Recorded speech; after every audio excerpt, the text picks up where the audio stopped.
misconceptions. We've got truth in our possession. No room for doubt, no time to waste. It's time to put flat Earth in its place.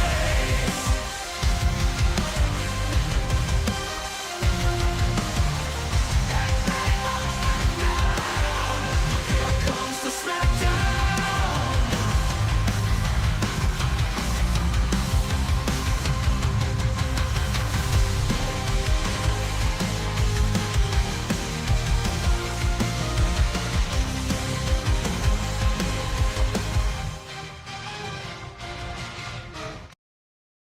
Welcome everybody to Tuesday night.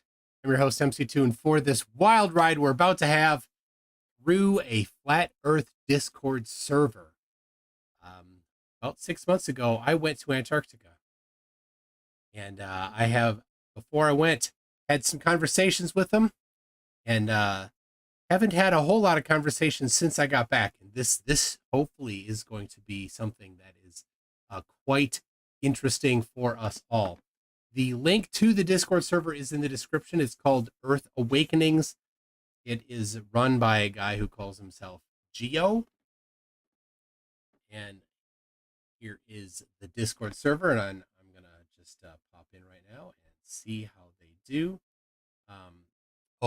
One thing before I'll say it. Never mind. Cool. Here we go. Hello, everybody. I'm ready to go. Are all of you ready to go? Am I in the right spot here? Looks like I am. Looks okay. Yep. We can all hear you, and we're ready. All right. Excellent. Well, my audio on my side here is a little funky. I had done a little bit of work on it. So there, I just turned off something. Anyway, so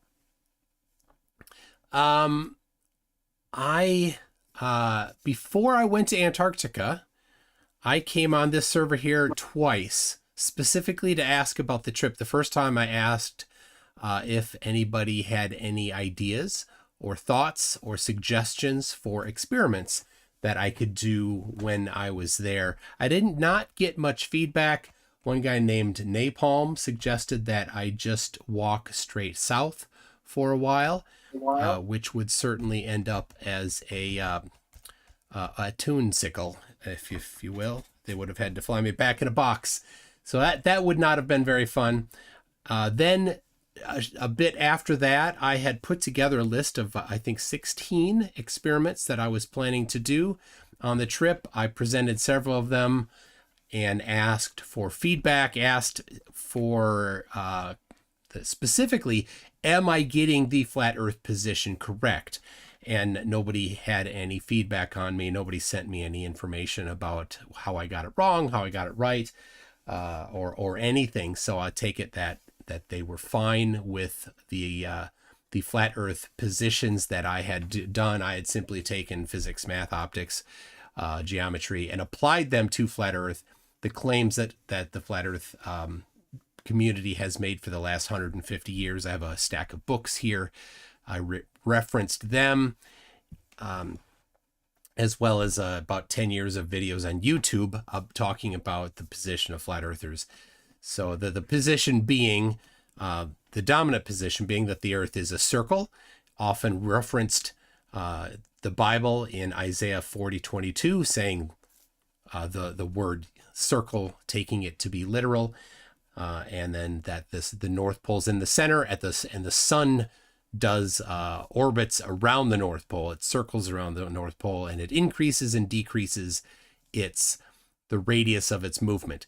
That's been the position of most flat earthers. I know it's not all, but I have also looked at the different claims from other flat earthers about how the sun works, about how the land masses are distributed on the surface of the Earth, and the trip to Antarctica would also not work for them in general if the globe claim happened. So as we were there, we several of us, there were 4 flat earthers, 4 globe earthers or normal people, plus Will Duffy, who organized it, and he knows the Earth is a globe as well. So 5 of us and 4 flat earthers, and everybody there agreed the sun circled 24 hours a day, right to left. So this is my chance here. I thought, hey, Geo, mind if I come on? And the topic to present to the server here is what is the explanation for how the sun works that we saw, the evidence that we brought back from Antarctica.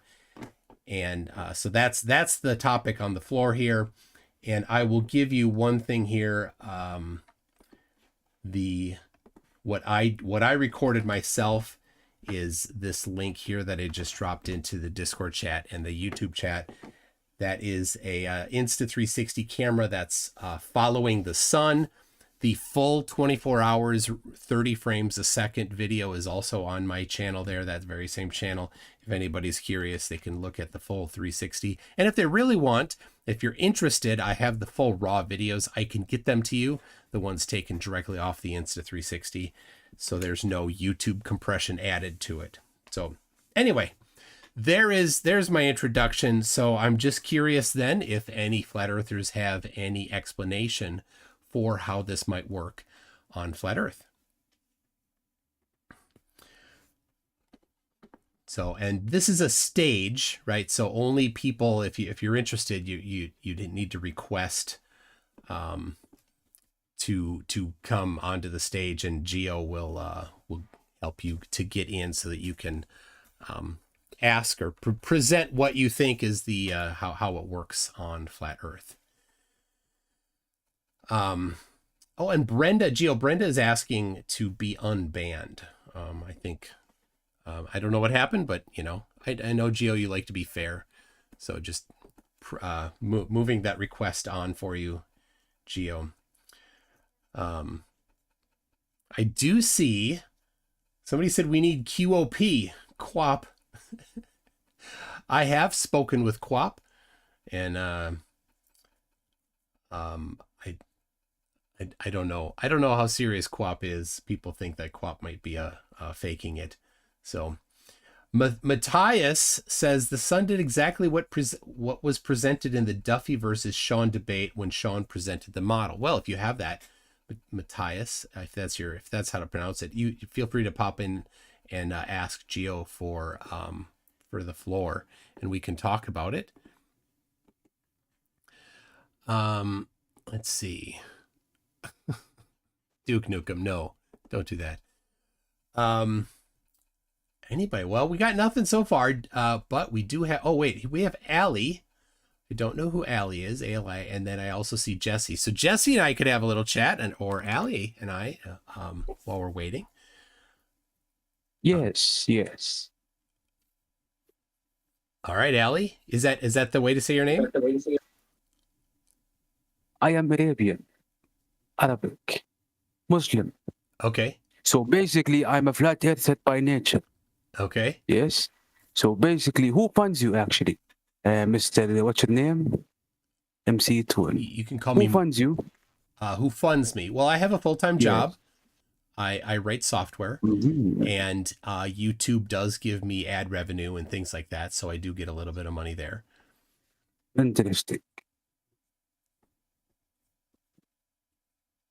All right, is that it? How did you manage to reach Antarctica? What you did? We flew from wherever we were. We flew to Punta Arenas, which is in the southern tip of Chile, and then had a couple days there where we met with the company ALE, Antarctic Logistics and Expeditions, who brought us then the rest of the way to Antarctica. So they charter a plane, and we flew from Punta Arenas all the way for 4.5 hours straight south, basically, to Union Glacier, which is a couple hundred miles inland from the coast, and it's nestled inside a mountain range there, and so it's pretty nice in that the mountains shield from a lot of the wind. So we had 3 days of some pretty nice temperature. It was 20 and mid 20s Fahrenheit during the day, and at night it got down to mid or low teens at night.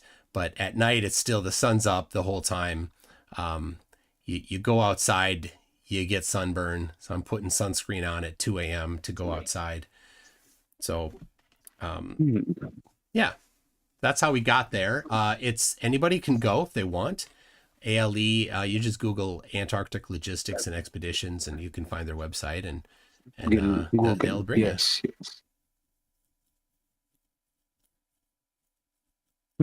Show us some videos and footage. Okay, so share with us. Yeah. I linked. You can open stream. So basically, so we can see your adventure. Yeah. Explore. Yeah. Well, here Yeah. I'll link the YouTube video there. Let me grab another one while I'm there. So this one, there's the 360 video that I mentioned.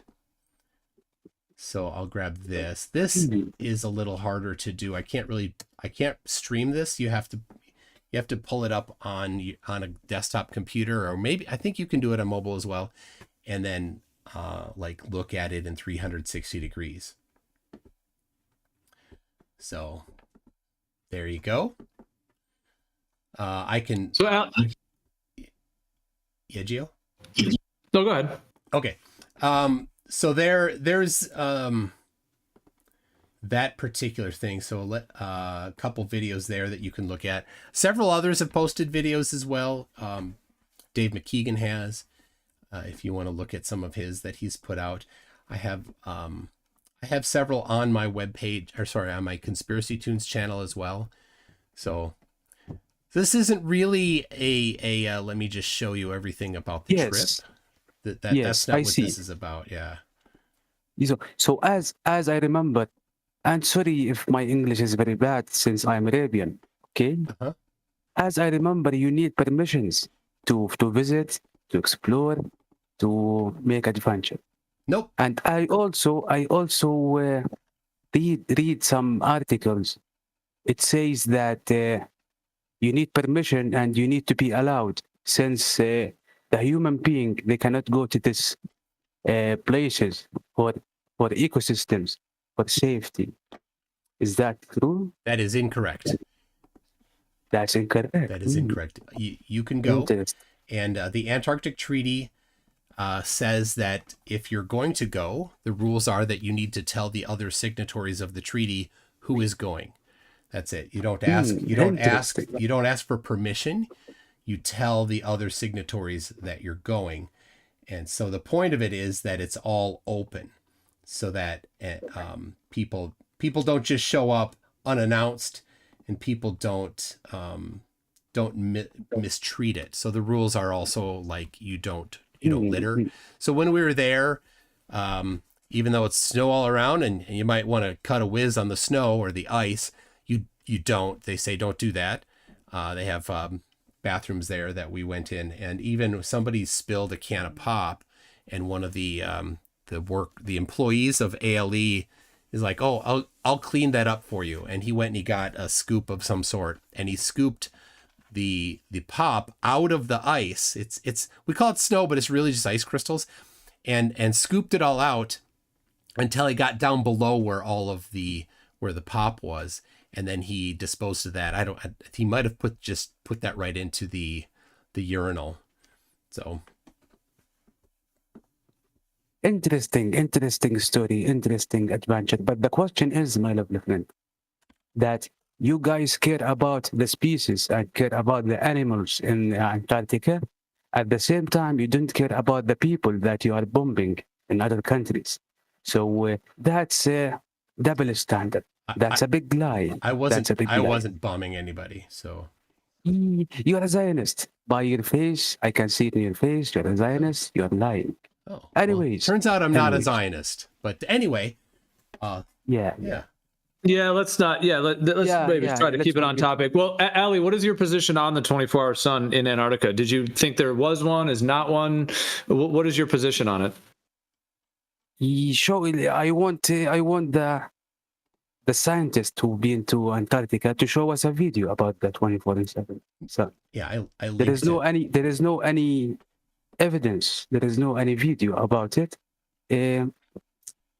there is something suspicious about it. But So, I linked to the video, so you can look at the video on your own time.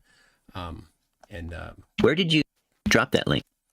I put it in the live stream one text. Is that the best place to put it? Yes. Yeah, they're in there. Yeah, I can. Let's see. There it is. So that's that one I just put in there is from the Insta360, which is a camera that has two lenses, one on each side, and it stitches them together. And in software, then you can pick the angle that it's viewing it. So you can look at that. It distorts a little bit right on the threshold between the two lenses, and so you sometimes see a little bit of a distorting of the sun and other things right on that threshold there.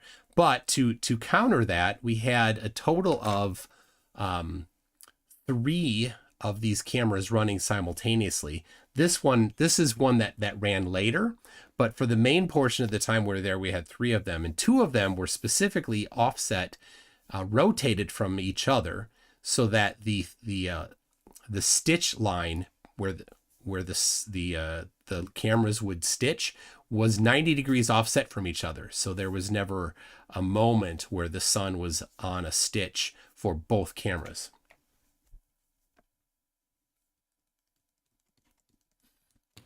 So, Ali, did you want to? I mean, I've got some thoughts I can offer, and also anyone else that wants to jump up, you can just click request to speak, and we'll bring you up, and you can open your mic and join the conversation. I mean, I've got some thoughts I can offer on the topic, but I don't want to take the stage from Ali yet. So, Ali, did you want to just address the topic itself in terms of the 24-hour sun in Antarctica? Yes. Yeah. I see the video link. It is 11 hours. It's not the 24 hour.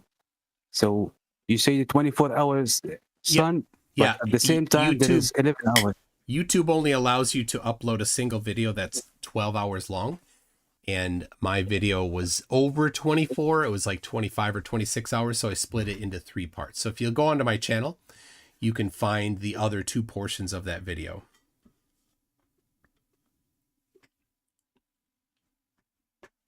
Guess what? So, yeah, and like I said, I wasn't planning to just present the videos here. A lot of the people that are around know of these videos, know of the time that we were there, have looked at some of them, probably not all of them. So, and then there are some people that do assert they think that it wasn't legitimate somehow. And so to those people, I have a standing offer that we both go to Antarctica on the same trip this year in December. December 14 through 18 is when they're doing this very same trip again. If you want, maybe we can look at going a different time or a longer time. But the offer is we both go, and if the sun sets or does whatever the flat Earth prediction is, then I will pay you from escrow. I will escrow ahead of time $100,000. You will get my $100,000. Conversely, you will also put $100,000 in escrow. And if when we get there, we see the sun circle 24 hours a day, then I get your $100,000. This is my open offer to anybody. I have it written down on my website. And so something like this, we'd need to have proof of funds, things like that. We would work this through our lawyers if anybody was actually interested in doing this. I'm ready. So far, only one person has expressed interest, but then wouldn't even come into a video to discuss the terms. So they just kind of ran away from that. That'd be the easiest money you've ever made. It would be the easiest money I've ever made, for sure. I'm it's a guaranteed win for me. Yeah.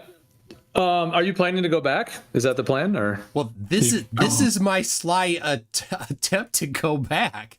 How open is this, right? I want somebody else to pay for my trip, and whoever thinks is confident that it was faked is the one that's there to pay for it. But so far, nobody's confident. Well, I know Whitsitt, I think, had mentioned it wasn't particularly pleasant. I think Whitsitt and Jaron talked about just the cold, the cold, the whole uncomfortableness, the lack of sleep. So you enjoyed it enough that you would want to go back? Yes. Well, I'm from Minnesota, so that weather was actually kind of pleasant. I was on the phone with my wife, and they went skiing in northern Minnesota, and the car broke on the way back. And so I was on the phone with her because we had Starlink via satellite. And I think it was Discord or Facebook Messenger or something, but, and it was -30 in Minnesota. And I was outside with a t-shirt and, like our bottom, like we had boots and snow pants and stuff. So like our feet and our bottom halves were warm, but I was wearing a t-shirt and talking to her while it's kind of pleasant in Antarctica, and it was 30 below in Minnesota.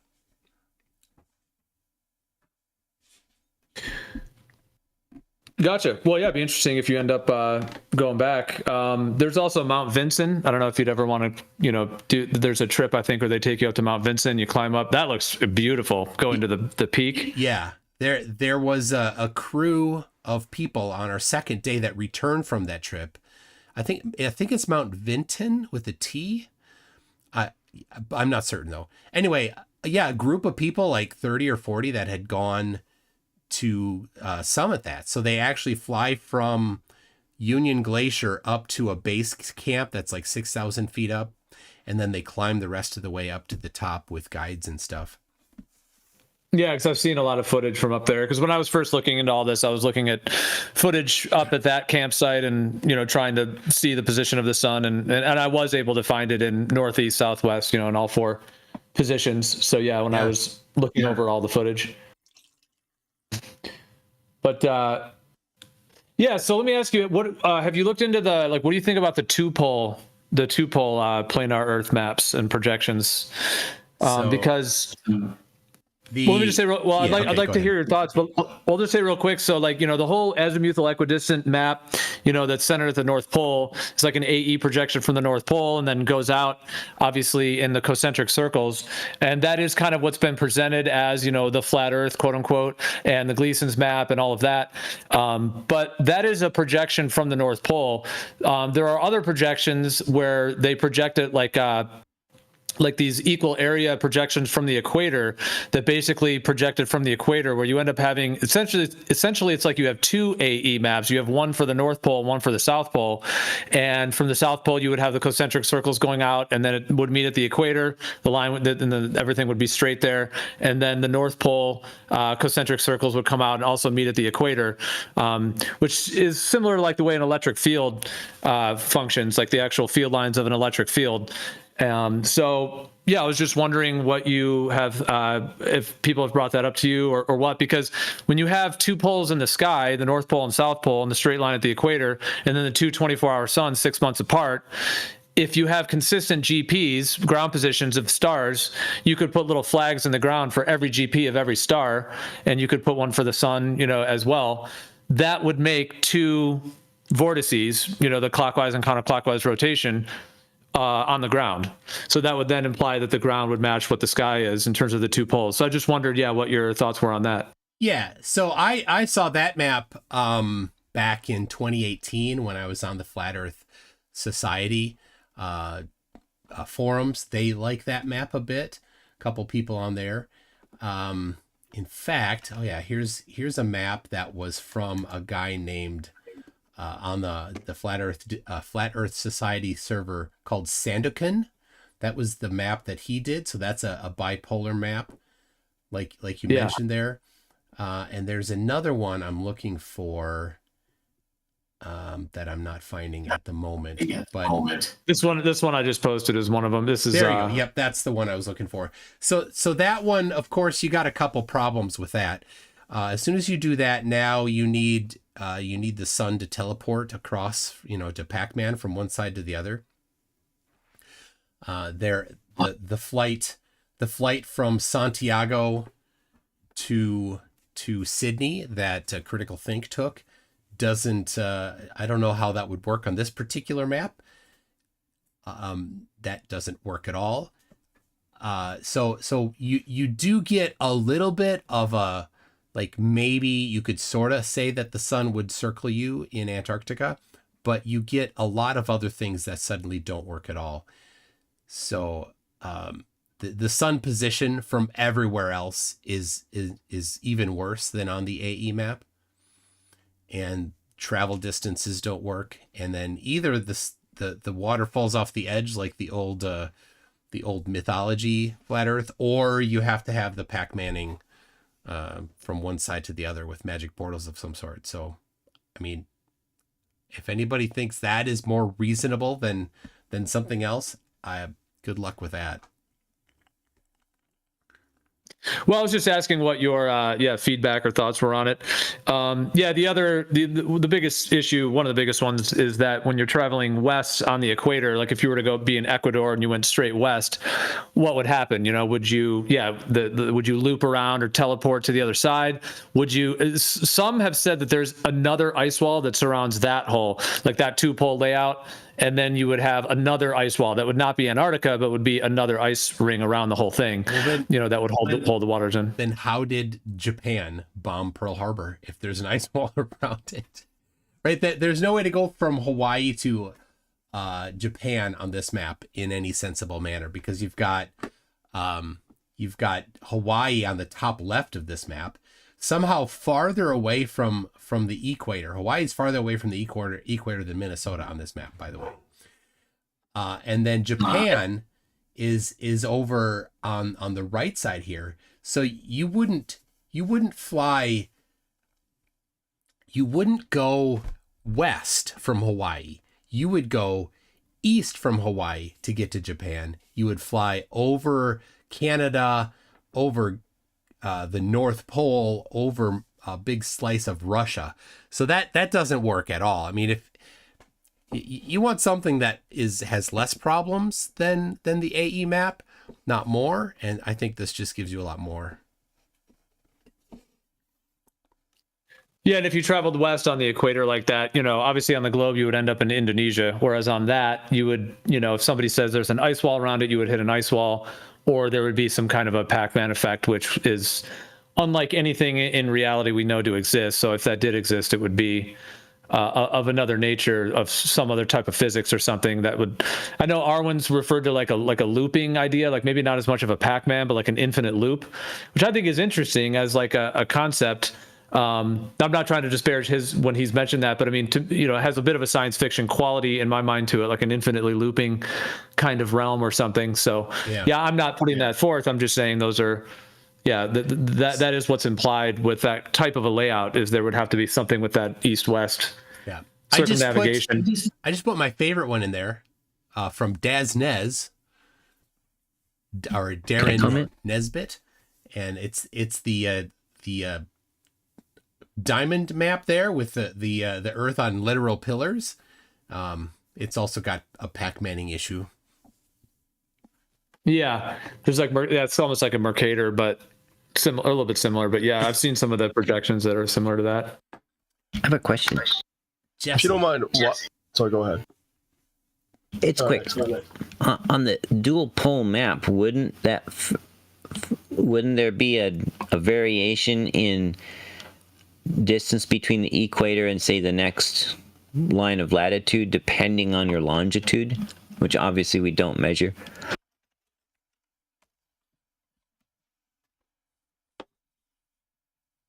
Was that for me, Jesse? I'm sorry. Yes. Oh, ask it again.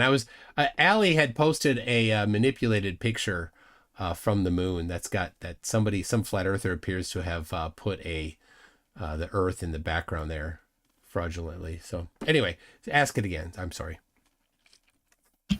In the dual pole map, it looks like the lines of latitude are not the same distance from each other. In other words, let's say you take the equator line and then the next up or down line of latitude, the physical spacing varies depending on your longitude, which we do not observe in reality, right? That's right. Yeah, the north-south between lines of latitude is consistent everywhere. And this map here gets it dramatically skewed.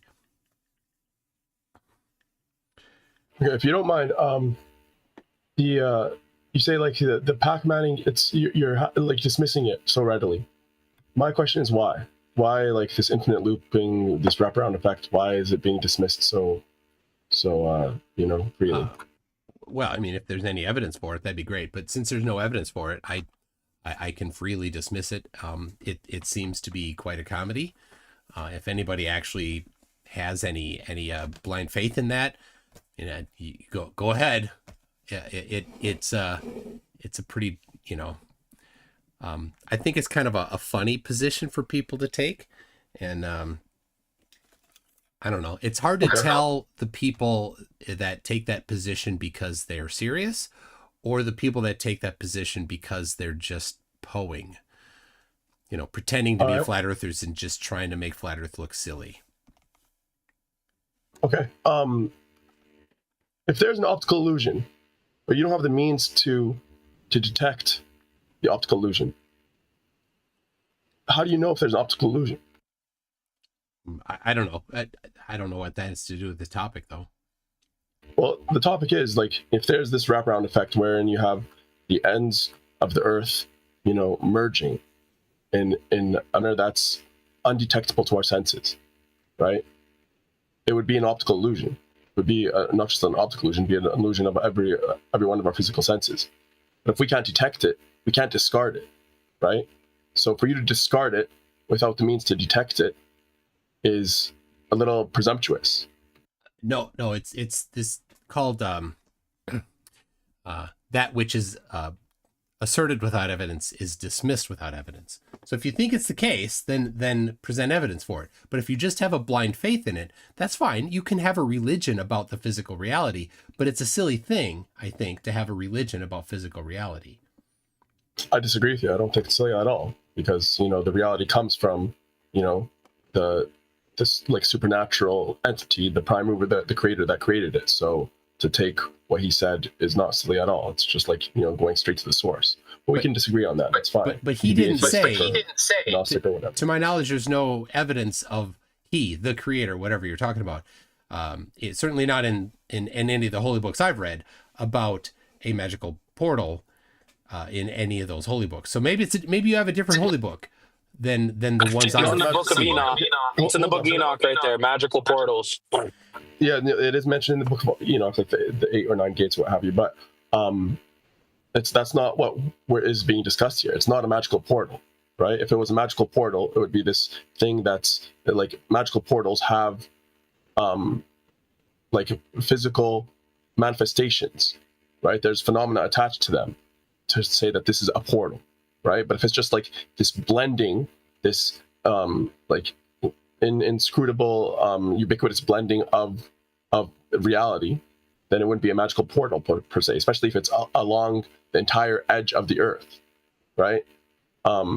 So, and yes, God did mention that the Earth is flat, and I agree with you. Some of these physical observations that you present and that we found with like 24-hour sun and stuff like that, which by the way, Ali, is absolutely indisputable, right? Anyone who denies the 24-hour sun in Antarctica is a fool at this point. Yeah. But these physical observations, yes, they require this wraparound effect, given that the Earth is flat, which God has said. So you're free to deny that God, God saying that the Earth is flat and that there's, the seven heavens and all that stuff. You're free to deny it. But for me, I prefer, and I'm sure a lot of people, and this is maybe how you can differentiate between those that are proponents for this truly, like by faith or religiously, like as you said, and those that are poing, the ones that are actually they stand by what God said and they prefer to take him as the main source as opposed to this modern so-called science. Well, I mean, you can say things like that, but I've read the Bible. Nowhere in the Bible does it say the Earth is flat. So you have to have a pretty well narrow interpretation in order to have that position. But I know people have that position. Didn't Duffy get spanked? What's Shemayim in the Bible? What's the flat Earth in the Bible? I'm sorry. Yeah, Duffy got spanked. Duffy got spanked though in the Globe versus Flat Earth Bible debate. So I don't know what you're talking about, but anyway, here's a map. Yeah, you do. Here's Will a- definitely only Christian you apologists definitely know what I'm deny- talking Hold on, about. we just have one at a time, please. But here Well, you 100% know what I'm talking about. right, Don't lie. Was it percent that I was talking to, right? Yes. Okay, so I just dropped a map Come here. on, dude. I just dropped You a know. All right, one at a time, please. So I just dropped a map that I mean, that works. Even this map that I did here, that's on the screen on my YouTube channel, that has magic portals in it, and it works even better than any of the other maps ever presented. If you're going to do magic portals, you might as well just go all in, right? Okay, stop saying magic portals if it's been told to you that it's just the ends of the Earth blending together and looping, as Arwen said, or what have you. Yeah, I mean, It's that not like a sounds to magical me portal. like magic portals. When someone's going through a magical portal in a video game or something like that, you could see the portal, you could feel like that you're entering it or something like that. There's things that it's disingenuous of you to keep on saying that when you know the connotations that come with it, right? So I appreciate if you just kept humble and honest in terms of the discussion. Secondly, yes, that could work. If there was a wraparound effect that was going through all those different edges or whatever, but it's simply stated it works on any projection, as long as, and this is my personal opinion, as long as that projection has a straight equator, because I believe the equator is straight. Even though we haven't dead reckoned it, like the path of the sun on the equinox, I do believe that it travels in a straight line and that the equator is straight. So I would discard the azimuthal equidistant projections as being like a true map of the Earth. Man, Awake Souls is going to be pissed because he's got the wavy map. And here, let me drop the wavy map that he likes. I mean, it's got all the features. It's got the non-straight equator. It's got Pac-Manning. It's got massive distortions. It's got the inability to go between places that are easy to go between. Pretty funny map there. Anyway, he's gonna be so mad at you, but that's okay. He rages in private. All right. Well, going back to my original question. Yeah. So you simply, let's say before we had the means to detect the optical illusion of, give me an optical illusion that you're aware of. I don't know. Okay, fine. Let's go with inferior mirage, like Fata A mirage. Yeah. So before we had the means, let's say we didn't have the means to actually investigate, the mirage in the desert. Like, let's say we were dying, and at this point we had no energy to even move, and we saw this mirage there. We're not going to know whether or not it's real or not, due to with our lack of information. And I stand I'm of the opinion that right now we have a lack of information to be able to discern the wraparound that we have. Right? You're just discarding it and saying that it doesn't exist entirely. I'm saying that we just don't have the information to be able to show it. Okay. I'll go with the evidence and the things that we can go and look at, and since all of these things, everything about the Earth that we measure, all the observations that we did in Antarctica, I had 16 experiments. When they did 14, they all matched the globe predictions. They all contradicted flat Earth predictions. So no, see, that's again these flat Earth predictions that you rely on. I guarantee you, none of them have the wraparound effect. Like, you didn't speak to a single person that was a proponent for the wraparound effect. So, well, I did come on here, and you may or may not have been around, but I did come on, asking for people's models. So, and to be corrected. I don't blame you, because even the wraparound, the Pac-Man Earthers or whatever are the minority, even though they are, they're the only, as far as I'm concerned, the only ones that are actually true flat Earthers, because like we agreed, these physical observations break any flat Earth model without wraparound effect. But in any case, I was going to say, I just lost my train of thought. All right, go ahead. All right. Oh, I was going to say, yes. It seems to me that the only difference between us, because you say you follow the evidence, it seems to be that the only difference, we touched on this earlier, The only difference is that you have an atheistic kind of like framework that you're dealing with. You don't consider what God said evidence, or you just deny that God said these certain things about the earth and his creation, right? You have this apologistic framework where you deny the flat earth in the scripture. And it seems like that's the only difference. For me, that is evidence. God, what he's saying, and this is, I'm going by the Quran, because, by the Quran and the Hadith, because I'm a Muslim. But for me, it's very clear that this is evidence that should be taken and shouldn't be disregarded because he is the creator, right? And for you, you have more secular atheistic framework in terms of how you collect your evidence or your truth of the world. And that's basically the only difference. That's what makes you, it prevents you from taking on board this wraparound effect, whereas me, I'm free to take it. Well, apparently you don't know me very well. That's fine. But no, I don't. You have misunderstood my position. I heard you just in this conversation. You denied that God said in the Bible that it's flat. Yeah, there's no verse in the Bible that says the Earth is flat. Correct. But I mean, he alludes to it in many verses, talking about the Shema, the standing on pillars. God. Wait, I got a question percentage. Yo, so do you believe in the Trinity? This isn't about the Trinity. This is about. Could you please answer the question with actual honesty for once? So, with actual honesty, the topic is using. You're not distracting. Asking flat earthers how the 24-hour sun works on flat Earth, and so far, you're distracting. We've gotten. It goes across some sort of a barrier and shows up on the other side of the barrier. Let the court show that MCToon cannot answer a question, a yes or no question, straight up. He is dishonest. But I'm just going to go ahead and explain what I was going to say, and you can, cry about it. Or you can cry about it or whatever. For that topic. You can cry. Can I get a moderator? I'm about to expose this guy. I want you to know that the topic is an opportunity for flat earthers to present. I'm being fundy muted.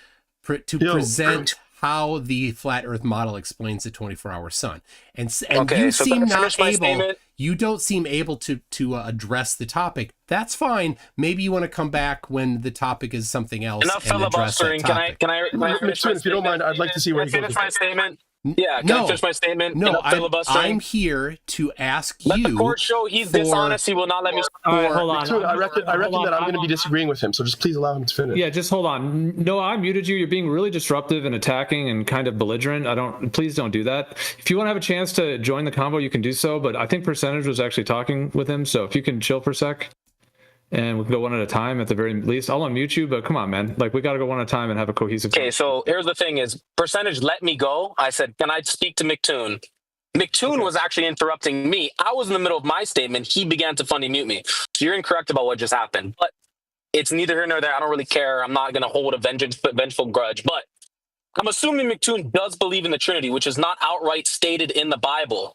So for him to believe in the Trinity, but then not believe in flat Earth, even though either is not outright stated, but they are both essentially demonstrated in the scripture. He is holding a intellectually hypocritical view, i.e. it does not directly say God's a Trinity. It does not directly say the Earth is flat. But if you read the text and you get the meaning of the text, you will see both that it is not a globe book, and it is a book where there's three persons and one God. So right there, he proves his intellectual dishonesty. Thank you. And right there, I disagree with Noah, because I don't get from the Bible the three in one, the Trinity. There's that's irrelevant. It's irrelevant. Many instances where Jesus didn't know as much as the Father did. There's the earliest Christians. It's irrelevant. Even Jesus' own disciples, they did not believe in his divinity. All right.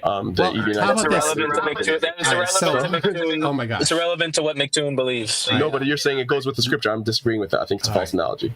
So Noah, you're missing the point. Noah, you're it sounds like you have a speaker going into feeding back into your microphone. But anyway, this isn't a religious discussion about the Trinity. So like I said, if you two want to have a discussion on that, awesome. But this isn't that time. This time is about flat earthers having an opportunity to present an explanation for how the 24-hour sun works on their flat earth model. Okay, we already reached the end of that little side discussion. All So right, you didn't well, have to say that part. So percent. Then Yeah, it you sounds were like shown to be sounds like you're shown to be percent hypocritical. sounds like percent has his explanation, which is some sort of a barrier, and the sun or whatever shows up on the other side of it. Okay, that I think we've hashed it out, percent, and I appreciate your explanation. Yeah, You're intellectually. No, give 1 second, man. For clarification, I don't believe that there's a specific barrier or anything. I believe that, it completely merges, as if, it's completely indetectable. The sun doesn't go from one side to the other, just like, I was I was honoring your request to not say magic portal, but I'll go back to that. If I don't know what word you want me to use. You could just say that it merges, undetectably, or there's a loop, or a wraparound effect. You could say the terms that I use, and that would be cool. Got it. Loops. All right, but I think we've got to the end of that. You just say like the map that I put up, that's the globe, but it's sliced, and that you've said that is something that works for you. I don't find it plausible that everything on the surface of the Earth works just like it's a globe, but it's not a globe because it's got some looping going on. Because God said so. Yeah. So anyway, but that's fine. I think we've come to an agreement that you have a position and I have a position, and we just don't agree. I think that's fine. Can I see something? Yeah, Jesse. And I think it's, if someone wants to say, as far as observable evidence, just based on fact and evidence and measurements, Earth does appear to be globe, but I have a sacred text which I esteem higher than my physical observations, and it says it's flat, so I'm going to say it's flat. I guess that's kind of a respectable stance to take, which I think is kind of what he was taking. I don't think he said that. It's even the stance that Jesus took. Jesus, he thought he saw a man stealing, and so he said, he accused the man of stealing, and the man said, "No, I swear by God, I did not steal." He said, "Oh, then my eyes deceived me." He not just like, he didn't just hold God higher, he held anyone who swore by God higher than his own physical senses. So it's many a time where our senses deceive us, and to hold what God says or what God commands higher is something that's very admirable and noble, I think. All right. Awesome. Does anybody else have a explanation for how flat Earth works with the 24-hour sun? I know Matthias had something he was excited about, but he doesn't want to talk, I guess. And I don't, Gio, is that the right way to pronounce his name? Matthias, I think. Yeah, Matthias. Okay. All right. And is he the walking witness? Is that the same one? Yeah, I think that's his YouTube channel. Yeah, he's been around a long time. All right. Yeah, Puxatawny Mo does then have an interesting concept then that a lot of people have said in response to the everything, all the evidence says it's a globe, yet a religious position says it's flat.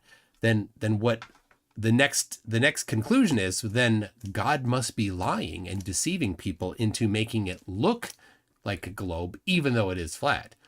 And I find that a little unacceptable myself, but some people maybe don't have a problem with that.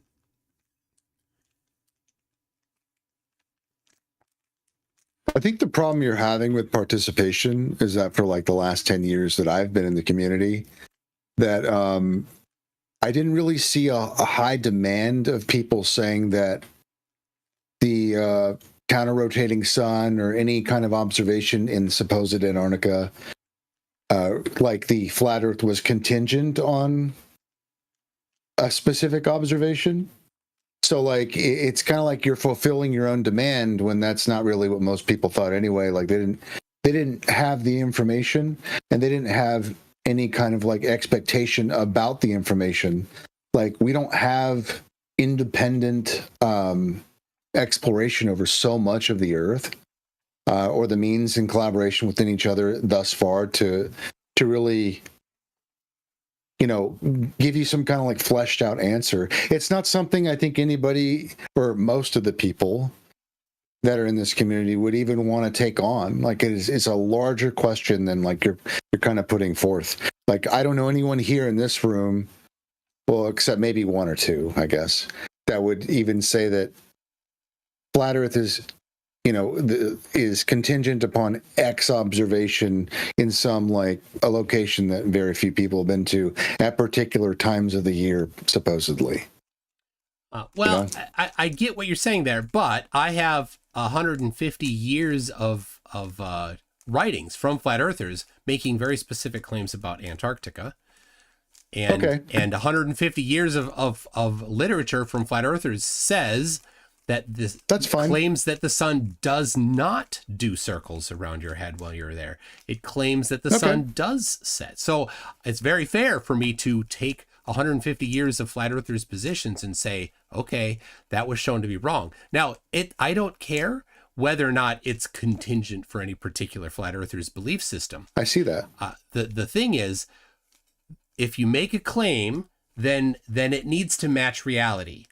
So if you say Earth you're is saying flat, 150 years ago, right? No, I'm not saying 150 years ago. I'm saying right now. No, today, you just said that. I said 150 years of cumulative flat Earth literature Maybe and claims. 150 years ago, there wasn't that observation in specific locations. Maybe the nature of this place is different than what you're putting on, and you're holding it to a different standard of what we hold it to. But I'm not. Because Lady Blunt... Well, when you're putting words in our mouths, like most of the people here would say that it matters either way and is not going to force a particular model. Yeah, so Lady Blunt, prior to the 1900s, had identified that people had seen the 24-hour sun in Antarctica. Now, she's a flat earther. So flat earthers have known of that for 125 years and have no answer for 125 years. For what happens now. Well, I'm gonna blow your mind right now. I'm just gonna totally blow it off its hood. Sure. Okay. All right. There are people in this room that think there is and isn't a 24-hour sun, and they're both flat earthers, and they exist in the same time period. Yeah. And, so. And like I said, now what? Any flat earther that thinks that what we did in Antarctica was faked is invited to take me up on the offer and put $100,000 in their pocket if they're right. So far, no, that's not my point. That's not my point. You've totally scooted past my point. You totally scooted past it, and that's okay. You're limited. I get it. What I'm saying is that regardless of what everyone's claim about a particular thing, someplace, it has literally nothing to do with whether or not all these other arguments may have any validity about the surface of the Earth. Because you're talking about sky phenomena. It's something that's very detached from the ground. So as a whole, that's fine. You can disagree. And guess what? There's going to be people in this room who disagree. But there is still a reason that why, hey, what do you know? The final experiment, for some reason, it did not eradicate flat earthers. Actually, MCToon is still here pandering to us right now. Well, I'm not pandering to you. But why is it the case? I am showing that flat Earth has no answer. Didn't actually change anyone's opinion. Well, you're interrupting MCToon. I want to address. Yeah, he has to do damage control. I understand. Yeah, you've been monologuing for a long time, so I'm not pandering. I am shining a spotlight. No, it's called taking turns. It's called taking turns being nice. I'm shining a spotlight on the failure of flat Earth to do anything to explain phenomena that definitely exist. Things that when you make a claim, when you say Earth is flat, then there are consequences to that claim. For example, you need to explain all of the types of things that we do with the Earth. You need to explain flight paths. You need to explain the movement of the celestial bodies. This is not true. You need to, of course it's true. You need to explain it's not true. Why, when you measure the surface of the Earth, you get the Earth being a sphere. you need to explain bottom-up obstruction with increasing distance. That does not come back when you zoom in with This a is not high-zoom true. camera. There All of are these things solutions to all these things, none of these has but solutions. they're not required to be explained. Yes, they actually are. Every single one of them must be explained not for true. your position to not be just laughed at. An explanation doesn't mean that it is the case. I could come up with an infinite amount of explanations, and I could totally throw you for a loop. I could keep you busy for the next 20 years with explanations. Has literally nothing to do with the case. Okay, so this is the opportunity. This is I want you, Riggs, I really want you to get this. This is shining a spotlight on Flat Earth to give Flat Earth an opportunity, and so far Flat Earth is not able to answer. And so the people watching this are going to look at this and say, yeah, we knew Flat Earth doesn't have an answer. They can't do anything. All they can do is deflect. And that's all you're doing. I get it. You have to. What I'm doing is I'm helping you understand that having an explanation is not equivalent to what is the case. It doesn't mean that there aren't ideas and that there aren't people who have different theories about things. And this is going to be recorded for all the time, that you're going to just so easily conflate my very, very clear points that I'm trying to make. Your very clear point is you can't address the topic. Well, I think I directly addressed the topic. Riggs, I think I want to agree with you. Actually, you've strawmanned the position of Flat Earth, and that's why you're not getting the participation that you're conflating it to something else. There's no one in this group here that said, hey, Flat Earth is contingent based on this particular observation you had. It was not in the discussion for the last 10 years before it took place. And guess what? Surprise, it's not causing the alarm that you particularly think it should be causing. And there's a reason for that. It has caused 6 months of alarm. It's been amazing. If you don't mind, MCToon. But I agree with you, Riggs. Flat Earth is not contingent on this one observation that's only viewable a few days per year. It's definitely not contingent on this one alone. But to McToon's argument, if you take enough of these observations, these various observations around the world, and you combine them together, then it does break Flat Earth. Unless you adopt wraparound. That's the only way you can have that's the only way you can have a true flat earther that is not denying real world observations. Brother, you're making the same fallacy that the globe makes, in that when you see something in the sky, it's actually where they say it is. It's not just in sky flat only. Earth. In flat Earth, it is an optical apparent position due to a multitude of optical effects of which we can't verify. Okay, so magic. It's just blind faith. It's not just sky only.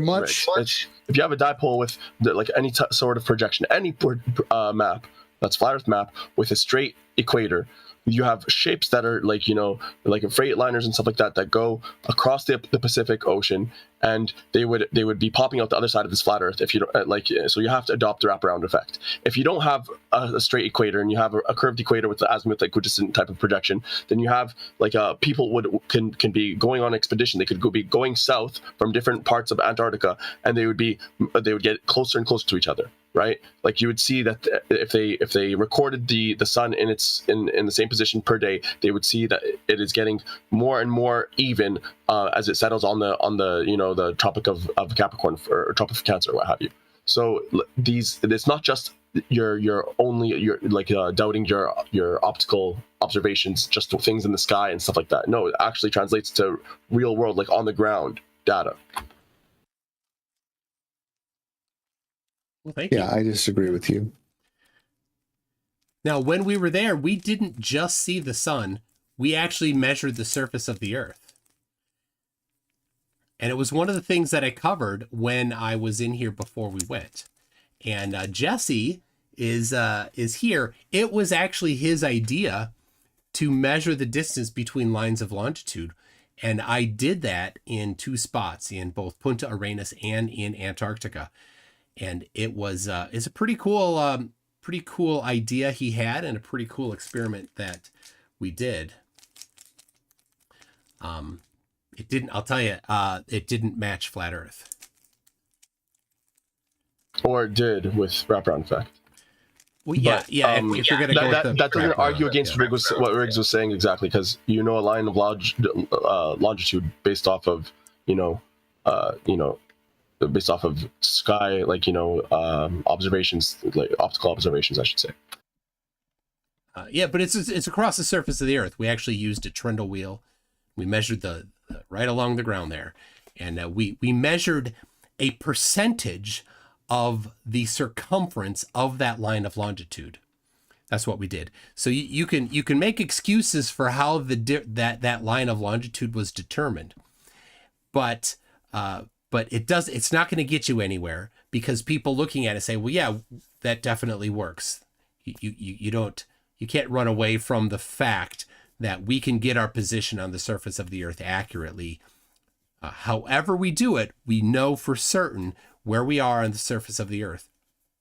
And Sure. according to Flat Earth, argument, though. according to Flat Earth, there's a certain radius that's radius necessary at different latitudes. And it did not match, but it completely matched the globe. But you don't have any explanation for it for Flat Earth at all. You can just say, oh, we have a myriad of different optical explanations that may or may not work, and we don't know what they are, but we have blind faith in them. So I think there might be a little bit of delay, but to steelman your argument, you shouldn't don't lead with we have lines of longitude and we measured between them, because lines of longitude they're not real. They're just this thing that we observed from the celestial sphere, what have you. I would keep it more like real. On the ground, I'd just say there's people that they are in Antarctica from they came from South America, and then there's some that came from Australia, and the distance between these people as they traverse south is decreasing. Well, anybody that's ever ridden in Lyft or Uber will disagree with you. I think anybody that's ever used a GPS to run the navigation for them will disagree with you. The fact is that everybody has a consumer device almost that uses GPS position, and we know it works. And so, of course it works. No one's saying that. I'm saying it's not like a real tangible thing, but it's very real, because people get in their car and they get to their grandma's house. You can't give me a line of longitude, bro. You give me a line of something else, but you can't give me a line of longitude. This is a conceptual thing that we've all went in on, right? Yeah, just like any unit of measurement that we have. You can't give me a second, you can't give me a minute. Of course it works. No one's denying that it works, but the whole point is that the way we've come up with these lines of longitude and latitude are from celestial observations.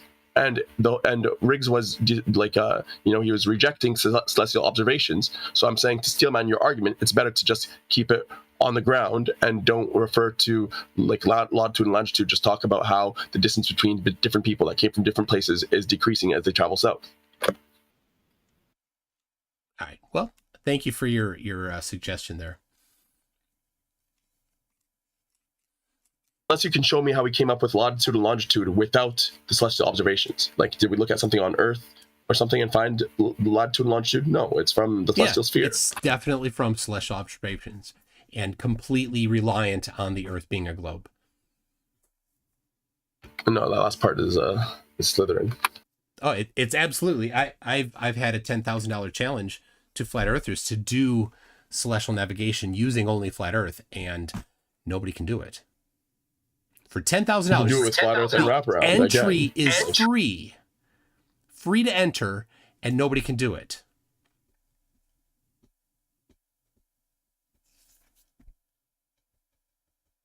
And the difficulty, of course, is that, like, let's say you are, under the sun, and you track the sun's GP, or a star, and the star's GP, it does move at 15 degrees of longitude per hour. Everywhere at the same rate. Yeah. And we can measure, as you did, the length of one of those arc minutes of longitude.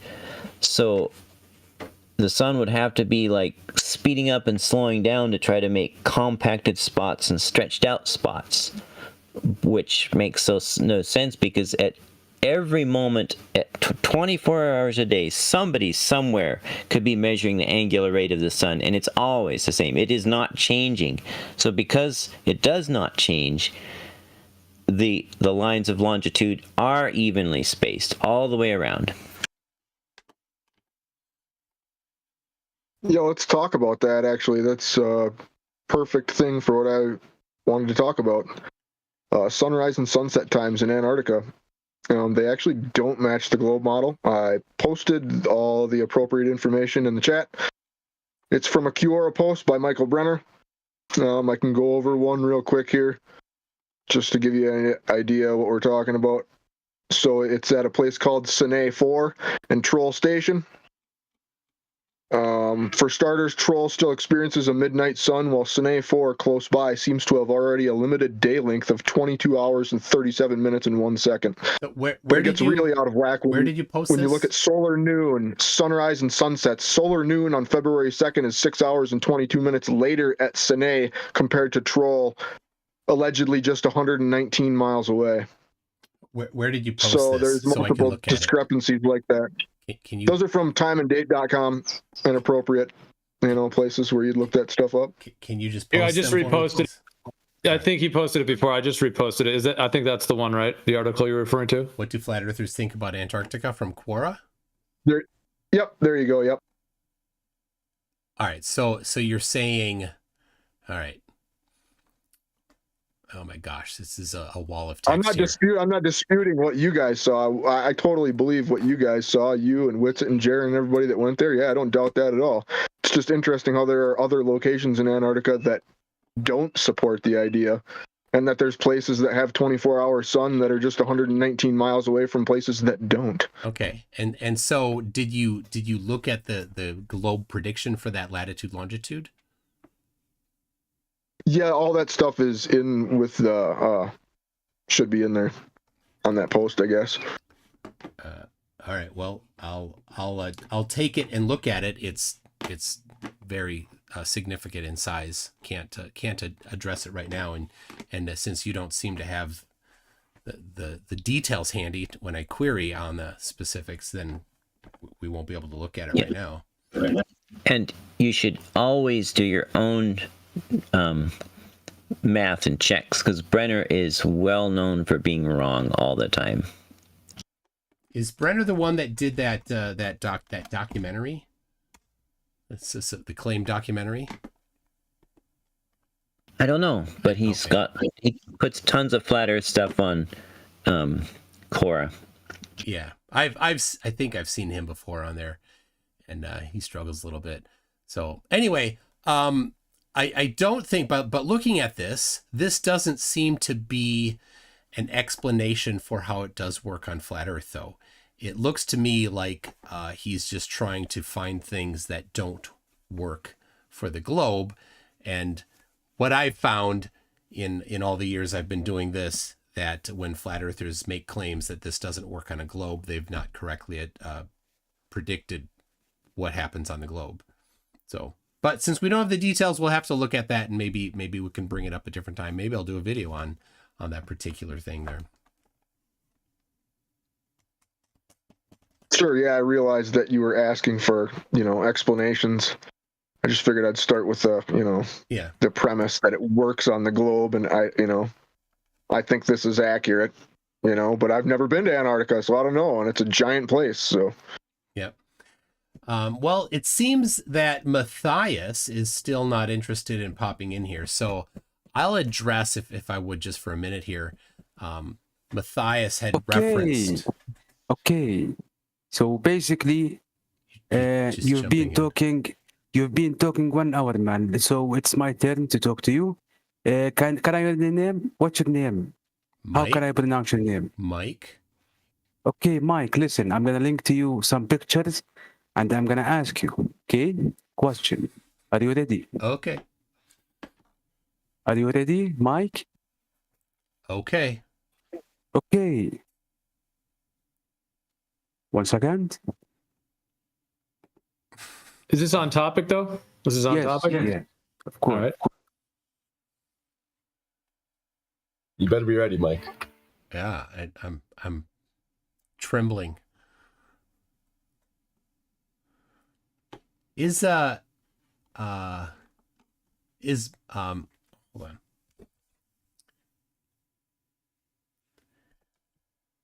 Let's see.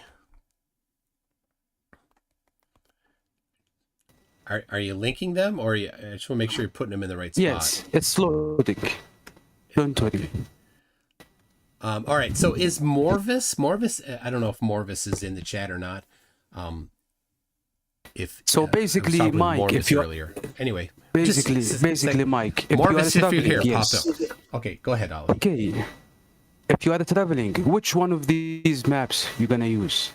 If you are traveling. Well, it depends on what you're doing, but probably none of these maps. If I'm traveling, I'll use one that's more zoomed in. I wouldn't use Makes any of these sense. maps. Yes, Yeah. makes sense. So link us which map you're gonna use. You can link it in the chat. Google Maps. Yes. Yeah. All right. Google Maps. Interesting. Yeah. Okay. There you go. So yeah. Google Maps, for reference, uses a globe internally, and then it just gives a projection on the screen, of course, because the screen is flat, not spherical. Okay. So who did Google Maps? It was NASA. It was Google. About the Google Maps. It was Google, not It's NASA. Google. Yeah, Google. Yeah. Who participated with Google to make that maps? Well, it's based on several different sources. They use Web Mercator projection to do some of the stuff. They use WGS84 in their internal computation. They use I think they use the Vicente formula to do the distances, for example. Though some people think maybe they just do Haversine. I haven't personally tested the difference there. It came from a lot of different places, and of course the entire field of GIS is a well-developed field that is people have been using computerized geographic information systems for a long time. So you're saying that too many companies they participated together and made the maps? Yeah. Quite a few different organizations over time have put into this. Yeah. Yes. What about the major company, which is NASA? You didn't mention NASA. Yeah, I don't think you could rightfully say NASA's the major company. I mean, they're not a company, but they're not the major one that was behind what Google did in producing Google Maps. How it is the National Astronaut Agency? How dare you not mention it? How dare I? Oh no. Yeah, it is the Astronaut Agency. You should mention them, the first people. Why? It is NASA, the moon landers. So? You should mention them. What? Who is it that's the largest importer of bananas into the United States? Should I mention NASA? No. Don't change the subject. Don't make yourself a comedian. You're not a comedian. I'm giving you an example of why I'm not doing that, because they weren't the ones that were the major contributor to it. Nice try. Let's stay on the subject. Okay. So basically you say that none of these maps you use, you're going to use the Google Maps. Yeah, that's what I'm going to use if I drive to work tomorrow, if I needed to run the GPS. Okay, that's it. That's all I needed to ask. Thank you, Mr. Mike. Okay. Gio, do you know him? Has he been around before? A few times, yeah. Okay. So people in my chat are getting Poe vibes, and that maybe the accent isn't legit, but I don't know. He shared his camera one time. Oh, okay. All right. I'll take you on that. I think he's from that part of the world. All right. So I wanted to say something about Matthias, unless somebody else has something. Matthias, sorry. I see Benjamin here. Does he want to say something? I don't know who Benjamin is. No. All right. So Matthias had mentioned that in the debate between Will and Sean, that Sean referenced Joe Hanvey's model. When we were in Antarctica, we specifically tested for Joe Hanvey's model. And the critical thing is that Joe Hanvey says that the sun is reflecting off the dome. And if it's reflecting off the dome, then there are certain things that you would certainly see when it's reflecting. For example, you would see a reflected sunspots. We did not see reflected sunspots. We saw sunspots that were rotated from other locations on the surface of the Earth. That's what the globe requires. That's what the globe predicts, and that's what we saw. We also tested for polarization. So if light is reflecting off a surface, it polarizes the light. So Dave McKeegan, he did a whole video on this. If you want to look at his channel, Dave McKeegan showed how we used a polarizing filter, looked at the sun reflecting off of a window, and that was polarized light. And then when we looked at the sun directly, it was not polarized. We did that in Antarctica. We did that in Punta Arenas. Had the same thing. The sun in all instances was not polarizing. So those two tests for whether or not the sun was somehow reflecting off the dome came up empty. We also checked, because Joe Hanvey's model would require that we would see two suns. The non-reflected sun to the north and the reflected sun to the south. We did not see that. Joe Hanvey's model further is a bit flawed, because when you look at the sun that he says is doing circles the right direction, it's actually just reflecting off the back side of his little plastic dome. It's not going around the perimeter of the dome, which is what it would need to be for it to work. Joe Hanvey did not put the camera under the dome. He had it outside the dome. And the reason why I think he didn't put it inside the dome was because inside the dome, you would not see it moving in the direction necessary for his to match what we saw in Antarctica. So there's three different tests of Joe Hanvey's model that failed when we were in Antarctica. So Matthias's claim about that is shown to be wrong. And I'll post it again. This is the video, The Sun Width 5 Seconds is the title of it. So that is 24 hours of sun through a solar filter photographs that we took while in Antarctica. Dave McKeegan took a photograph every minute for the entire time we were there. So you can see both that the angular size of the sun is not varying, which means that the distance between the observer and the sun is not significantly varying either. And you can see that the sunspots are not reflecting or anything like that, as would be necessary for Joe Hanvey's model. Oh yes, and Jesse's right. Reflecting off of a non-flat surface would change the size or shape. It would cause warping. So we didn't see that. We saw it consistent size and non-warping the entire time. So anyway, there you go. What is Joe Hanvey's current position on this? I know he had made those videos previously, and I remember hearing some of his thoughts, but I haven't really heard any updates. Like, is he still holding to that? I mean, you're mentioning the reflections. I don't know whether he claims the reflections falsify what he's claiming. I mean, is he agreeing with you? I mean, I know you're saying that they do, but also, do you know what his current kind of position is? Is he sticking with that, or does he have different ideas now? Or I don't know. After we went, Joe didn't, to my knowledge, didn't say as much. He was saying a lot before we went, and then I think he's gotten a little more quiet. But I don't know. I haven't looked. I can't say that he's not been putting anything out or putting stuff out. But you know, he can claim all he wants that it works, but if it's not a reflection, then it's not a reflection. You can't claim it's a reflection. That's easy to test. Well, the thing is, if it was doing anything like that, you'd have more than one GP of the sun at some point. Like if you had a reflection, there's only one GP of the sun at any time that I'm aware of. I mean, unless somebody can show, hey, there's two GPs, you know, somebody could be on the phone, hey, I'm right under the sun. Somebody else could call their friend on their cell phone, and the other guy could say, wait, I'm under the sun. Then you could maybe say there could be a reflection, or, you know, two sun objects or something. But if there's one position of the sun, then how could it be a reflection that is following you around the outer rim of an AE kind of projection? Yeah. Well, I'm looking at Joe's YouTube channel right now, and the last video was 5 months ago. So maybe he's gone AWOL. I don't know.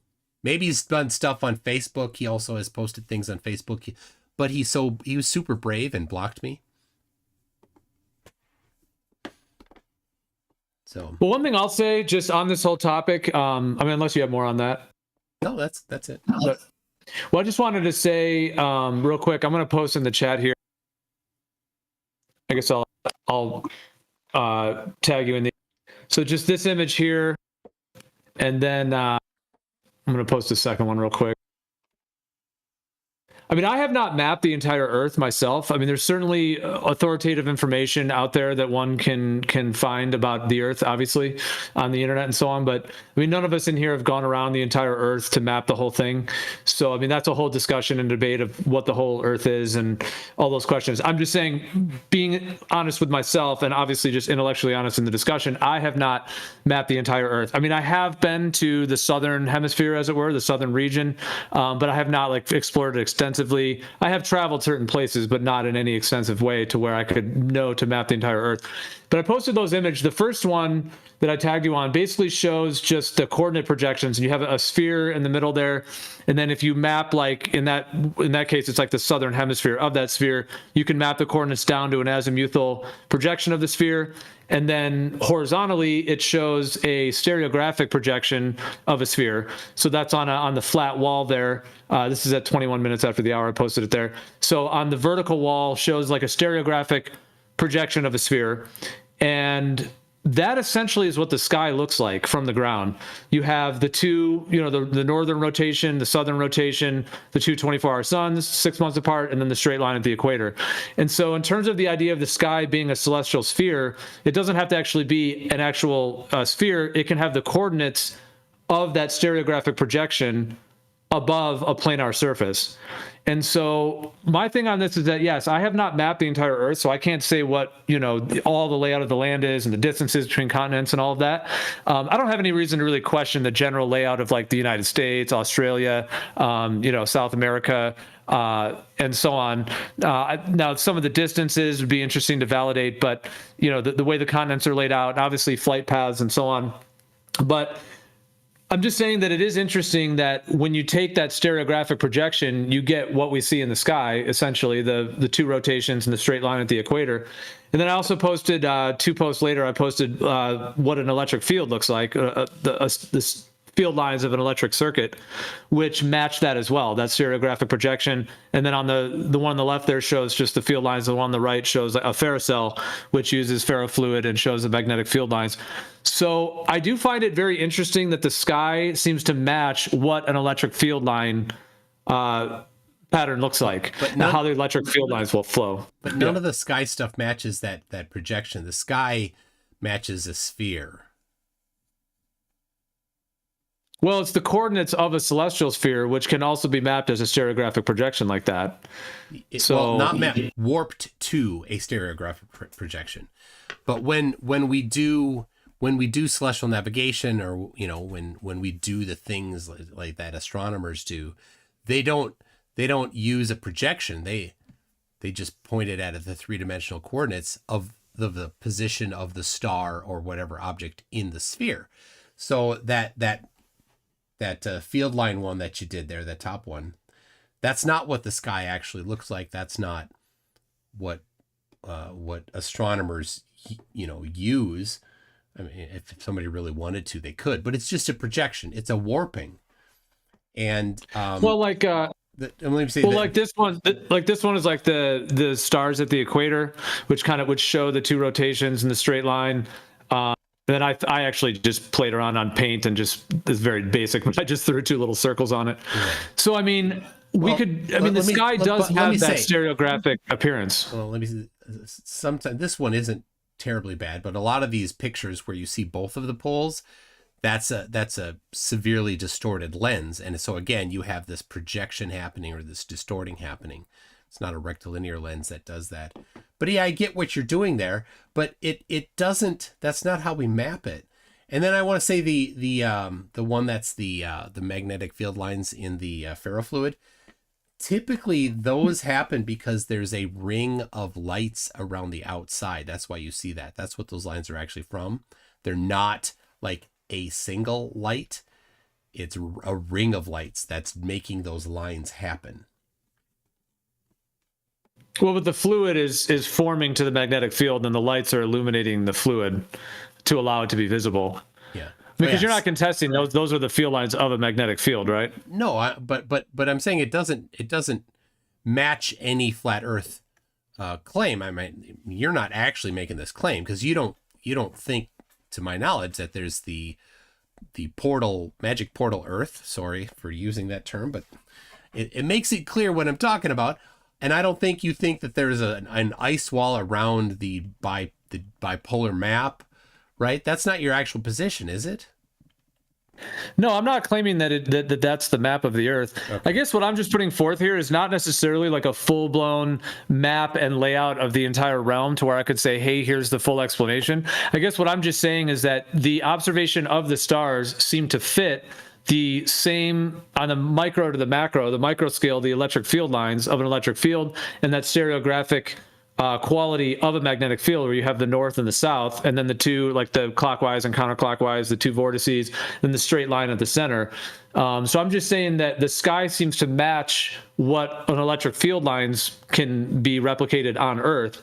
And so to me, having a planar surface Earth with a sky above that seems to have that electric field line pattern to it seems to be what we observe. Now, I know that the globe claims, well, we're on a sphere, and then that whole celestial sphere is actually expanded out, light years, and that's surrounding the globe Earth. I understand that idea. The question is that actually the truth? If it's not the truth, then we're left with that isn't the truth, and we have to continue the discussions, continue moving forward. And so I'm not saying I've mapped the entire Earth. I just find it very interesting, and just that the electric field lines match that stereographic projection in the sky. And so if you have that in the sky above a planar surface, the land would have to be laid out underneath that. And how the exact land is laid out, that would be the further question. And I understand what you're saying about the two pole. It brings in those issues, and I agree with those issues. And I'm not necessarily saying that it's a looping system, because that's a whole that has a whole set of things involved in that. But I do understand that if you have that two pole thing, it does start to imply that there would have to be some other effect that would allow for the east to west circumnavigation and for all of that to be laid out. Okay, so I just the picture you posted that says what makes the stars move at the top there then has the two poles, the photograph, the time lapse. Yeah, like the extreme kind of. Yeah. The reason why it looks like that is because the lens is massively distorting things. And so when you say, oh, look, there's a similarity between that massively distorted photograph and a magnetic field, there isn't actually a similarity, because that photograph is dramatically warped. But even if there were some sort of if that's what it was, just because one thing looks like another thing doesn't make any difference at all. Just because they look alike, you can't draw a conclusion because two things look similar. Right? There's a name for that. It's called pareidolia. We see patterns. As humans, we see these patterns. That doesn't mean that they're the same. And if you pick two stars in the night sky and measure the angular distance between them, it never ever changes, except maybe due to refraction as they get close to the horizon. So when the diagram shows the actual angular separation changing between two stars, that is not reality. That is just from the lens.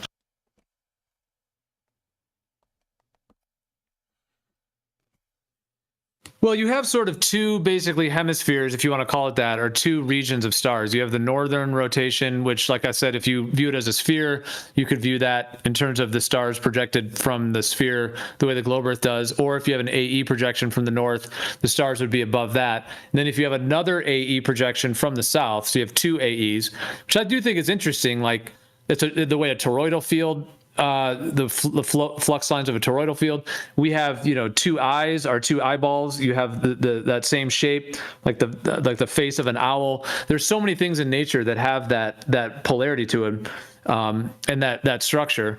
So if you have that in the north and you have another one in the south, the stars would be above those two. So I mean, I don't necessarily think it's pareidolia. It's another way of interpreting the observation, because like on that first one I posted, the one here, I'll post it again, but just the one that shows the stereographic projection. Because if you take a sphere and you project those coordinates on, from horizontally from the equator going horizontally, whereas if you do it vertically from the north and south, you end up with the azimuthal type of projection. But if you go horizontally, you end up with that stereographic. But it's not even horizontal though. If you went horizontal, there would be nothing below or above the edge of the earth, of that sphere there, but there is. So there it's warping it up as well as sideways. So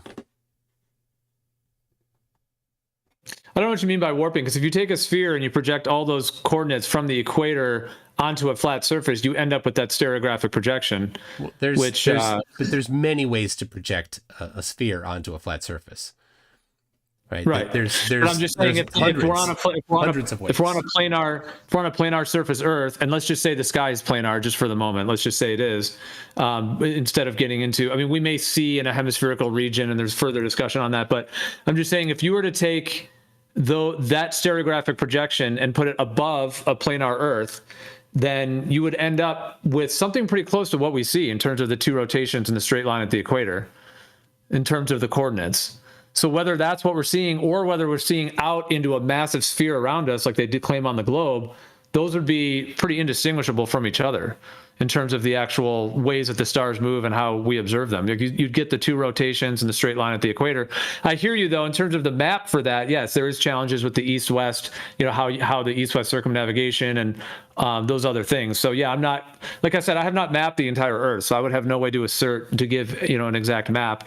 I mean, there's information out there that one can take from others and so on, and link it into their worldview. I'm just saying that the stars match that pattern, which I just think is very interesting, that it matches the way electric field lines flow. But they don't, Gio, they don't match. They only match if you distort the picture. I don't know what you mean by distorting.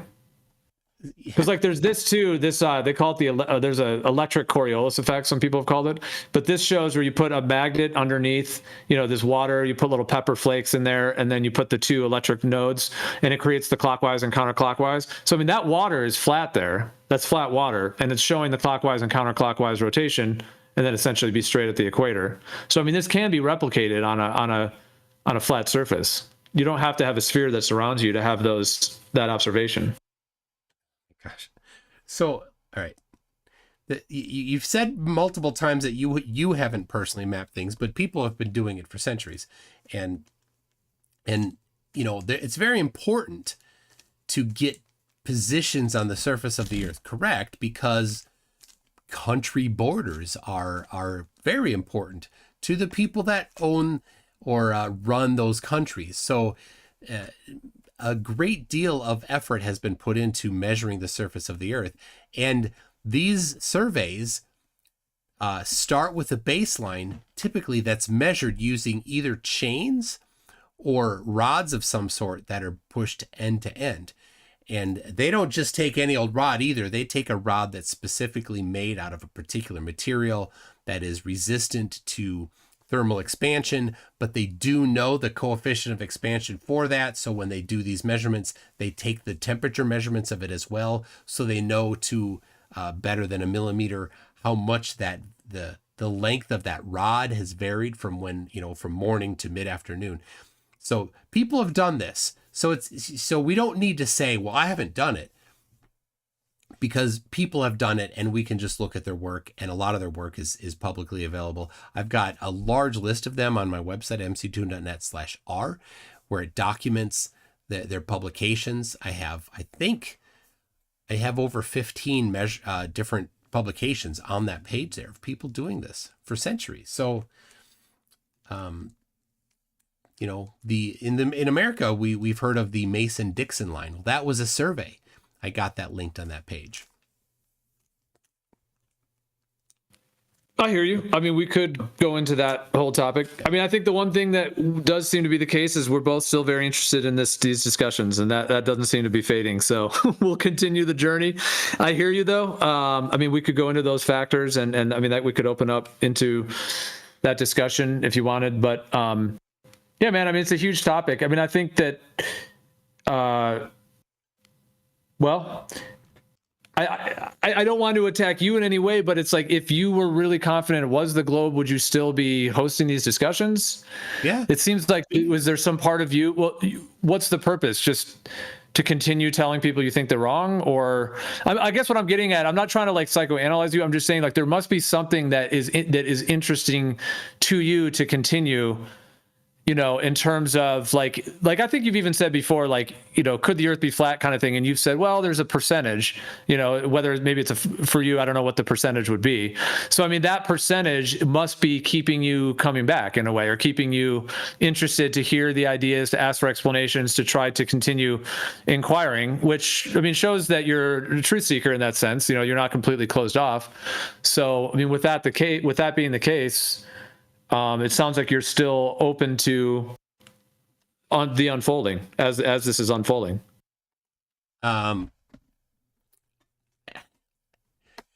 This is a hobby, and it's something that interests me. I never, when I was in, I think it was 9th grade, when the science class was called Earth Science, and in that class we studied the shape of the earth. Was one of the things that we studied in it. And I thought in that class, like, oh, okay, whatever. It wasn't the topic that I really thought was this topic I wanted to study in science. At that time, I wanted to study chemistry. And I didn't take that until I was 2 years later. And then actually I took physics the next year, my senior year. I'm like, oh, I like physics much better. I definitely like physics. Chemistry, I found out once I took the class, I didn't have that deep of an interest in it. So it was physics for me. And so the shape of the earth, a lot of the things do go into physics.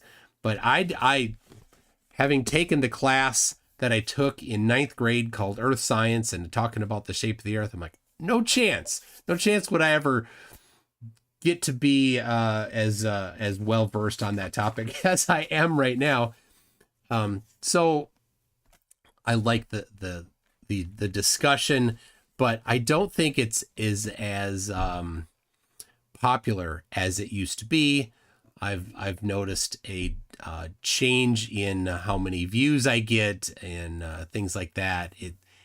I think it's tapering, and some flat earthers are like, it's more popular than ever, but I don't see a whole lot of new flat earthers since we went to Antarctica either. I think that one of the things that people ask when they first are presented with the idea of flat earth, they start asking questions. Well, how does the sun work?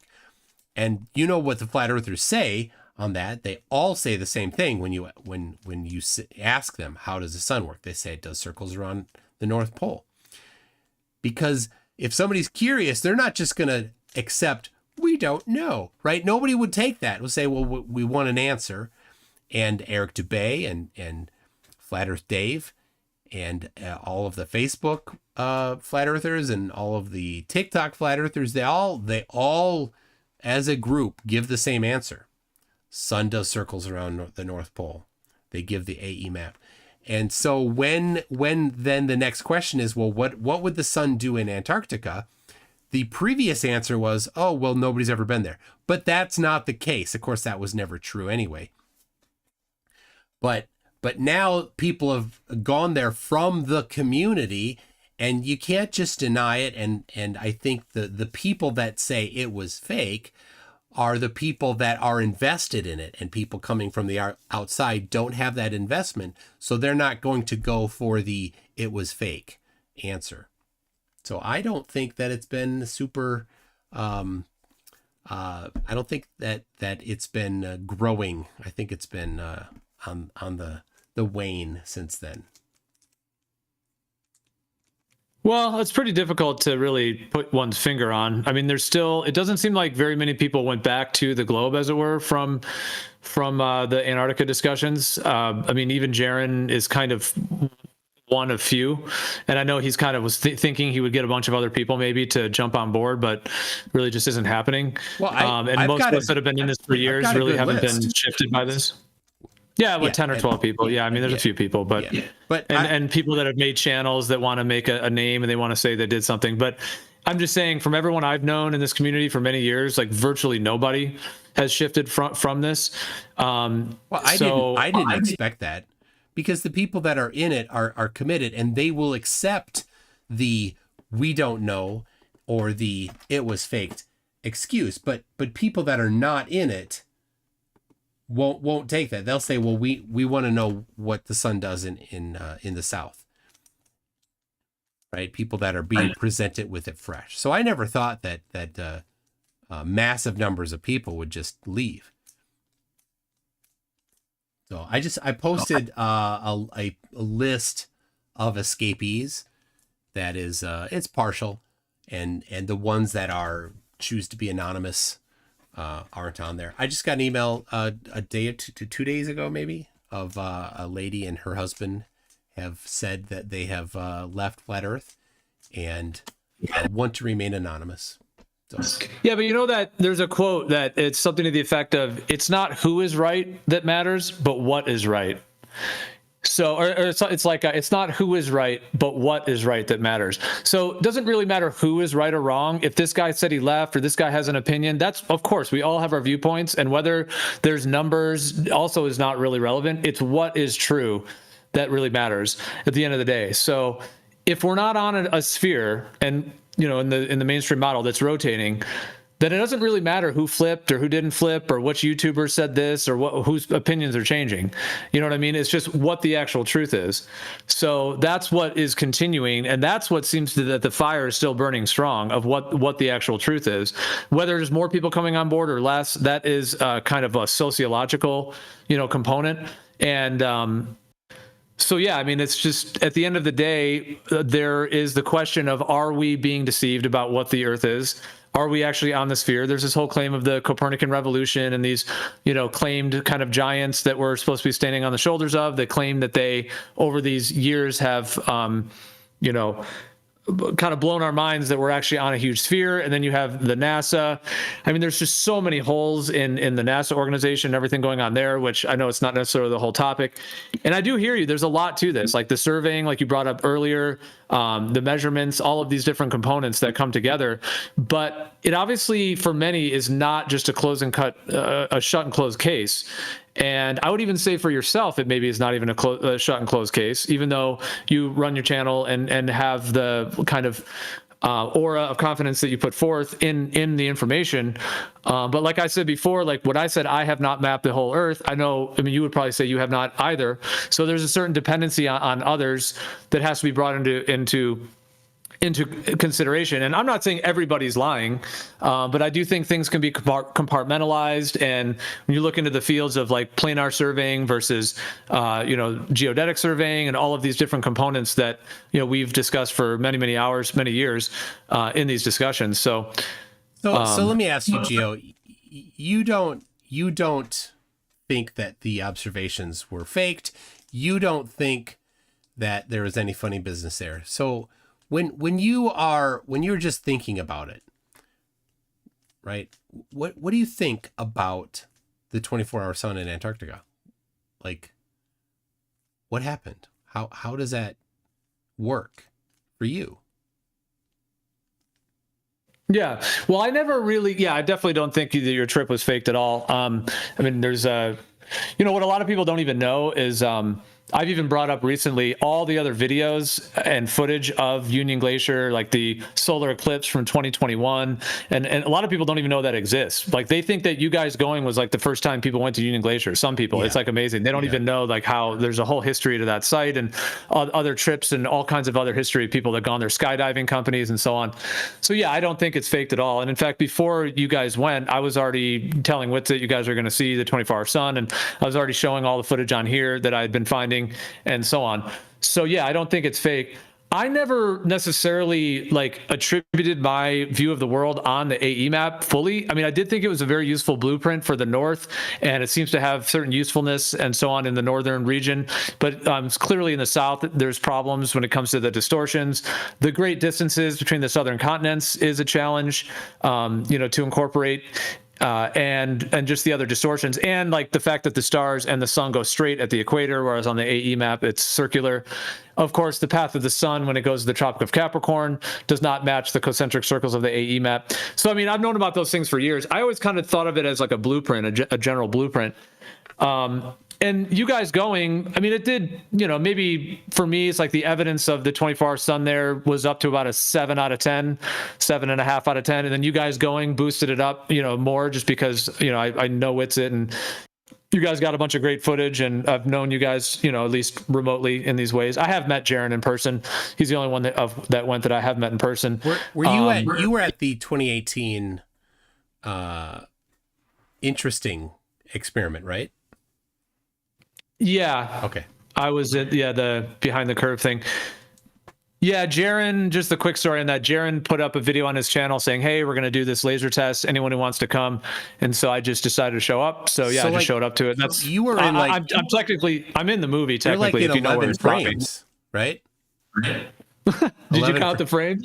Well, I don't know, but if you're only in 11 frames, you got to be careful because Flatsoid might take them out. Well, I don't know. There's a number of frames I'm in if you know where to spot me. I was there there was 2 days that he did that filming. The one day was the laser test day. The second day he did the holes cut out in the boards. I was not there for the second day. I was there for the first day with the laser. Okay. So here we are. We're back. Like that was a lot. You've said that you agree with all of these things that match the globe, and you don't have an answer for flat Earth for all these things. Right. Well, I think essentially because the sky has the two poles. So basically, like what I've been saying in here as well for the last few weeks, I'll try to answer the question more directly. So the fact that the sky has the two poles, the northern rotation, the southern rotation, and like I've said, the two 24-hour suns, which I do not deny the one in the south. I think it's great. We have more evidence and data and footage of it now than we did before. It's kind of interesting how kind of concealed it was for many years. So that's another topic. Just seems like we should have had more footage of it previously, but nonetheless, it's good that we have the footage now. And when you have those star rotations, if you were to freeze frame the sky, let's say 2 a.m, you just freeze frame the sky, and then you go and you put a little flag at every GP of every single star, you would end up with 2 rotations on the ground, two swirling vortexes, as it were, 2 circular fields of flags, basically. And then they'd go straight at the equator, which is like that stereographic projection I was showing before. That's what you would end up with on the ground. You just put a flag at every single GP of every single star, including Polaris, the whole thing. What that means is that for the Earth to have to be planar, it's a 2-pole planar Earth. There's really no other option. The one single pole AE map is just not possible with the GP situation. I know some people have talked about, well, maybe it follows you around the outside. If that was the case, the GPs would be moving. You would not have consistent flags in the ground, as it were. So it just is not possible to have that. And if I've asked in here if anyone can refute that or bring any point, because I know that when a lot of this was happening, there's the Joe Hanvey and could there something be following you around the outside? But with what I just mentioned with the GPs, that's not possible. Therefore, even if I use the term flat Earth, it's a 2-pole flat Earth. So now I realize, though, that some of those maps we looked at, those 2-pole, I agree with the issues with those, some of the flight paths that have been discussed, the east-west circumnavigation, etc. The distance between the lines of latitude, right? Yeah.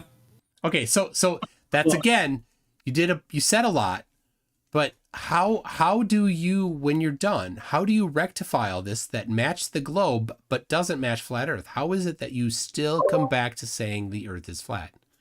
They don't. He won't say the Earth is flat. They don't. Hold do on, that Dan. here. Just hold on, Dan. Come on, I argue with you guys all the time about this. Well, Dan, if you want to jump in, I can step back if you want to speak and stuff. I don't. Say it. Just say it. This isn't a flat Earth server. That's what you say to me. Okay, say so it to Dan's him. coming in. All right, hold on, Dan. Dan's coming in hot here. Okay, I absolutely say the Earth is stationary and has planar geometry, a foundational planar geometry. I have no problem saying flat Earth. I don't necessarily call myself a flat earther. There's certain reasons for that. It's not a nuanced enough term in terms of cosmography. I don't necessarily prefer that term, but I have no problem saying it's a flat Earth in that sense. This is not necessarily a flat Earth server because it's an open platform for all folks. It's not a cult that is one particular thing. Nonetheless, so if that's what Dan's referring to. So yes, I absolutely think the Earth is planar and stationary. And Mike, I guess what I would say to what you're asking, I do not have all of the answers. I have not mapped the entire Earth. I think this is a very authentic journey that is unfolding for all of humanity. So I do not think that it is meant to be that we just have all the answers. When I first looked into flat Earth in 2004, there it was, the AE map. I mean that it's just not that simple that the answer to what the Earth is just on a Google search in 2004. There's the AE map. Oh, it happens to be the logo of the United Nations, the World Health Organization. That's not it. It's fine that that was put forward. I have some theories as to why that was. All right, but I'm just saying that isn't it. So I'm just saying it's an authentic journey. I don't have the answers. It does. The sky is 2-pole. The ground has to be 2-pole, and there's more to unfold, to uncover. Okay. All right. So I want to talk to you in a second, but Gio, I just want to put this to you. When you're not on the server, when you're just whatever, just put this in your head. And for me, all these observations match the globe. They do, right? And you have all of these things that you're like, okay, there's this list of other things, but you don't have any explanations for things for flat Earth. So, let me couch that a little bit, because I know you like you said, you have something. So let's say the vast majority that you know of match the globe, and the vast majority for flat Earth you don't have an answer for. So just when you're not here, when you're just on, think about that. All right, Dan. Well, but I don't. But let me just say it just is a little bit of a misrepresentation, because I'm not saying everything matches a globe, and I'm not saying nothing matches flat Earth. I wouldn't say that at all. I think there's a lot of things that don't match a globe, so I'm not stating that. I think the globe is, like, at best, in terms of what matches, if I had to give a percentage, 70 to 80% maybe at best is what in terms of matches, if you want to say that. But it depends on what we're referring to, exactly. But no, I don't think the globe is I think it's an effective model in certain ways, but I'm not very impressed with the globe model in multiple ways. So no, I would not say that all these things fit the globe model. I think there's a whole bunch of issues with the globe model, but I don't think we have all of the answers of what the Earth is. And yeah, if you want to move on to Dan, I would just say, and I'll step back because I know I've said a lot here. I'll just say that, like I said before, I think this is a very authentic unfolding for, even if you want to say awakening for humanity. I do think there's a group of entities that are lying to us about what the Earth is. I think they do have the correct layout of it, and they are giving us the globe model. So they would be concealing from us what the actual Earth is. They're not going to put it on the logo of their United Nations that simply. And they would have a whole backup plan, such as trying to put this meme in that there's no 24-hour sun to try to now destroy flat Earth 10 years later. So they have their plans, but I do not think this ends at, oh, the Earth was a globe, all the flat earthers were wrong. But, so yeah, I just think it's an authentic unfolding, and I don't think we are meant to have all the answers yet. And that's why it's a journey, and there's more to come. I will agree with you that I think that there are a group of people lying to us, and I think the topic is what they're lying to us about is whether or not hoppy beer tastes good. It does not taste good. They're like, but it does. No, it doesn't. They've just convinced themselves. Before Dan says something, Bev is in the chat, and I asked Bev to pop in. Bev, come on in. Anyway, Dan, how you doing? Well, thanks for hearing me out. Cheers. Yeah, thanks. Thanks, Gio.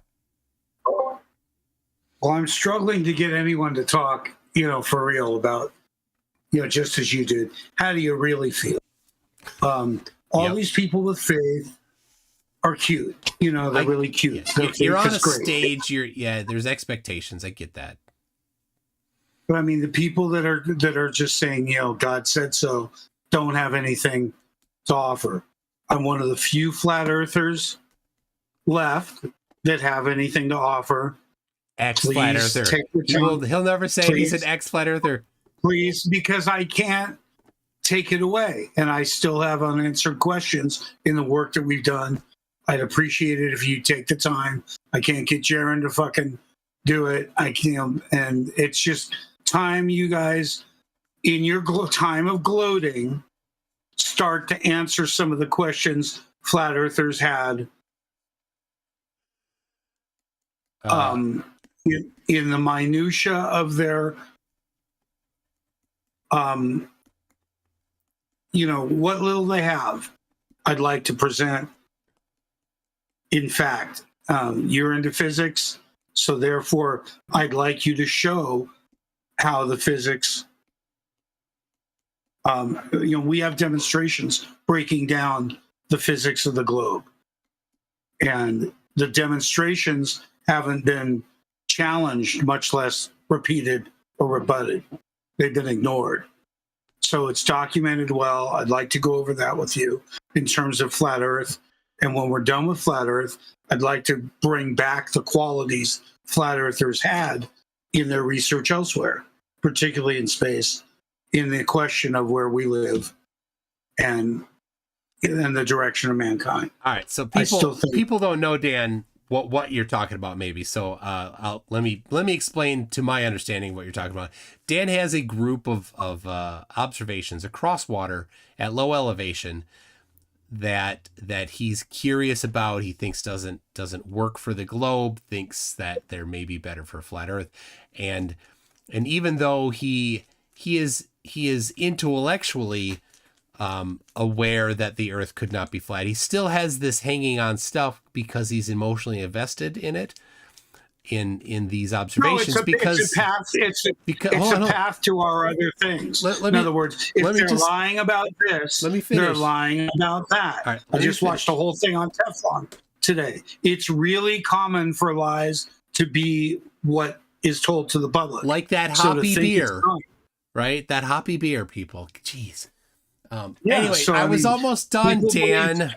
I was almost done. I was poking at you with the emotionally attached thing. Anyway, Dan is, I think, emotionally attached because he's took part in many of these observations, and you want to set up a time where we can go over them, and have or you can blow it off. You can be afraid. I'll let all you guys be afraid.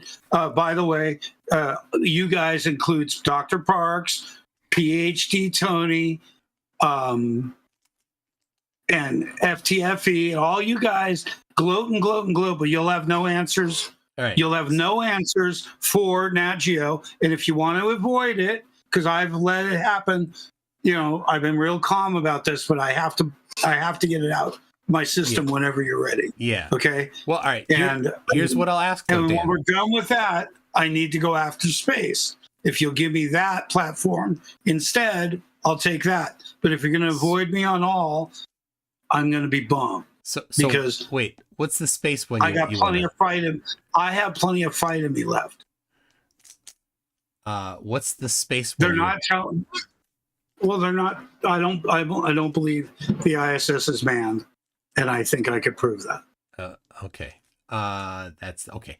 So here's what I'm going to ask. So Dan, I like talking with you, and I don't want to have a conversation with you where you get angry, and we've done that before, and it's entertaining, but that's not what I want. I would ask for a concession that after we have that conversation, that you make a commitment before and you stick to that commitment after, whatever that is. Right? Let me give an example. So I don't know. Did you see the conversation between Flat Earth Dave and Dr. Shiva? No. Okay. Well, in that conversation, Dr. Shiva was saying, let's get a bunch of flat earthers together and a bunch of, he knows people at MIT. So he said, we'll get MIT people together. We will come together. We will propose experiments to do, and we will state our commitment to the results of those experiments as part of this coming together to plan the experiments. And then we'll pick amongst the group of experiments which ones we're going to do, and commit to the outcome. So if the globe says this and the outcome is that, then globe. And if the flat earth says this and the outcome is that, then flat, and commit to the outcome. And two things. First of all, Dave was asked to bring like 10 other flat earthers, and he got very sad because he knew he couldn't bring any flat earthers to this conversation, number one. And number two, he was very unwilling to say that he would commit to the outcome, right? If it matched globe, he would stick with globe. He would accept globe. He didn't want to commit to that. So Dan, I'm going to say that has to be for the conversation to happen. We have to have some sort of a commitment. I'll make the same commitment. Then blow off flat Earth and let's just talk about space, because I can't defend flat earthers constantly. It's always been the problem. It's like I can defend what I've done in my work, in our work, but I can't defend the actions of others. And people like Ali, they're cute, they're interesting. They're just as cute as the religious ones.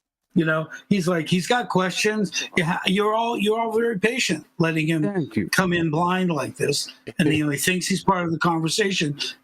Ali, you're very out of it. Thank you. You're coming from emotion, and you're just bringing your conclusions. Your argument isn't strong, and it's too bad, because your energy is great, but you need a better argument. Yeah. Thank you, Mr. Dan. So, Mr. Dan, have you ever been to Antarctica too? No, that wouldn't be necessary for me to talk to you. Are you drunk by any chance, Mr. Dan? Are you drunk? Your path, what? You see, your energy is so appreciated, but your pathway Dan is not drunk. It's awful. He is obviously.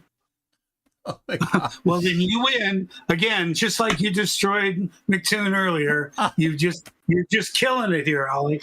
That's why I mentioned it. Wait, I think Ollie's drunk. Ollie, why are you so drunk in this conversation? He's happy to be. I finished the discussion with you an hour ago. I can't believe that you're drunk, Ollie. Why are you drinking? I finished the discussion with you an hour ago. It's a good time to bring up accusations that are unfounded.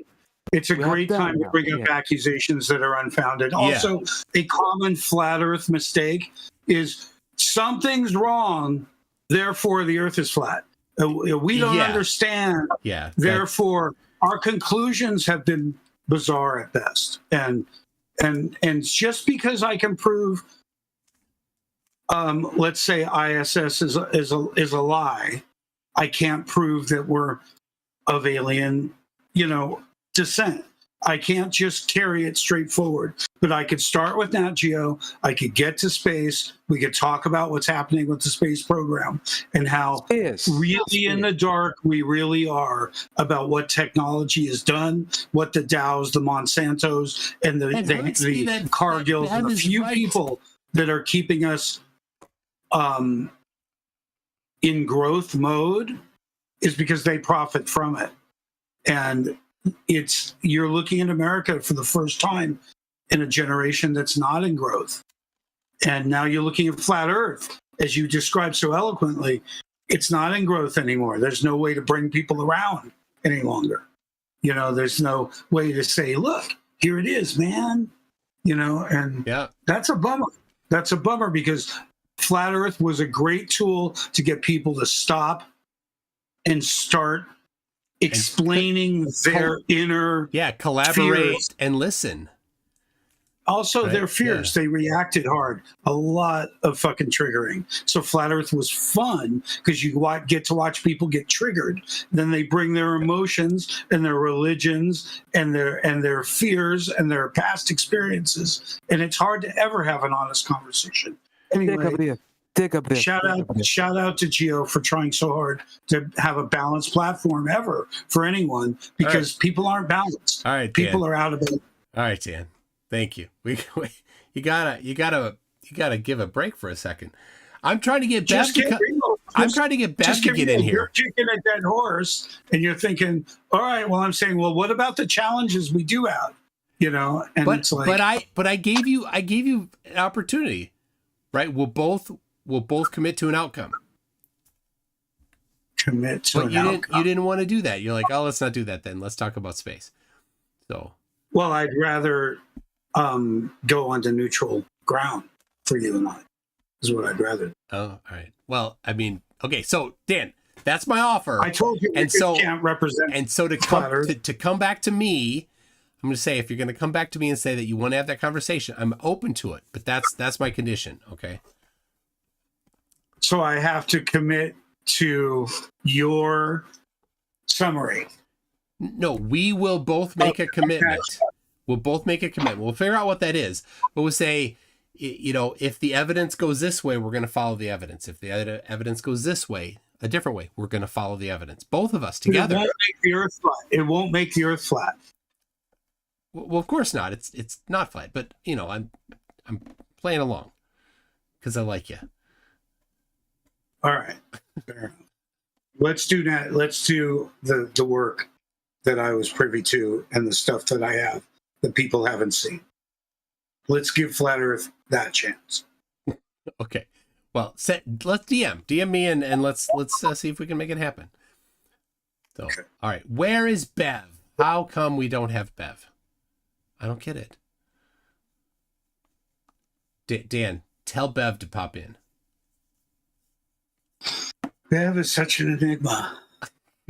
And like he's the one wrapped in a he's mystery. the one that wins now. Now that everyone backs the truck up and won't commit to anything, he wins. He's like he gets to be the winner of all of it. It's crazy. All right. Does Ali did you have something else here? Yeah, besides mindless accusations that fit your own fears. Yeah. Yeah. So Ali, So nothing? Dan, my friend, you didn't go to Antarctica? I was reading that day. We've already gone through that. I was trying. Dan, I was are trying. you drunk? Dan, are you drunk by any chance? We've already Let covered me that. hold on. If this is just devolving, let me, and if anyone else wants to jump on the stage, jump up and bring something up, ask a question, whatever you want to do. But let me just say one thing. I don't know where the convo is going right now. Let me just ask Mike real quick what you think. And I'm not trying to even go in a long back and forth. It just popped in my head. So the whole thing that we haven't been back to the moon, what do you really think on that? Because I mean, if it really was a globe and they went and landed on the moon in that epic time, 69 to 72, and they made it there, wouldn't it just lead that the moon will be such an important pit stop between the Earth and the rest of the solar system, as it were, going to Mars, anything like that humans would have been going back there consistently and maybe setting up telescopes, setting up research stations, making sure women can give birth in space, building additional spacecraft to be going back and forth from the moon. It's like if humans find an island, they instantly set up ways to get back and forth from the island. So I'm just wondering, it's just kind of a one question. I'm not even trying to go back and forth on a long thing. I just wondered what you think about why there's been such a stopping of going to the moon. And, they drove those couple rovers on there and then just gave up on it. I know there's the idea of funding, but I mean, there's plenty of funding in the world. So what is your honest opinion? If the Earth is a globe and the moon actually is the thing you can land on, why has there just been such a lack of going back to it, setting things up on it and continuing that venture? All right. Well, first, many things have gone back, just not humans, since 1972. But the reason why is, of course, that Congress decided to earmark money for NASA to go to other projects. So when Apollo 16 was on the moon in 1972, April of 1972, they got news, and they were excited to hear it, that the space shuttle program had received funding from Congress. That was great news. They're like, awesome, cool, without really putting together what does that mean for the moon missions. And what that meant for the moon missions was that they weren't going to continue going past Apollo 17 was the final one. They were planning 18. They had a couple extra capsules, that they used to go to other missions. So they used the one that was going to be an 18 or 19 for Skylab, I think. We know the above board story. Let's talk about the military aspect that's always been there, how finally with Space Force there could be actual budgeting, how Congress was only protecting us from double billing because they knew there was already funding in all other areas. I was answering Gio's question. But tell the truth about space now, that the military portion was 50% of the programs you're talking about. In order to sell anything to the people, they had to sell cargo. They couldn't tell anyone what was really going on. All right, but I wanted to hear I hear you on that, but can he finish his point too, though? Because I wanted to hear the rest of his point. So it was Congress that said, well, we're not going to continue the massive budget, and we're going to shrink it, and it's going to be earmarked for this. So that now NASA is told, well, you don't get money for the moon landing stuff anymore. And so that was Congress, and it was politicians who aren't making the decisions that everybody wanted to make, that wanted to continue going back to the moon. They had budgetary things, and they wanted to get reelected, and the constituents are like, well, we don't want to keep spending all that money on this project. We wanted to reduce, and we want to spend money on some other things. So that's what they did, because they needed to get reelected and please their constituents. That's the real reason why the whole thing stopped going to the moon.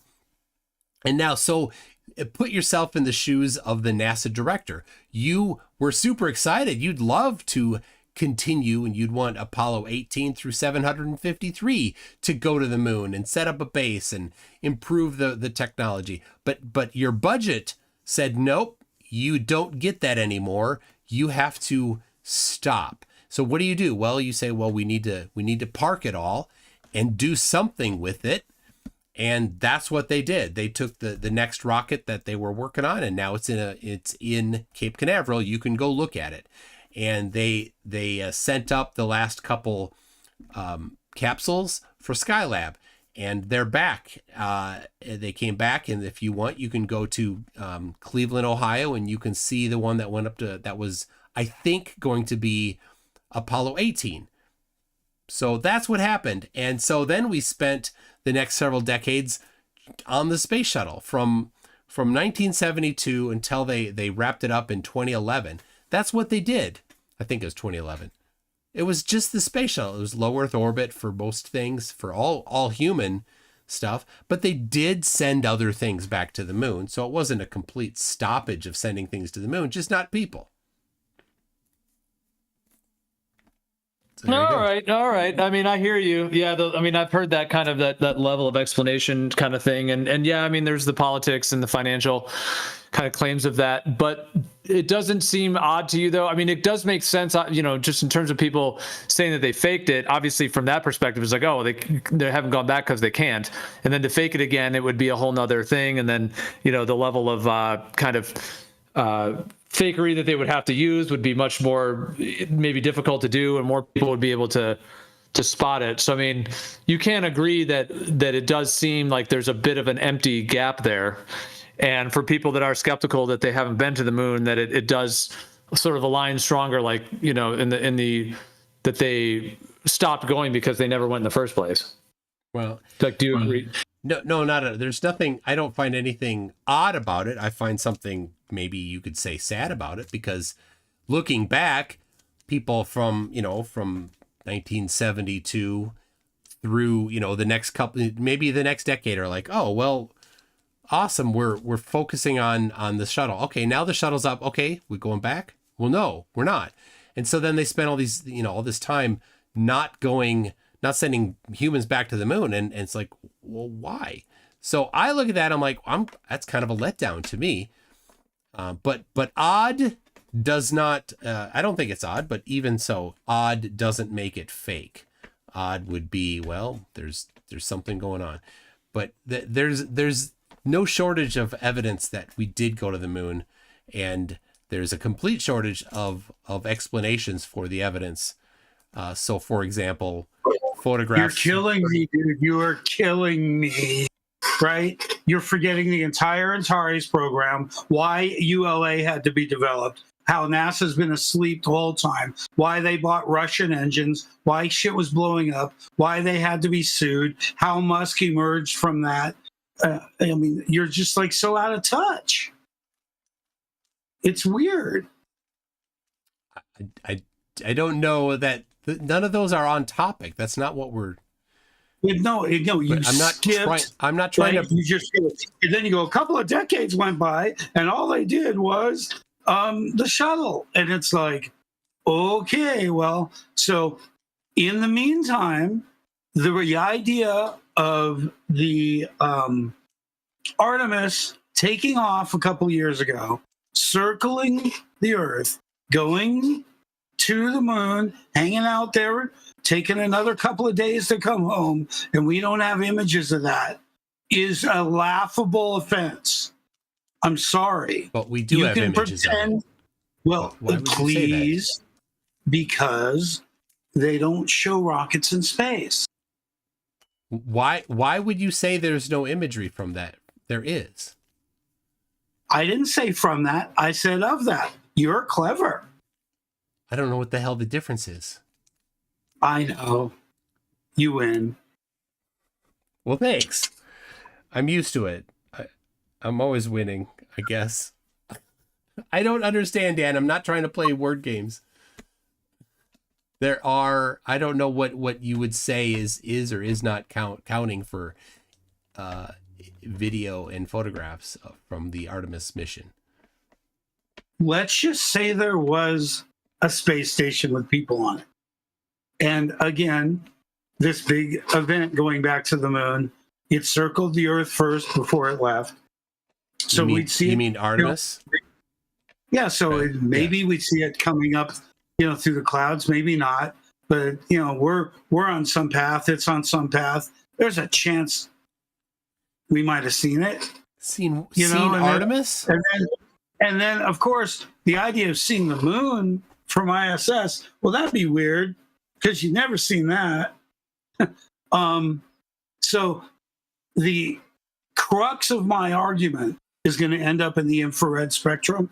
So if you want a heads up on where I'm going to head and what they don't show you, it's going to be available in full spectrum photography, not just what your eyes can see. So they know that. They're keeping it from you. And that's the end of that. Wait. I want to understand. You're saying you think there's no photographs or video of the moon from the ISS? So is there photographs or moon from the ISS? No, they don't pan. They don't show you anything going on. As a matter of fact, not since the repair mission have you seen the Hubble. Why would you see the Hubble since the repair mission? It's not. It's roughly at the same altitude, going around and around every day. But they're not. They're not near it, though, Dan. They're intentionally nowhere near it. No, just admit this is a bad argument. So according to you, they're never near it. You win again. I'm sorry. I can't pursue these bad arguments. You win. When you get to those arguments, it's a dead end for me. And you win. You're right. They just never have the right angle. They're never in position. Same with every rocket launch. You're right. I don't know what you're talking about, Dan. I know. That's why I've been telling you that I got plenty to fight about whether the Earth is flat or not. I have all the same arguments I did before TFE. There should be like that's true on the ISS. They should be able to pan out and see the moon and see the solar system. There should be much more authentic footage of that, and like being able to see other objects that are like satellites. So there should be so much more of that. No, you should not, because they're intentionally not near those other objects when they're in the ISS. So space is significantly larger than the Earth, because you don't just have the three-dimensional surface of it, but you also have varying elevations away from it. And there, when you're talking about the number of objects that are in orbit, a couple thousand, versus the number of, for example, cars on the Earth, right? Is it possible, even though you're at the same elevation, to be in a location on the Earth where you don't see cars? Yes, it is possible for that to happen, even though there's way more cars on the Earth, and they're all at roughly the same elevation compared to in space. So why is it possible to have a place where there's no cars visible? Because they're far away. Yeah, but we've never seen any of them. Like, not one. They never zoomed into one satellite from the ISS. They intentionally are not near them.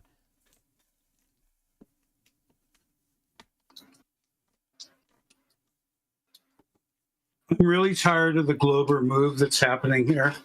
You know, Schill is typing, you know, he's trying to say, he knows what I'm going to say. He's typing something. He's putting up an image of what looks like a rocket launch from the ISS in real time. Unfortunately, the key word here is going to be real time. They don't show anything in real time, and most certainly won't show you the infrared spectrum in real time from the ground or from space. You'll find in the ISS, they not only won't pan around, they don't look down and they don't look up. So I'm being robbed of 12 hours a day. And my goal is to convince the people of the United States that you call Congress that they're being robbed of 12 hours a day of imagery. And that's the crux of my flat Earth or not. But Dan, let's be honest, you wouldn't accept it anyway. That's right? A great assumption. It doesn't make it true. It doesn't. In other words, you can diminish me. You can generalize. Dan, you can make assumptions. You could call it every excuse in the world. But I've got some great points about stuff that you're not even looking at. And until you're ready to finish with flat Earth for real, you're not ready for me. Anyway, we've got quite a few photos of the moon from the ISS that people have posted. So there's no shortage of those.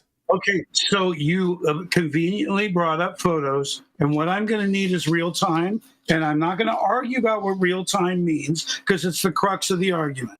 Okay. This Canon D50 post-production, Ricardo Rossi stuff that's being posted here, MS-10 and MS-11 are a big deal. Yeah, I've seen them. It's a big deal. One's day and one's night. So Dan, that was...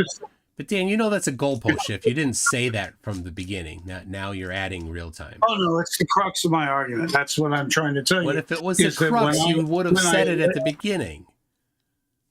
Oh, maybe I overlooked it. I doubt from it. the beginning if it's the crux. But Well, anyway, I know it is. Yeah. So, Demanding. Wait. Regardless of my ability to move the goalpost, you can't. You're good at it, Dan. You've got experience. You can't kick these. You can't make these shots. So you've got a lot of experience. I got a lot of fight in me about stuff that doesn't represent what fucking Flat Earth Dave says, and I'm not backpedaling on anything I ever said. So I don't fit the mold when you generalize everything of flat earthers. You know, I know you find that brand of flat earther. Yeah, I mean, Dan, you're the outlier. Well, right? It's just starting to piss me off. Well, I mean, you could, we're ready for you when you're like, all right, I give it up. That they're all dumb. That's enough. We're ready, Dan. So rally the troops. I'll take all of you guys on. No, that's not what I'm saying, Dan. I'm not saying I'm just going to take us on, Dan. I'm saying excuses. It could be this. It could be that. You sound as bad as flat earthers when I talk space. You do. Dan, here you go. I want to put you on this list here, Dan. The one I just posted. Just let me know when you're ready. All right. NASA show, can you stop posting still frames, shots from the same source I keep talking about? And why I'm demanding more is because of what you're posting, you ridiculous person. All right, hey, I don't want to take it off what you guys are on if you're on something, but I just want to say one other thing that was on my mind about the moon thing. Just to me, logically, if they did go and land on the moon, it just seems like humans would be like, it would be so important in terms of the funding. It would be very like the first thing that would be funding, because first of all, if there ever was an asteroid or something happened to the Earth and you wanted to have the human race survive, you would have as much of a population of humans on the moon living there as possible in case the Earth got hit by an asteroid or something happened or there was some crazy catastrophe. At least there's people on the moon.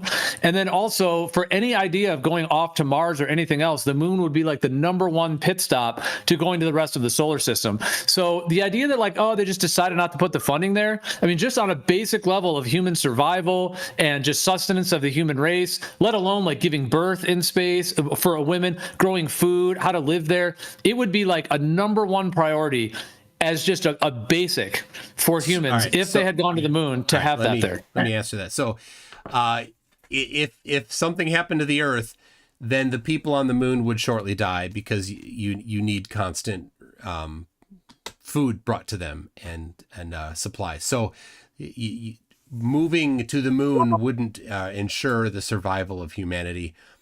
Elon Musk has that as a goal on moving to Mars. He has the idea maybe that humans can be self-sufficient at some point in the future on Mars. And that has some amount of possibility. I don't know how really possible it is, but there's an atmosphere, there's carbon dioxide, there's water, there's oxygen, there's hydrogen. There's things there that you can use potentially to be self-sufficient. Nothing like that exists on the moon.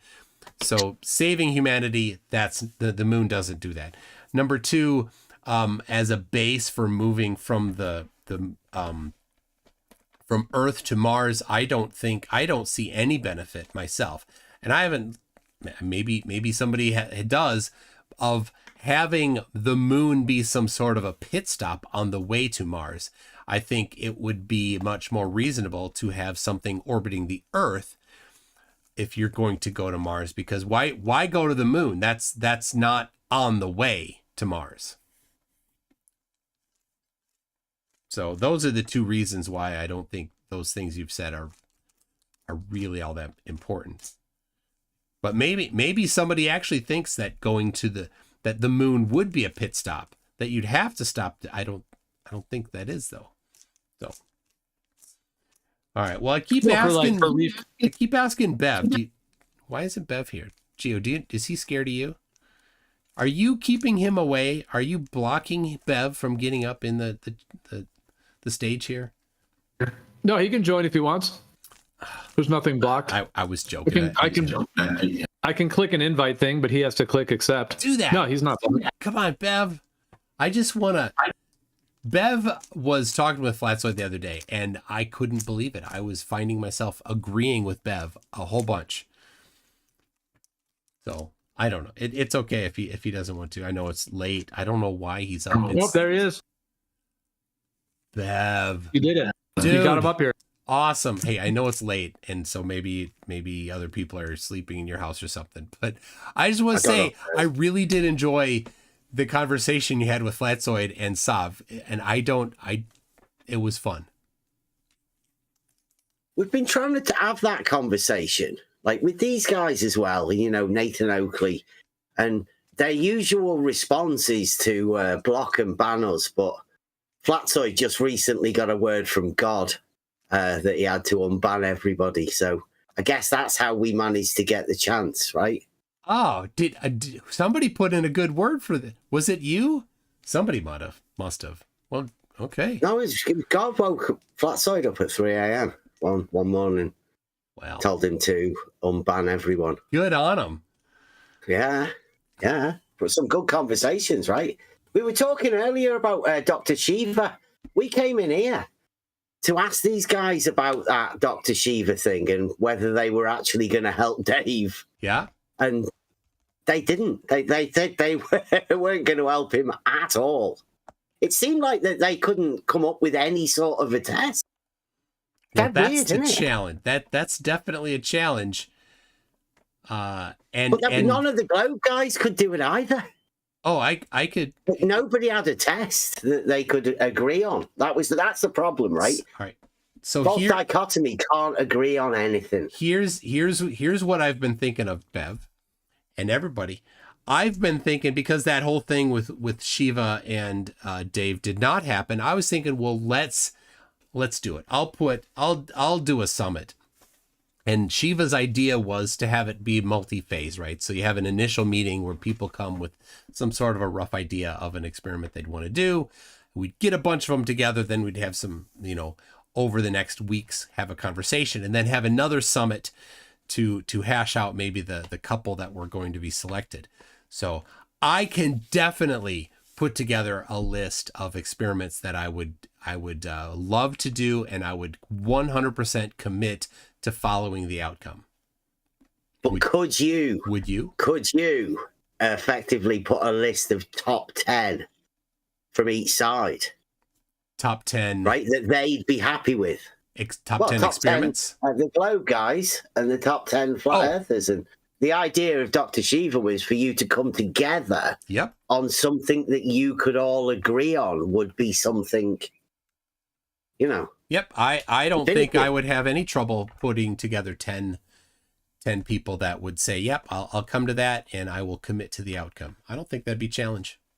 Not for the globe. Yeah. Well, I know that that both you and Will Duffy have said what would determine the shape of the Earth. Yeah, we had a list of 16 experiments, and you want 10. I got 16.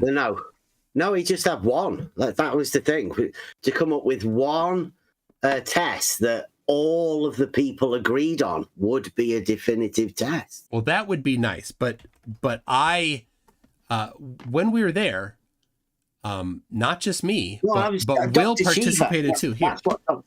Did he say one? Maybe he did. Yeah, he said it was to get 10 of each side together. Yeah. To come up with something that they could agree on. That's what we were talking about when we came. I'll do that. If it's just one test, sure. I'm in.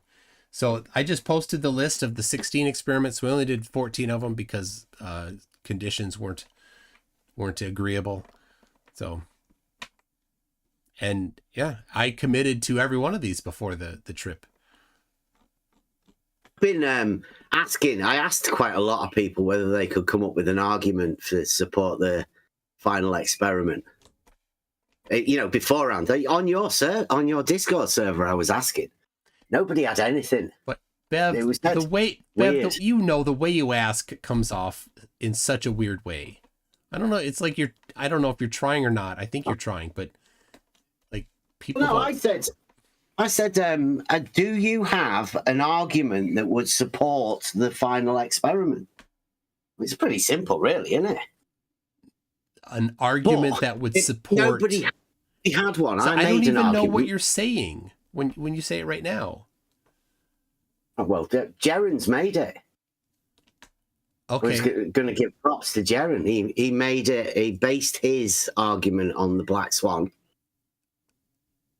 And when he said, I think you should give him props when he phrased it using the same logical argument as the black swan. He made a modus tollens. Yeah, yes, similar. Yeah. I mean, I did that. I did that years ago. Before the final experiment, nobody said anything. Like when I was asking, could anybody make an argument for the final experiment? Like for months before. Nobody had anything, but it turns out that now, Jaren, 6 months after, now he has an argument. Well, here, I years ago I did this. The flat Earth black swan. Flat Earth is black swans all the way down, and I have a list of 6. I was gonna keep going, but I didn't. Of things structured the same way. Yeah, I've been saying that the actual black swan, the first one, has been fallacious in form right from the off. But nobody wants to talk about it. Fallacious in form? What's wrong with the form of the original supposed black swan? His P at the end is a not P, right? It's not the same P as he starts off with. So It's he different ends up P. with a fallacious Dude, form. if you have Yeah, different P, Dave Murphy's going to be upset. yeah, that's the form of the argument, isn't it? All right, well, go over it and what's different about the P?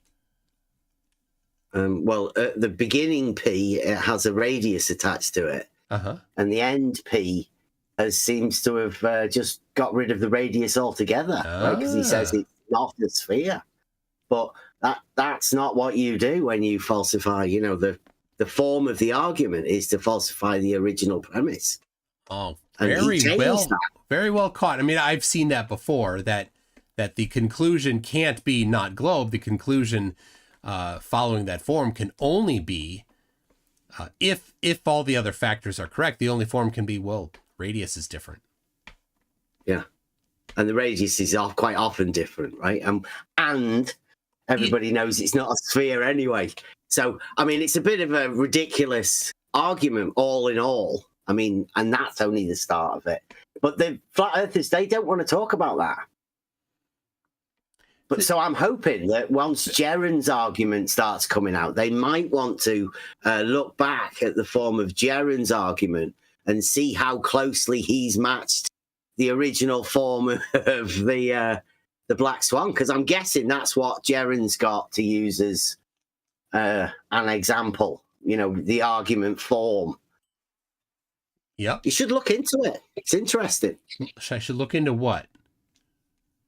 Jeran's argument and the modus tollens. Oh, well, and the original modus tollens. Yeah, I'll post it again. This was from because Nathan Oakley's got a flat Earth reference book, right? So I've heard. It would be really embarrassing, wouldn't it, if they were to put a openly fallacious inform modus tollens as the number one proof of flat Earth. That would be embarrassing. Because that would be highly embarrassing, wouldn't that? Huh? Yeah. Hey? 5 years, just imagine. Does anybody know any time frame for when this book might be available to be put? It's not going to come out. Come on. You don't think it's ever going to come out? How can a flat earther make a claim? You tell me, right? I've got a stack of books. Fallacious modus tollens. Bev, I've got a stack of books of claims that flat earthers have made for 150 years. Nathan can't talk to anyone. How can he defend? Well, no, Nathan book of claims, right? It's a perfect venue for Nathan. The paper doesn't argue back at him, and he doesn't need to mute the paper. And he'll be able to cite it when anybody comes. He'll just be able to call them names and cite his own book and say, go and read that. Of course. I mean, it is perfect for flat Earth, right? I'm not too sure how much you're going to get out of it, right? Well, how do you get a benefit from Nathan Oakley? I mean, look, the Black Swan, right, that has been openly fallacious for 5 years. QE, Nathan, none of them want to talk about it. And none of these guys, none of the flat earthers want to talk about it either. And that's been going on for 5 years. None of the flat earthers in Discord servers, you mean? Yeah, absolutely, yes. They all sort of defend it and say, well, he doesn't really mean to change the P. Like you have to put it back in because you should know what it is. And they justify it, Yeah. I mean, let's say, for instance, right, is it a consequence of the Earth being a sphere of certain radius that you can measure a distance to the horizon? Is it a consequence of the Earth being a sphere that you can measure the distance? Yeah. Yes. Okay, now can you measure the distance to the horizon? That's a very difficult thing to do. But you can if you put some effort to it. Yeah. Oh, so then you would be able to measure a distance to the horizon. Yeah. Nice. You can. I'd say that you can't measure a distance to the horizon in reality. Flat earthers are terrible at doing that kind of thing. What, measuring distances to an apparent position? Measuring anything. Really.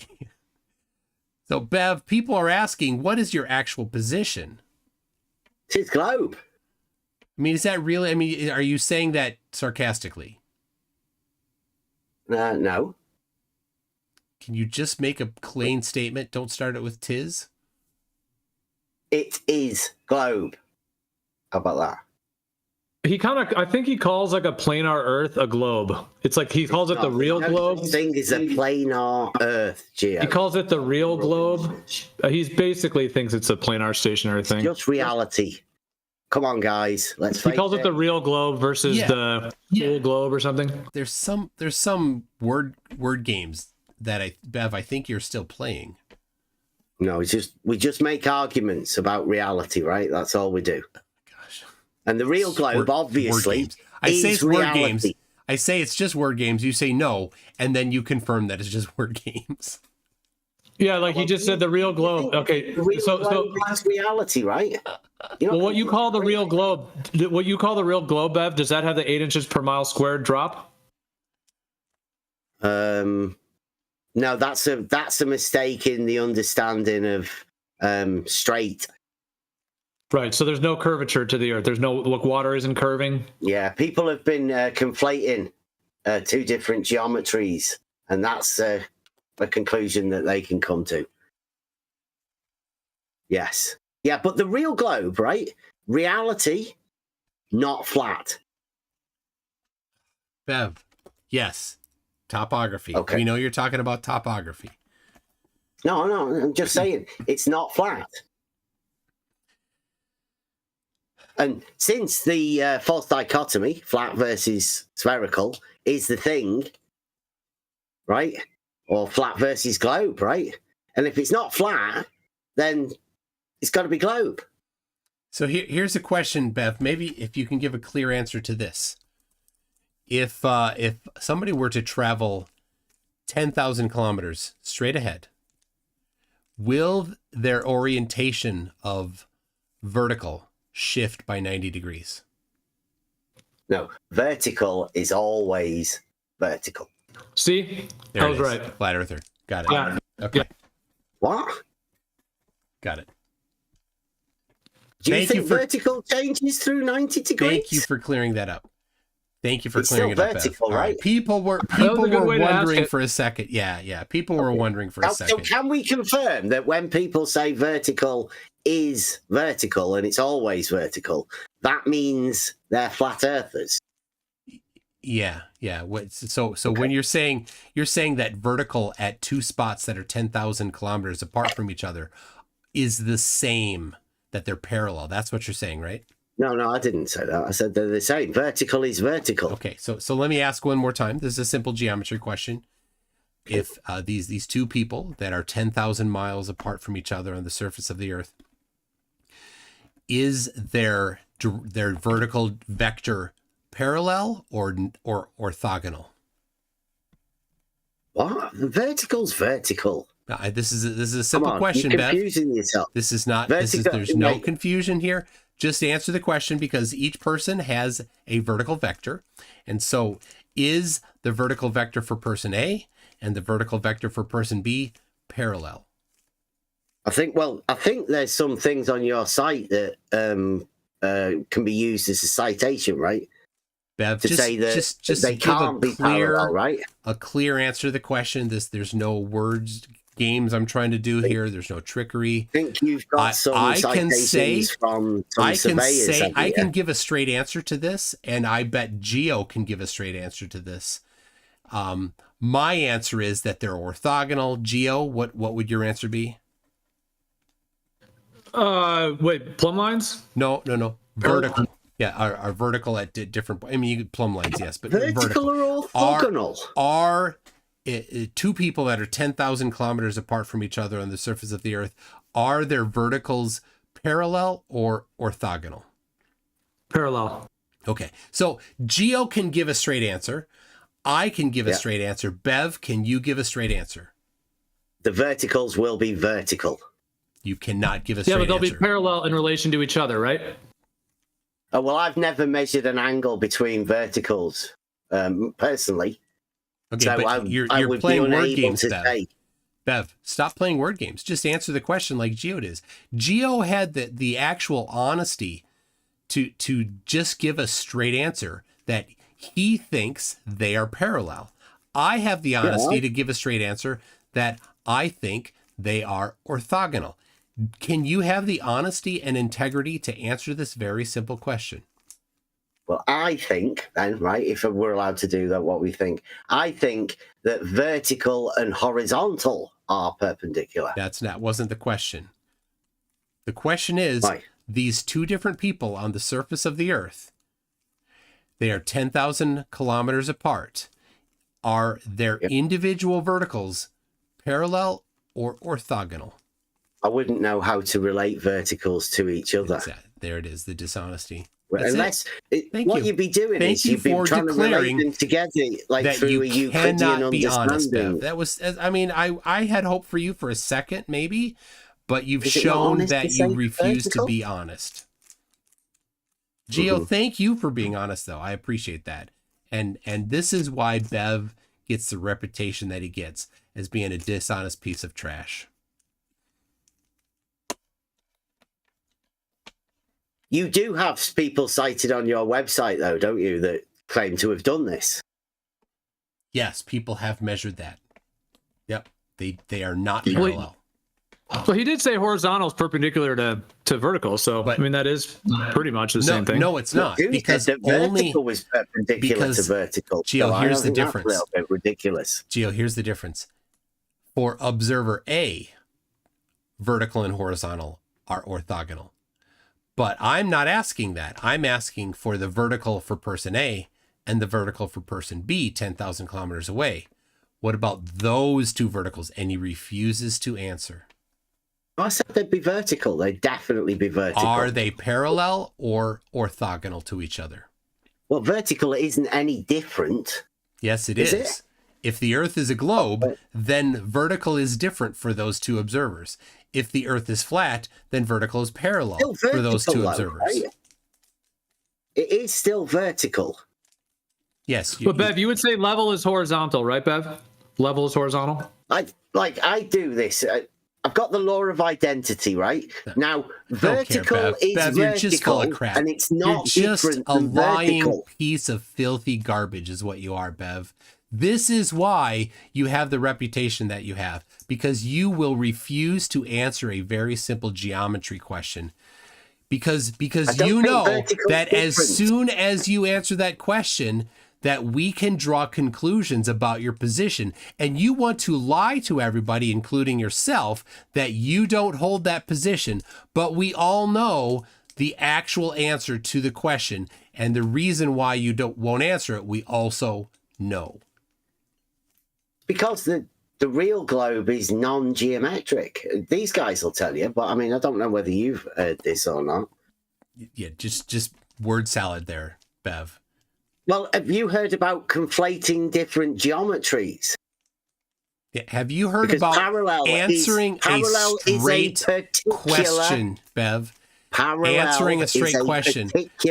We can pull up in Euclid's Elements, and we can look at two things on a circle that are perpendicular to the surface of that circle, and we can say that that circle is bisecting a sphere. And then we can say, well, each of these particular verticals for these two positions on the surface of that circle, on the circumference of that circle, those verticals are divergent. We can say that when we're looking at that and doing geometry that is reflective of a globe. We can also then, using geometry, produce a plane, and we can have something that's orthogonal to the surface of that plane and call it vertical for that observer A and vertical for observer B. And everybody can look at that and say, yep, those two verticals are parallel. But you won't declare what you think is reality because you're not interested in reality. You're interested in word games. Just arguments and stuff. Yeah, word games. We know that, exactly, word games. Being a dishonest piece of trash. I mean, I had for just a second, Bev, for just a second, I thought for a second I could have a little bit of respect for you, but I was so wrong. So wrong. And so when I was like amazed that I was agreeing with you while you were talking to Flatzoid, and had the FDFE oven Because mitt. I was talking about reality, right? I'm like, it pains me to that I agree with Bev, but now I know why. You were just playing word games with Flatzoid. That's all you do. You spend all of your day playing word games with everybody. I didn't want to cause you any harm by my correctness. You're not correct. You're a liar. That's what you are, Bev. You just won't admit it. You won't declare your position because then again. As soon as you declare a position, then there's consequences of that position, and you know 100% there is no evidence supporting the position that you have. But we all know that at night when you lie down in your bed, you grab your Gleason's map pillow and you hug it while you fall gently to sleep, while you nuzzle your face into that map. Yeah, I'm not a flat earther. Yes, you are a flat earther. We all know it. No, I'm not. Yeah. There's no question about whether or not you're a flat earther. All you do is play word games, though, and we know that, and that's why you are so despised. And you've earned that because you aren't even honest enough as Geo is to just say, "Yep, this is a simple thing." He gets that. All right. Bev, so has your argument changed over 5 years since the Black Swan came out? Like Jaren's, obviously. Jaren's argument has definitely changed. Has yours? Has my argument changed? Yes. I know. My position that the Earth is a globe has not changed. What do you have an argument for that, though? Well, I'll post 5 of them here again. 5 arguments. There's 5 of them. What I called the flat Earth black swans. I'll read it. One of them. If the Earth is flat, nothing can appear behind the horizon. The oil rig is behind the horizon, therefore the Earth is not flat. Right, and so then that's accompanied with an observation of an oil rig that is behind the horizon. That's one argument. Another one, the horizon dips. Number 2. If the Earth is flat, the horizon must rise to eye level. The horizon does not rise to eye level, therefore the Earth is not flat. You see, I kept the same P on that, Bev.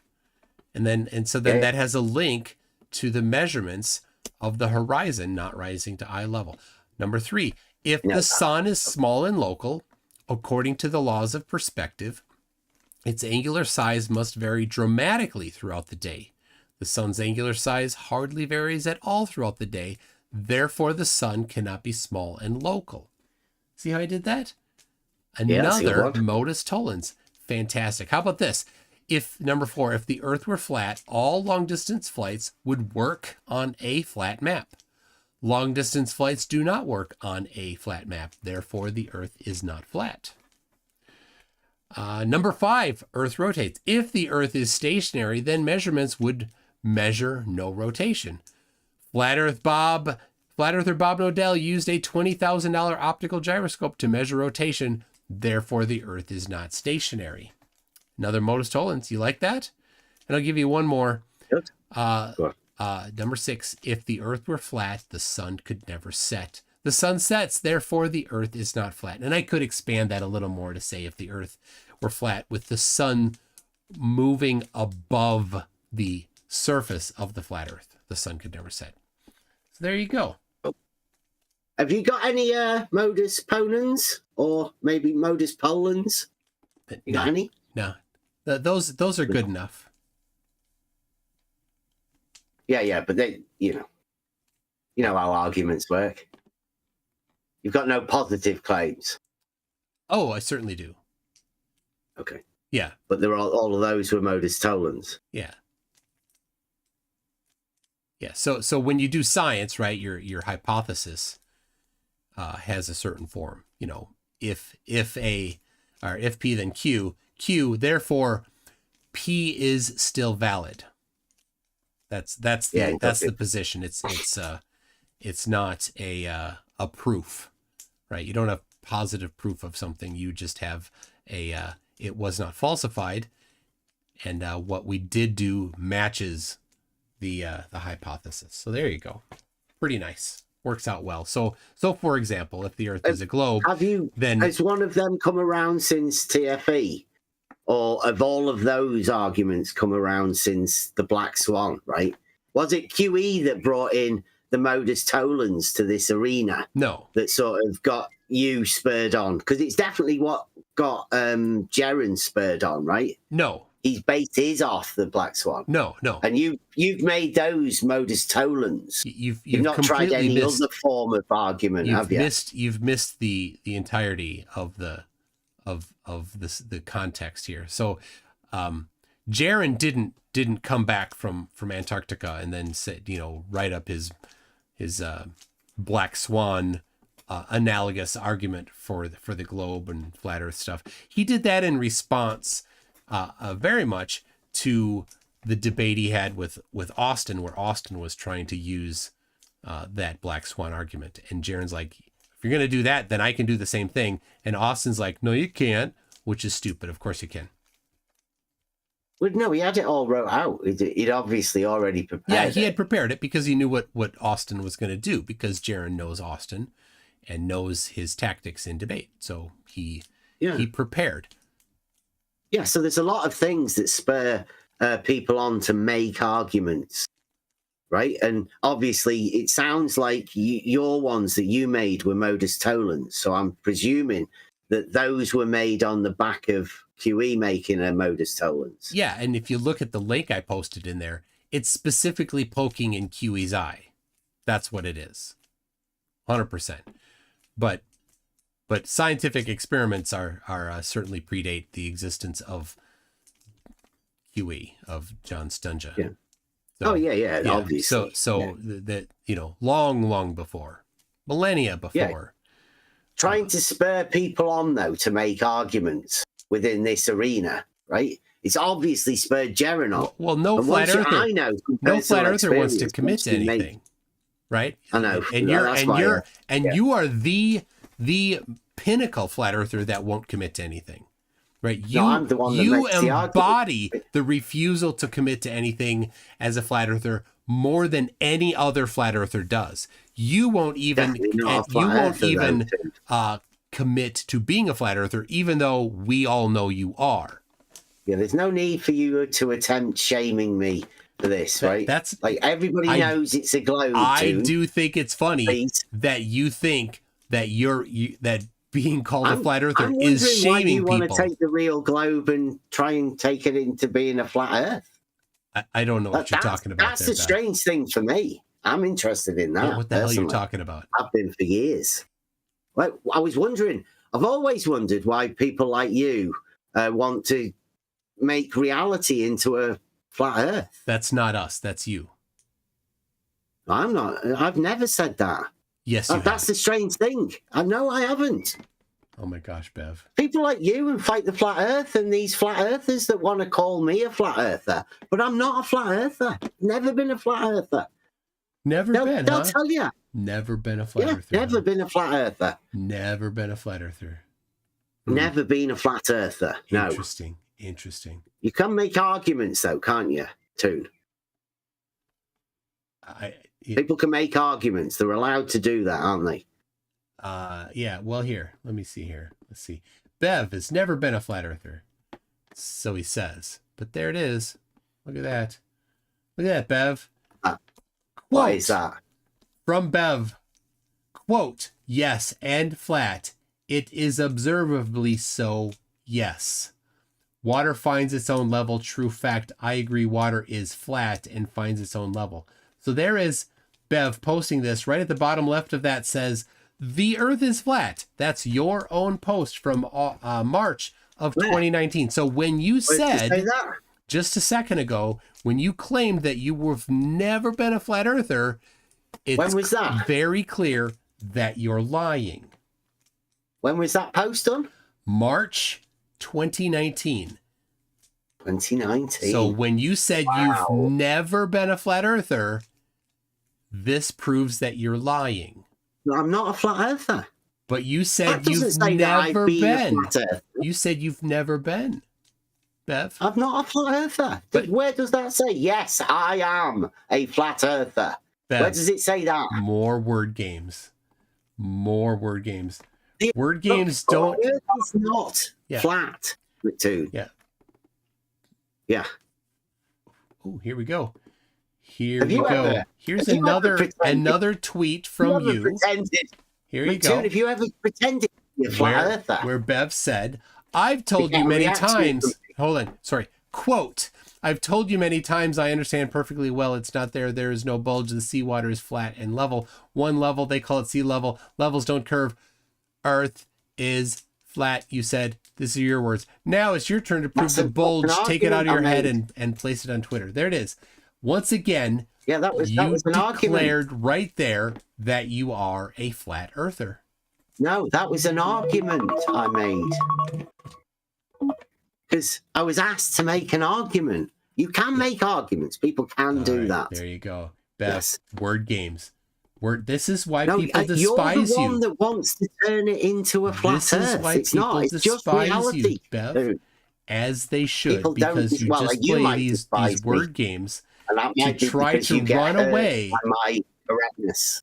I don't know. You try to run away from your I'm not trying to run away from position. anything. I came in here And too. we I'm know here talking to you. why you do that, Bev, because you know there is no evidence for flat Earth, and that's why you do that. It's not because flat. as soon as but you've said so, Bev, right here. No, I've got arguments Quote. to say it's not flat. Quote as well from too. Bev, try thinking, quote, we live on a flat Earth, end quote.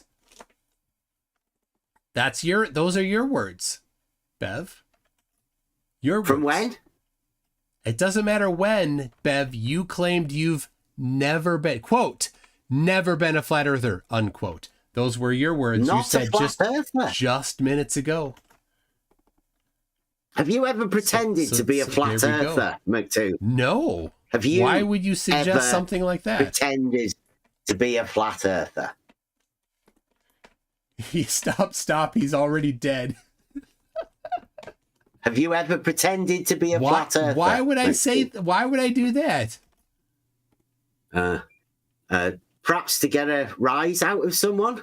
I don't know what you're talking about. To see whether they actually have an argument in rebuttal. No. What? I don't know what you're talking about.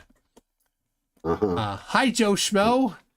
I don't know who Joe Schmo is. How many other people do you reckon that are here that are Globers have actually pretended to be a flat earther? Maybe online, hosting, things about being flat earthers, making flat earthers look ridiculous, right? Because that's what they imagine. Flat earthers make themselves look ridiculous, like you do, Bev. I'm not a flat earther. Yes, I've got arguments but though. Bev, you are. We all know you are. And the I whole thing. know. This was what was very interesting. How this particular phase started with you saying that flat earthers won't commit to an argument, and I'm like, and Bev, you are the one that embodies that more than anybody else. Got plenty of arguments, Toon. Are you sure you're ready for them? You don't have any valid arguments, Bev. Absolutely, I do. So that's how I can say I can prove. All right, so do this. The globe. State your positive claim first, Bev. I can prove the real globe. Okay, that's just word salad. There, you're couching your words with things. So how about this?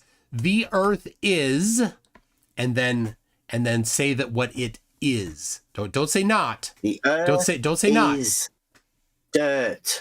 Okay, no, that have the next word be the geometry of the Earth, describing the geometry of the Earth. Go ahead. I don't have this false idol, this big E. That's not a false idol, Bev. That's just somebody that's like, hey, yeah, this is my position. But you don't have that ability because you know 100% that your position that you actually truly do hold doesn't have any evidence.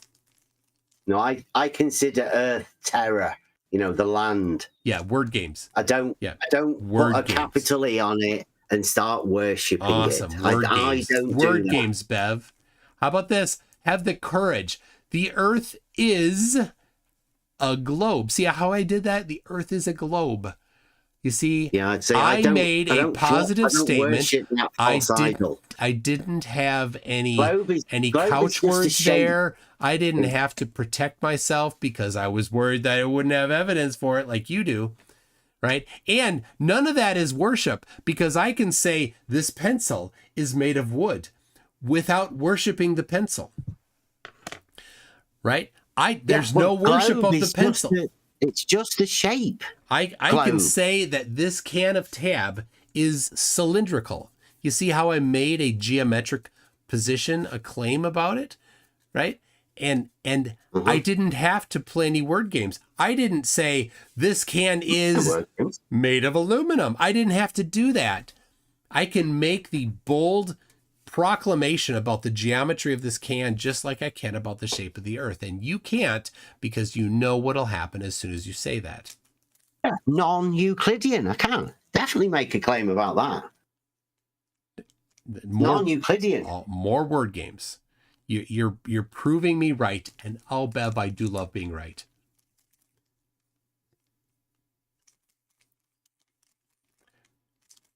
How about this? Say this. The Earth is a rotating ball in space. Can you say that? No, I do not have this false idol that you're talking about. That's not a false idol. That's not an idol. That's just a declaration of geometry. And to me, Earth is just dirt that we plant crops in. Right? I don't put a capital E on it and worship it as though it's a thing. I'm not worshiping I don't objectify the dirt. I'm not doing that, though, Bev. I'm just making a regular, normal declaration about the geometry of the planet, which you can't do because you don't have evidence for it. Non-Euclidean. Listen, it's non-Euclidean. It has to be. So when I said have that next word not be a denial word, not be not, well, non is the same, right? So what is not don't give me what it's not. Give me what it is. How about that? What is it? It is globe. Well, so the Earth is a globe. Right? The Earth is a globe? No, I think it's like we're not objectifying. It's not objectifying. False idol. We're not it's not a false idol to just make a declaration. Like I said, I can say this tab can is a cylinder, and I'm not objectifying it or making it an idol. I'm just making a statement about the geometry of it. Anyway, Gio, thank you for hosting this. It's been it's been 3 hours. Yeah, man. Yeah, sure thing. I think SC and Taking Back Eden. I don't know if you guys wanted to jump in before the show's over. I got a request. Yes. Is SC gonna answer the topic question of the evening? I'd love to hear it. Oh, I could care less about you or your stuff. The only reason I came on here is because you said something about Dr. Shiva and some tests. Okay. That's the only reason why I'm here. All right. Would you participate in something like that and follow the guidelines that Shiva laid out? I don't know what his guidelines are, but I'll tell you what I'm requesting. Okay. Make it happen. That would be great. If not, whatever. Before you do it, let me just give you the guidelines. Let me give you the guidelines quick. His was to have a group of people from both sides come together and decide together on an experiment that they would both commit to follow the results of. And so that the idea is that at the end, both groups would be in agreement about the shape of the Earth at the end. So that was the idea. So if you have that, I'd love to hear it. Well, I didn't quite catch because I came in late, but let me just tell you what the request is and why I think Dr. Shiva can do it. Because you heard of the Bremen drop tower? Explain it for the audience. okay, this is a tower in Germany where they drop various material and they see, how it falls, how long, and everything. So they did a test years ago, which they refuse to repeat right now. And, I want to see that test again. They put like lithium, iron, different sorts of metals, and they dropped them. And they found that they were not dropping like equally, right? And they requested to do the test again, and it was denied. So I'm wondering if this doctor has pull enough to make that happen. Okay, so in the spirit of the proposal, then would be, I think, that you would, because this is your position, this is the thing you're bringing, that you would say this particular outcome would make me hold then afterwards this position as a result of it. And if the outcome was the other direction, then I would hold this position as a result of it, and then commit to taking one of those two positions. Would you do that? That's not a problem. Yeah, of course. Yeah, if they all fall at the same rate, the gravity, the way the model or the current belief explains it, all things fall at the same rate. And if they don't, well, we got a problem. So it's very clear cut, very simple. So that wasn't a very bold position there, that you say, oh well, the current thing is accepted.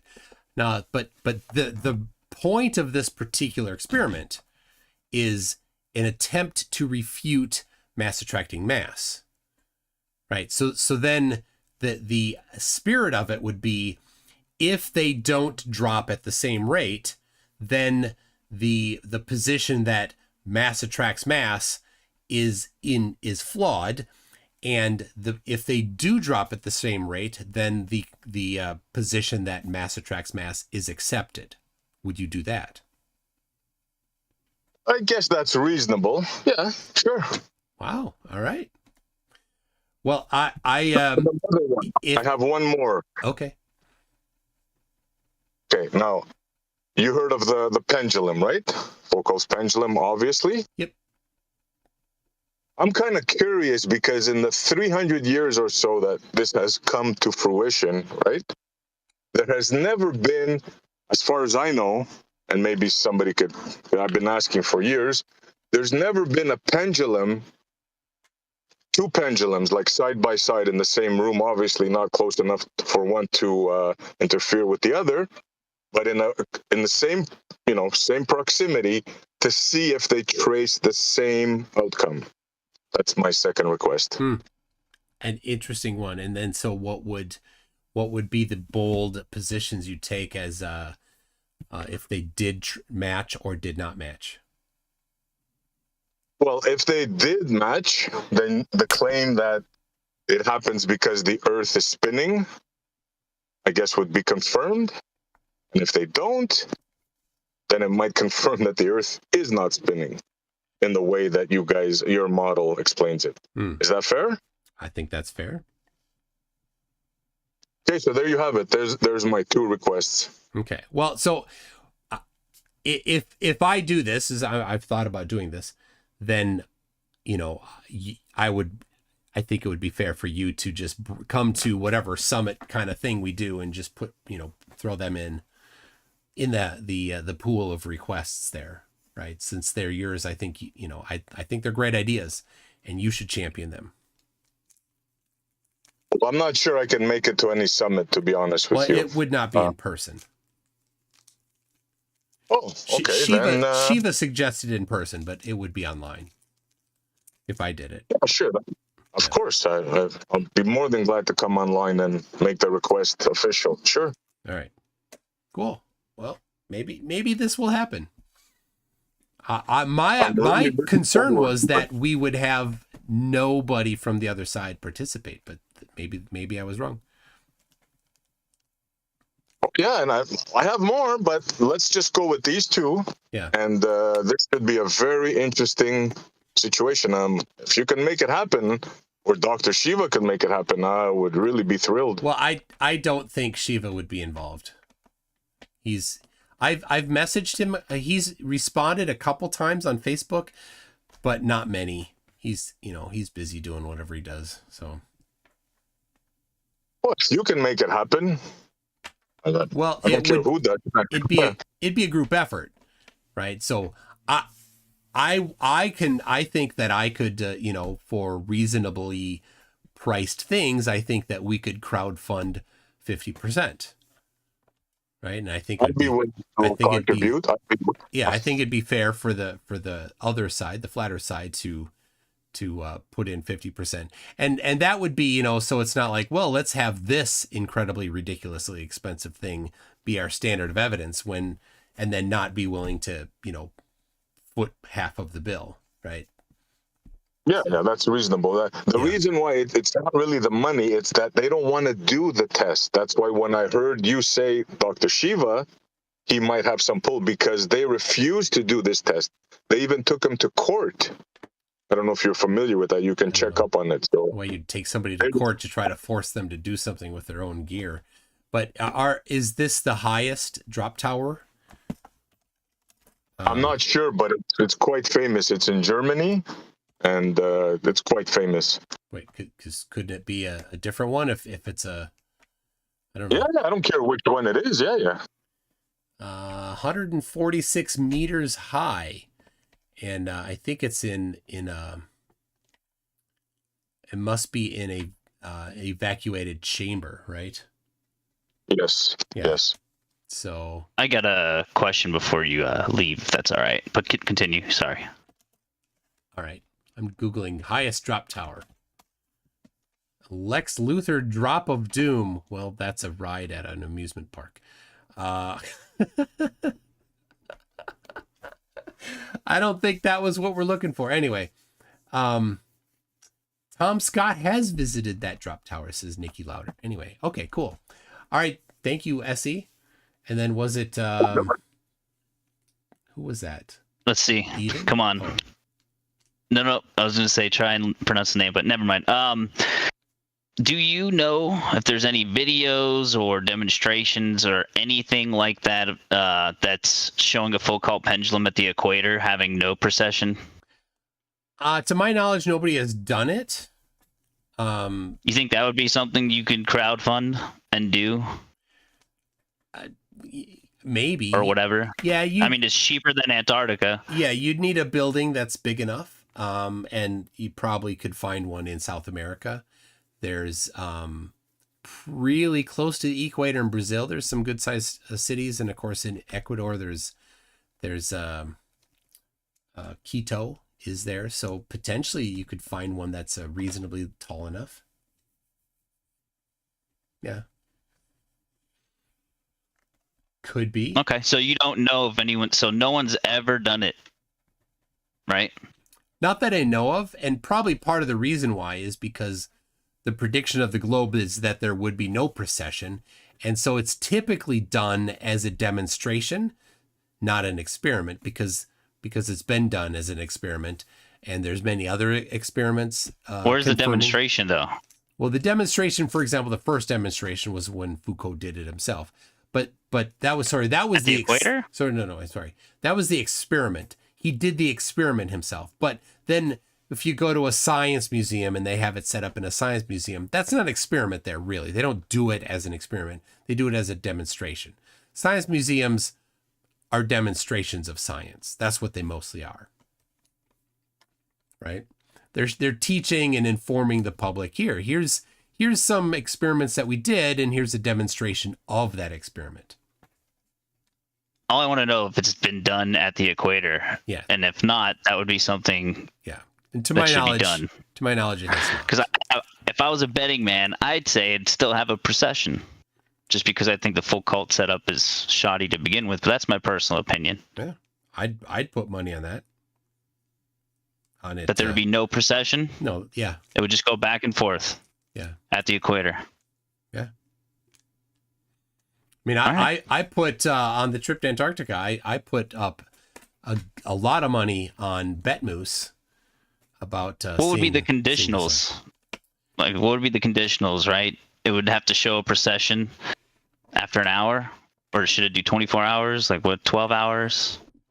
How would you even get it to go 12 hours? Yeah, you'd want to go for a long time, because an hour. Because if you're just 10 degrees north, then even in an hour you wouldn't see very much precession according to the globe. So, because it's a sine cosine relationship. So when you haven't moved very far, you've moved 10 degrees, it's less than that as a percentage of the distance. So Okay. Well, I was just curious if you or anybody has ever done it. Yeah, that'd be something that we should aim for. It's a lot cheaper than Antarctica, and it would be interesting to see zero precession at the equator, because in my mind, that would make the equator a very special place to do experiments. Yeah. So, all right, I'm going to write that down. We got... That was going to be my third one, Beasticles. Well done. I didn't want to overwhelm it. Yeah, nice. Well, I just wanted to get in there before you left. Yeah, all right. I just got here. Pendulum at equator, and we got... I'm writing this down here. So really, no one's... Two pendulums side by side, but that would be interesting too. I can't believe no one's done it at the equator. Well, same. Now remember, like I said, it's been done as an experiment, and when people do it, they're not doing just in general. And when they're doing it in a science museum, for example, they're not doing that as an experiment. They're doing it as a demonstration. So somebody would have to, say, well, let's do it as an experiment on the equator, and only flat earthers are interested in that one, right? It's kind of a niche, niche topic. All right, what was your other one, Essie? The Bremen drop tower test, or any drop tower test, yeah. All right. Not the amusement ride. Yeah. Not that one, no. The one in Chicago at Six Flags Chicago, it's not very high. It's like one of their older one, but man, it's a real free fall, and your stomach goes into your... Oh, it's so crazy. I love that feeling. All right. All right. Oh, Joseph M. says it's been done at the equator.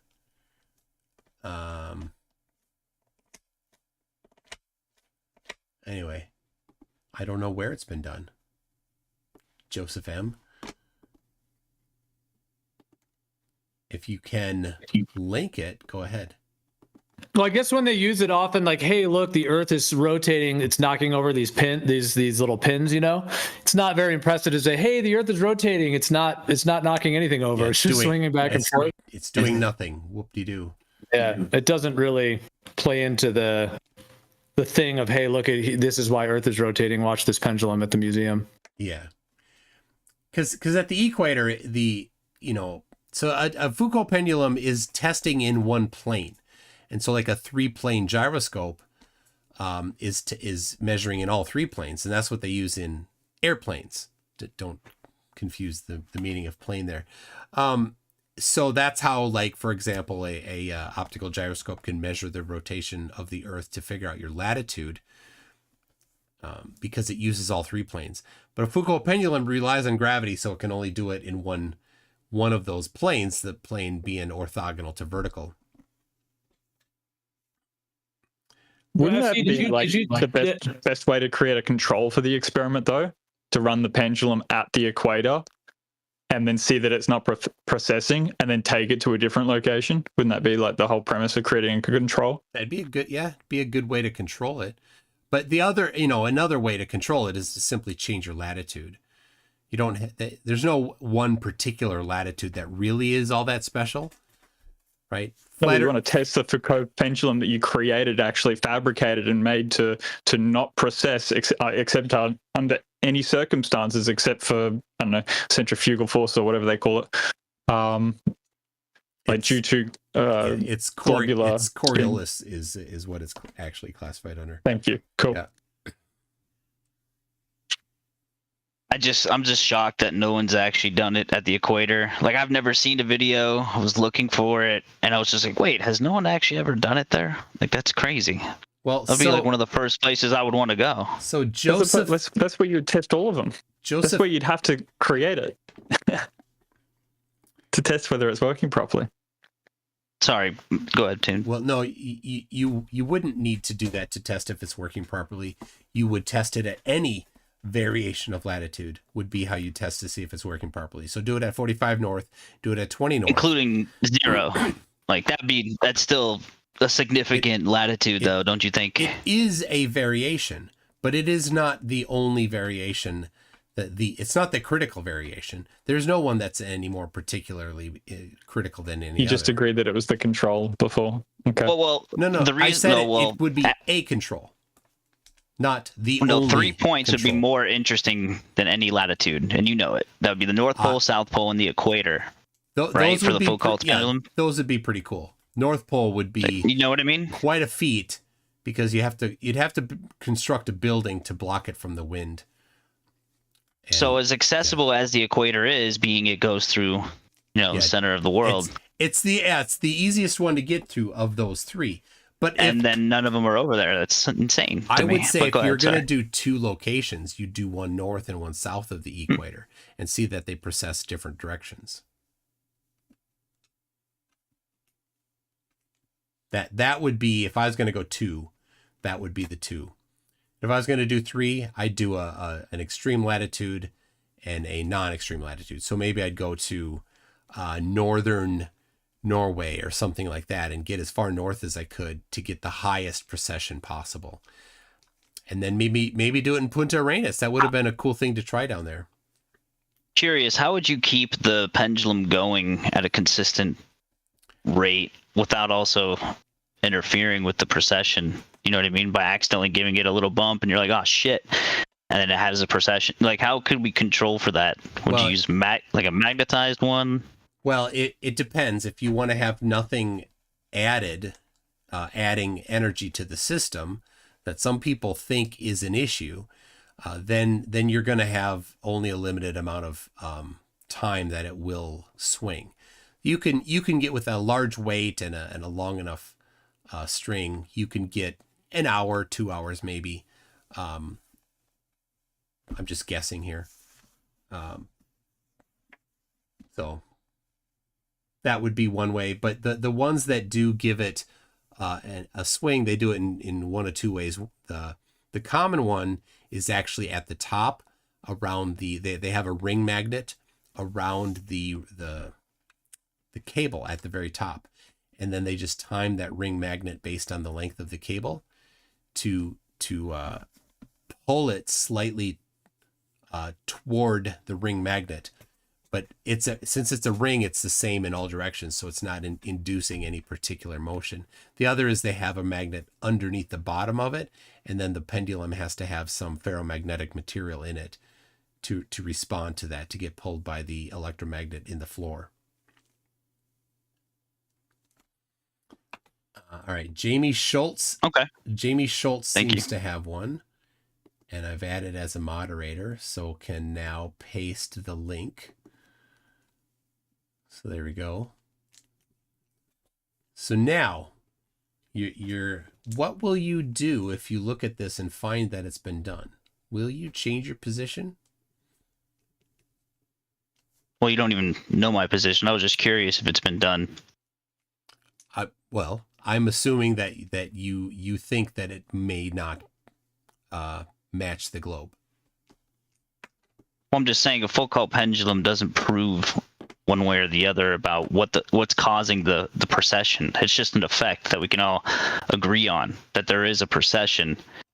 Now, I'm curious to see if there's no precession at the equator to basically have more data points. But what are you talking about? Are you posting something? No, so Jamie Where Schultz, am I supposed to be looking? I thought Jamie Schultz had one at the equator, but it's at the South Pole. Dude, I'm telling you, that's why I asked. I wanted to ask if someone could find it, you could find it, right? Yeah. It's nuts. It's weird that's never been done there. Put that at the top of your list. It's not weird at all. It's actually, it would be very weird, I think, if somebody really did it outside of the flat Earth community. I think it would be weird for somebody to do that, because here we're gonna set up this Foucault pendulum, and it's going to do nothing. Hey everybody, look, it's doing nothing. Wow, that's not exciting. You don't right? And because scientists aren't out there looking, well, let's go confirm whether or not the Earth is rotating, because there's better ways to do it. It's not a confirmation of either or. It's just another data point, all right? Because I might have a different interpretation of why there is a precession, and if there is zero precession at the equator, then that's like a neutral zone, like a magnetic neutral zone. It's not a magnetic, which would be also interesting.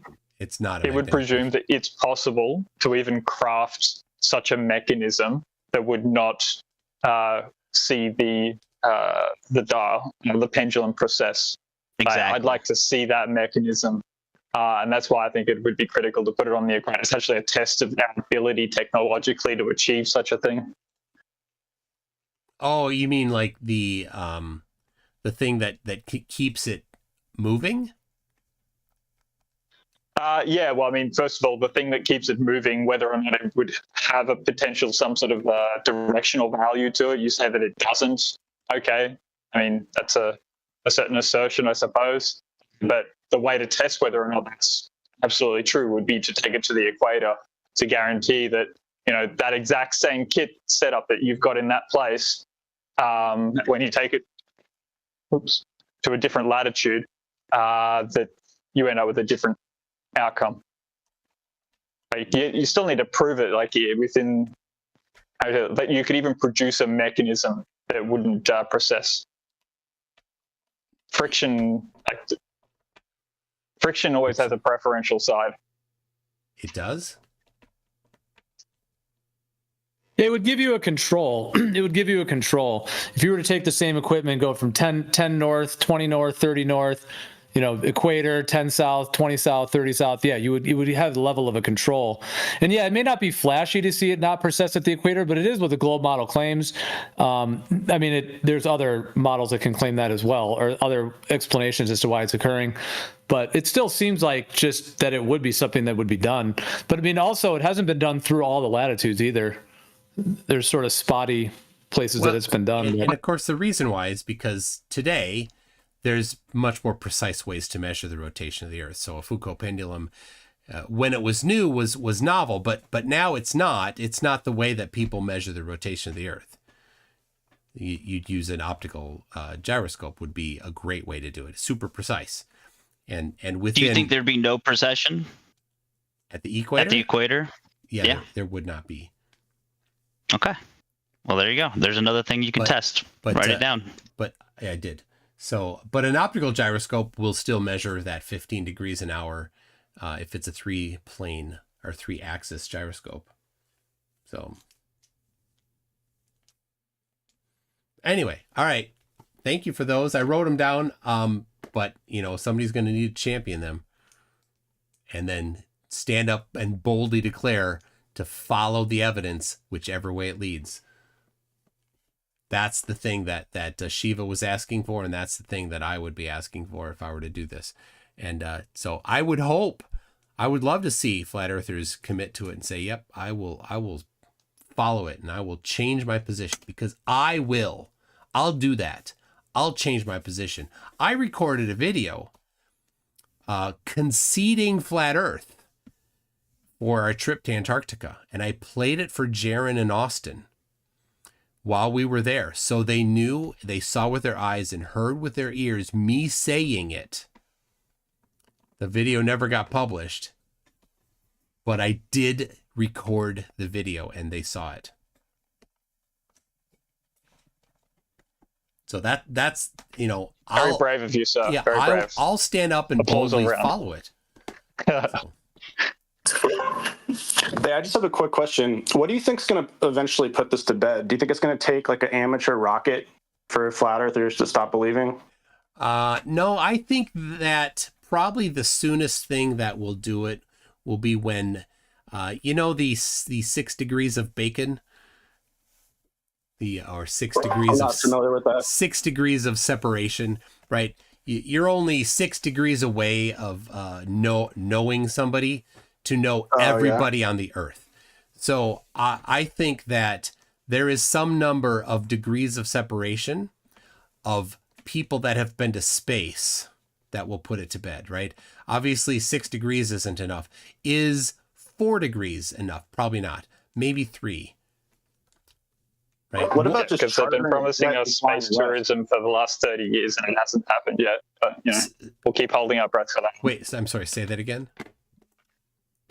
We've been holding our breath for the space tourism to come to fruition, but it hasn't as yet. I mean, they sent up Katy Perry, I will admit, but I mean, you say that part of the reason, belief is the 6 degrees of separation. Yeah. The more people that go, the more people that know, essentially. Yeah. So there's just to put the truth to the space tourism. But the promise has always been there, man. It's always 5-10 years down the line. Yeah. But then that was about 30 years ago. They started promising that. Hold on. So they just keep shifting the goalposts. I just put a link. There's no goalposts involved though. So I just put a link into the truth about space tourism. So so the question to me was, what do I think would do it? And I think what would do it is when there's enough people that are close enough to degrees of separation to not be able to deny it. You know, if it was 1 degree where everybody knew one person that had gone, undeniable, right? Yeah. Then okay, well, I trust that person.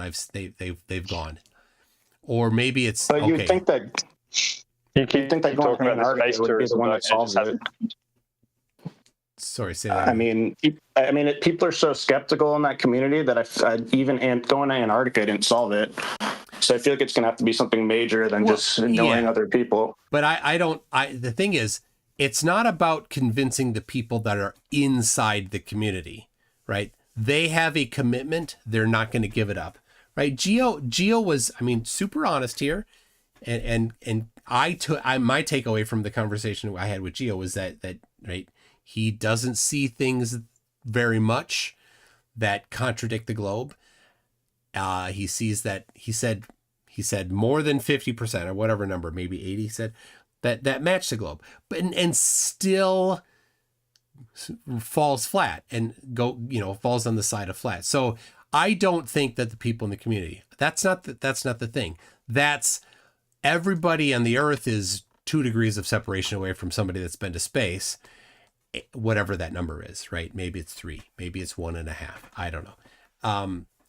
And then when somebody walks along and says, "Hey, everybody, the Earth is flat," and they say, "Nah, my uncle went to space and I trust him, so no."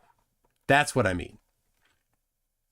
Yeah, it would just be funny if there was like a knockout punch where they finally have a rocket and everyone can come put their cameras on it, whatever. Because there's a bunch of videos on YouTube of amateur rocket launches, but I'm guessing they're like $4 million or something. But and a bunch of them look flat too. So Kip Dower-Gertis did it. He got his rocket to 300,000 feet. The camera he put on it is a rectilinear lens. It shows the curving of the horizon.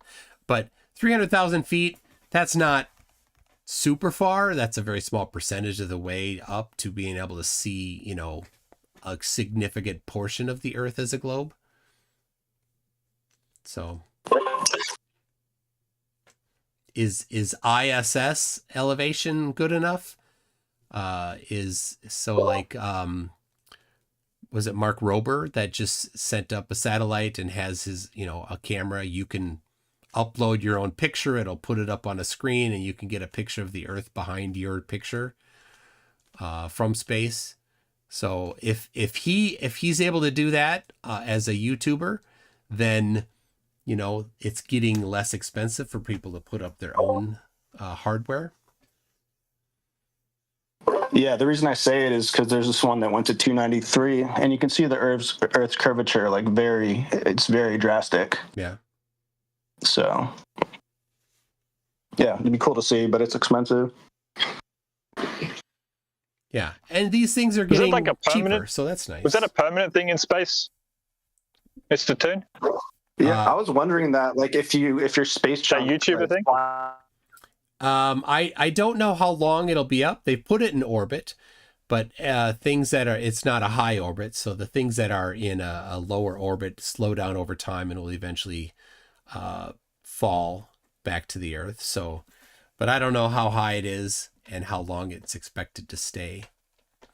But the do they get clearance for that sort of stuff? Yeah, so the rocket, I think it was a rideshare mission. There were several other things that went up, and so people send up CubeSats. Different universities do it on rideshare missions where there's a whole bunch of them that go up, and then at, when it gets up to its height, they just basically release all these CubeSats, and then they run for however long they do till they stop working because the battery ran out, or the whatever, or they fall back.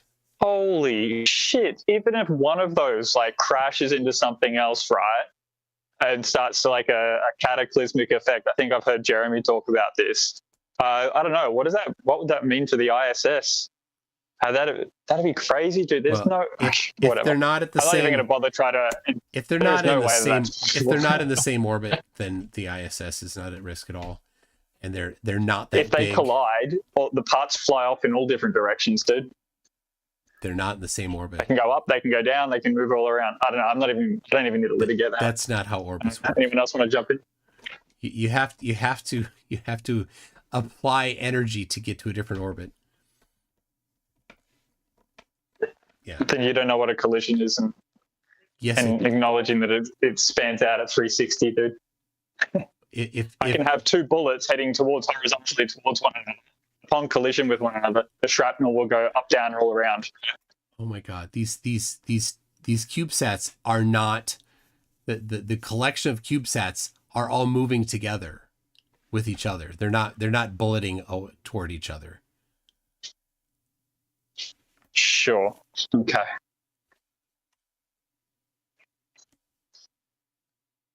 All right. Okay. Anyway, that's all I got. Gio, thanks a lot. I'm going to head back to my channel and wrap it up over there. All right. Yep. Cheers. All right. Thanks a lot. We'll see you. I'll see you. Yep. See you later. Well, there it is, people. When you ask flat earthers to explain the 24-hour sun in Antarctica, only one did, and it was magic portals. That was it. Magic portals is all they have. That's their best. The best and brightest. The flat earth intelligentsia's explanation for the 24-hour circling sun in Antarctica is magical portals. But don't call them magical portals. They don't want it to be called magical portals. And their cope is, well, that's not why we became flat earthers, was because of that. Oh, but no, you need to explain it. Because when you make a claim, then there are consequences to that claim. And Bev, who we heard at the end, is very much aware of those consequences. He knows that if he states something, then there will be consequences that we expect of that. He thinks the earth is flat. He knows that if he states it, then we will start expecting reasonably that he would be able to explain all of the things then that happen, right? The earth is flat. Flight routes are a problem. It doesn't matter which flat earth map you choose. Flight routes are a problem for every single flat earth map because they do work perfectly on a globe. And so any distortion of that will cause a problem. So there it is. Globe wins again. It's a 2,500 year unbroken chain of complete winning every single time. Let me read a couple of these here. We got Mr. E-Man gifted 5 memberships. Thank you very much for that. And if you're one of the recipients, then I hope that you thanked him. Let's see. Joseph M. found the Science Museum in Quito, Ecuador, said they will never purchase a Foucault pendulum, saying the lack of rotation makes it impractical for educational purposes. Of course. They're like, I can't believe somebody didn't do that. Why? Nobody wonders about whether or not the Earth is rotating. So nobody's like, oh, well, we better go test it on the equator. No. If you wanted to test for rotation on the equator, you'd take an optical gyroscope and move it there. Let's say move it there on an airplane. In fact, all of the large airplanes that land at the Quito, Ecuador airport use the rotation of the Earth in order to determine their latitude before they take off. So there's one there, over and over and over. How many times a day does the rotation of the Earth get measured when you fire up an airplane at the Quito airport? So many. Like, oh, that's the control. No, that could be one control, right? And this is the kicker. Did you hear them couching their words already? Right, I got one or two to maybe commit to it, but would they commit? Would you commit to agreeing that the Earth is rotating if the Foucault pendulum at the equator gives zero precession? No, they would not. So then your experiment is something that you won't back. Then I'm not interested in doing this experiment. Why would I do that if you won't commit to the results? Right? That's just dishonesty. Right? All right. Mr. E-Man says the short answer is in no way, shape, or form does it work. I'm talking about in general the 24-hour sun in Antarctica. Correct. It does not. Does not. Let me see what Jack Fetter has here. Sir Mikey Smith. All right. Let me get. I took out my earbuds already. I'll put them back in. No problem. For you, Jack Fetter. Imagine Geo's like, yeah, nothing matches flat Earth. I don't have any answers for flat Earth, but it's still flat, and pretty much everything matches a globe.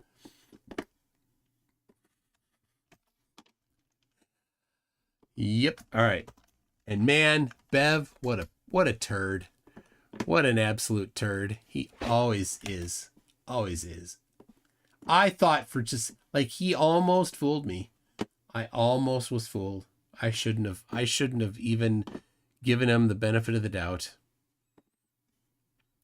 Anyway, let me see here. I gotta pull up this get the scene going here. Sir Mikey Smith. Is that the right one? Let's see. It is the right one. Okay. All right, here we go. Sir Mikey Smith.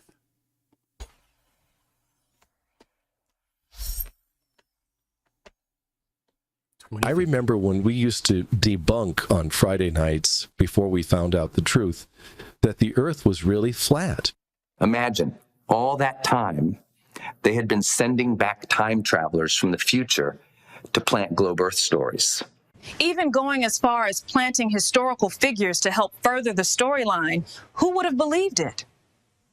Copernicus, Newton, Einstein, all sent back to further the narrative for a globe Earth. All Freemasons. All thanks to Mikey Smith, who sued the government and made them admit the truth. Sir Mikey Smith. My son was much older when we first found out the truth, but even so, we legally changed his name to Mikey Smith. Sometimes greatness comes in small packages. The building we are standing in front of right now, the Flat Earth Society, is named after Mikey Smith. My name is already Mike, so I changed my middle name to Mikey in honor of a true giant. The more you know. Oh my gosh. That is so funny. Seriously, people. The Earth is a globe. Morons. Oh, that's so awesome. I love that. Hey, Flurpology, absolutely genius. Absolutely genius. I love it. All right. Here we got Jack Fetter says, I'd like to go ahead and just pre-register the top 3 answers now. 1, nuh-uh. 2, how does the sky dictate the shape of the ground? And 3, it doesn't matter. Man, you nailed it. The nuh-uh crowd was underrepresented today, but that's Geo's Discord server, and he does not deny that it happened. So I think it's no shock that his Discord server doesn't have a lot of those people. But yep, Jack Fetter nailed it. Scotty Orange says, do flatties believe in sunscreen? So no, generally they don't. They prefer to get burnt. Like I can say, yeah, I prefer not to use sunscreen. Sunscreen have things in it. Sorry. Does sunscreen have things in it that I'd rather not have on? I don't really know what's in it. In detail, I've read contradicting things. The things that I've read against that, claiming that sunscreen should not be used, was not from a very strong source. So, and to my knowledge, while we were there, Austin did not put on any sunscreen, but he wasn't outside for very much. When we were at the second, the out camp or the halfway point, he was inside almost the entire time. When we were back at the main camp, he was inside almost the entire time. He didn't do much outside that I know of. He went out, like, he'd smoke, hang out outside a little bit. But when we went to the bottom of the glacier, he didn't come. When we were riding bikes around, he wasn't doing that. He was inside almost the whole time. Yeah, he's luggage. Luggage doesn't put on sunscreen. But I got sunburned even with sunscreen because I was outside a lot. So anyway, Kango44 says, can you please ask this guy to speak in his native language? So yeah, that was Ali, and Geo said that Ali has been on camera before and he thought that he looked authentic. So all right. I was not buying his accent, though. It sounded to me like it was somebody trying to mock that accent.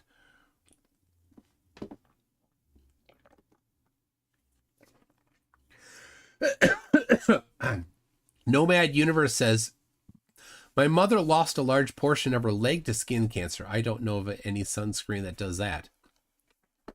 That's the thing. Like, skin cancer is a thing. And if you're going to be outside enough to get burned, then do something so you don't get burned. So, Larry Scott says, two-pole projection is a projection of globe. Yes. Yes, it is, of course.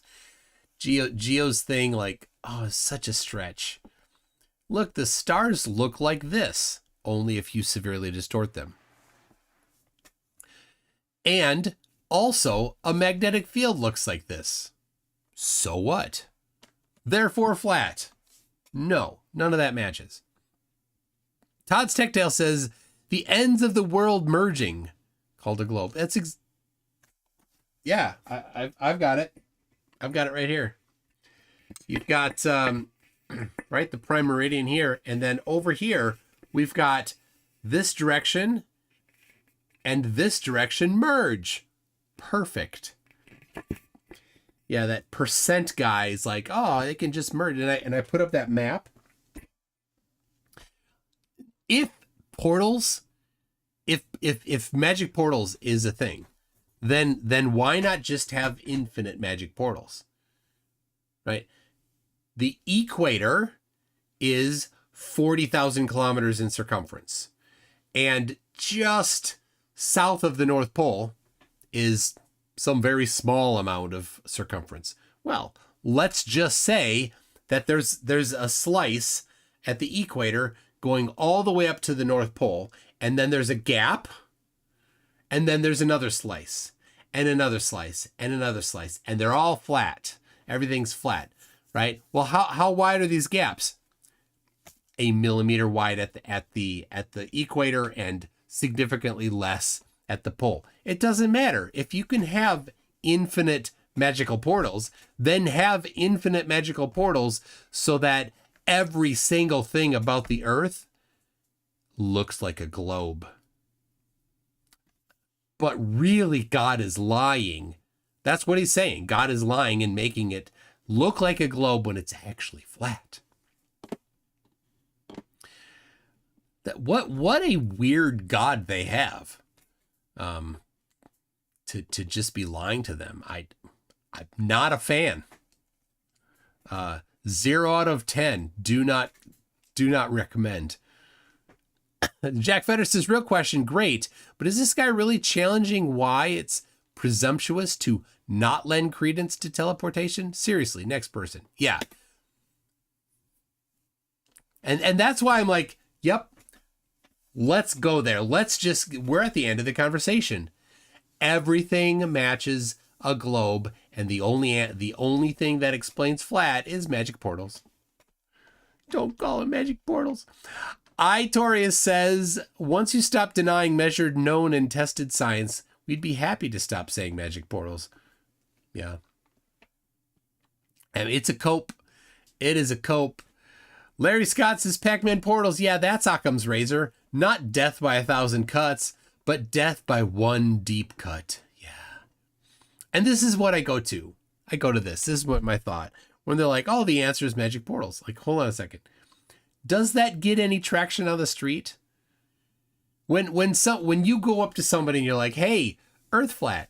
And they're like, but what about this? And they're like, oh, magic portals. And the person on the street's like, yeah, I'll go for that. No. This is the cope. This is what I was carefully trying to say with on GeoServer, that it's a religious cult. And people don't join the religious cult of flat Earth because of the reasons why they stay in, right? When they're in and they're like, oh, well, it was all faked. But people who aren't in the cult don't have a reason to reject the trip to Antarctica. So they won't go on. They won't jump in from the beginning with it was faked. You see the challenge there? That for flat earthers, it's a challenge for them. It's not a challenge for those who agree with reality. So their proselytizing is definitely damaged. Earthly Skeptic says most Muslims find the Qibla, direction to Mecca for prayer, by using a globe model. So Muslim flat earthers appear to be a minority. Yes, yeah, I've heard Muslims also, just like Christians, that it's a minority position for sure.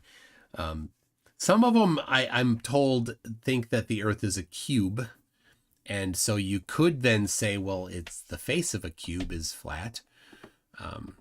Anyway, Jack Fetter says religion ruins everything. It tends to. I gotta be honest.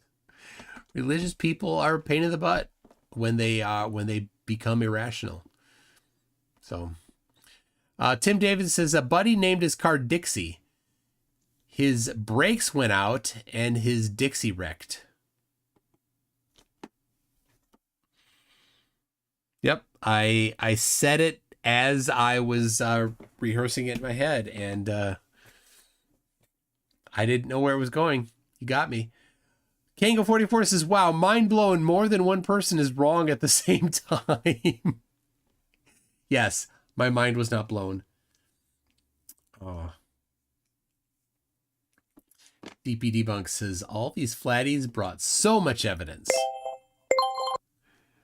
I can't look at that right now, DP Debunks. Are you all subscribed to DP Debunks? DP, could you put your... Here, you know what? I'm going to... Right here. Right there. I'm going to pin this. People, go click that link I just pinned. I'm telling you right now. Do it. Click that link, and then where it says subscribe, subscribe. And if you're like, I'm already subscribed, awesome. Jump on your sock account and subscribe there too. DP Debunk, he's so funny. He's so funny. It's because all of the being upside down, all of the blood goes to his brain. Kanko44 says, these people are so severely mentally disabled, it's crazy. What a failure of society to not help the chronically retarded more. The problem is, you can't, you can bring a horse to water, but you can't make it drink. That's what schooling was for these people. Right? Most of these people are Americans, and that we're on with tonight. And there were a few others, I guess. How about this? All of the ones from primarily English speaking countries, right? Australia, Europe, England, United States, probably some Canadians were in there. All of those people had a fantastic education given to them for free. And so was it society's fault that they did not choose to accept this free education? It was their choice. They rejected it. They were given it free and they rejected it. It's not, you can't blame society, right? What could society do about it? Well, society could shut them up. But if you like free speech, then that's not a great option. You could even go more severe. Society could lock them up, but that's not acceptable. Right? Society could do what I'm doing and confront them. Obviously, I agree with that. That's what I do. And you agree with that because you're here for that confrontation. So I appreciate that you're here supporting me in doing that confrontation. So there we go. That's how society can do it. I don't have any other answers to it, though. I don't know. Does anybody else have any other answers to how society could do something about the lack of education and the dumbness of these people? The bottom 1% of people are the bottom 1% of the bottom 1% of intelligence. Are the bottom 1% of intelligence. What are you going to do about it? There are dumb people. Right? Genetic engineering? I don't think people are really excited about that. We need misinformation laws. The problem with misinformation laws is now you're restricting free speech. How do you do what? I don't want to restrict free speech, and none of you do either. And also, let's be honest, none of you want free speech all the way, right? What if somebody got videos of doing that, whatever horrible thing? Should that be posted for free for everybody to see? No. Right? We arrest people if they have those types of things on their computer. I think that's how it should be. So we do have restrictions on pure freedom of speech. So, all right. Anyway, and all that for I don't have an answer other than to do what I'm doing. So thank you for that. Rossi says, Toon, flirts have no obligation to be correct. Well, that's what we learned tonight for sure. Like, I didn't become a flat earther because of Antarctica. I know, but you still have to explain it. No, we don't. Yes. Yes, you have to explain everything that the globe does equal or better. But water. Yeah. Itoria says, Flirp's brain cells are apparent and can't be directly seen or measured and can't be verified, just like flat Earth. Yeah, their rejection of things is very subjective. Peck has been a member for 51 months. That's more than 4 years. Says, stop lying. You went to another island. Fake. That's what was really funny about when we were going there. Like, well, how would you know where you're going to be? Like, you don't need to do anything to confirm. Because if we go anywhere on Earth in December and the sun does circles around your head, then where are you? It doesn't really matter. It destroys flat Earth. But, whoa, there's a whole bunch of ice and snow around. Oh, well, where could we be? Could not be in anywhere in the northern part because it's not, it's dark. It's dark. It's just like, you didn't know where you were. Yeah, we did. Itoria says, every time a flurf says anything along the lines of doesn't match the globe model, all I hear is check out me not understanding this thing. Yes, absolutely. Nomad Universe says, I think there's a significant difference between free speech and misinformation. So at a philosophical level, yes. But at an enforcement level, how? Who is the one that is, you know, picking up what is the misinformation or not? Is it Minority Report situation? Is that what it's like? Is there some group of people that are like, no, that goes, right? Facebook has definitely curtailed their blocking. They're taking action against what they deem as misinformation. But for a while, it was bad.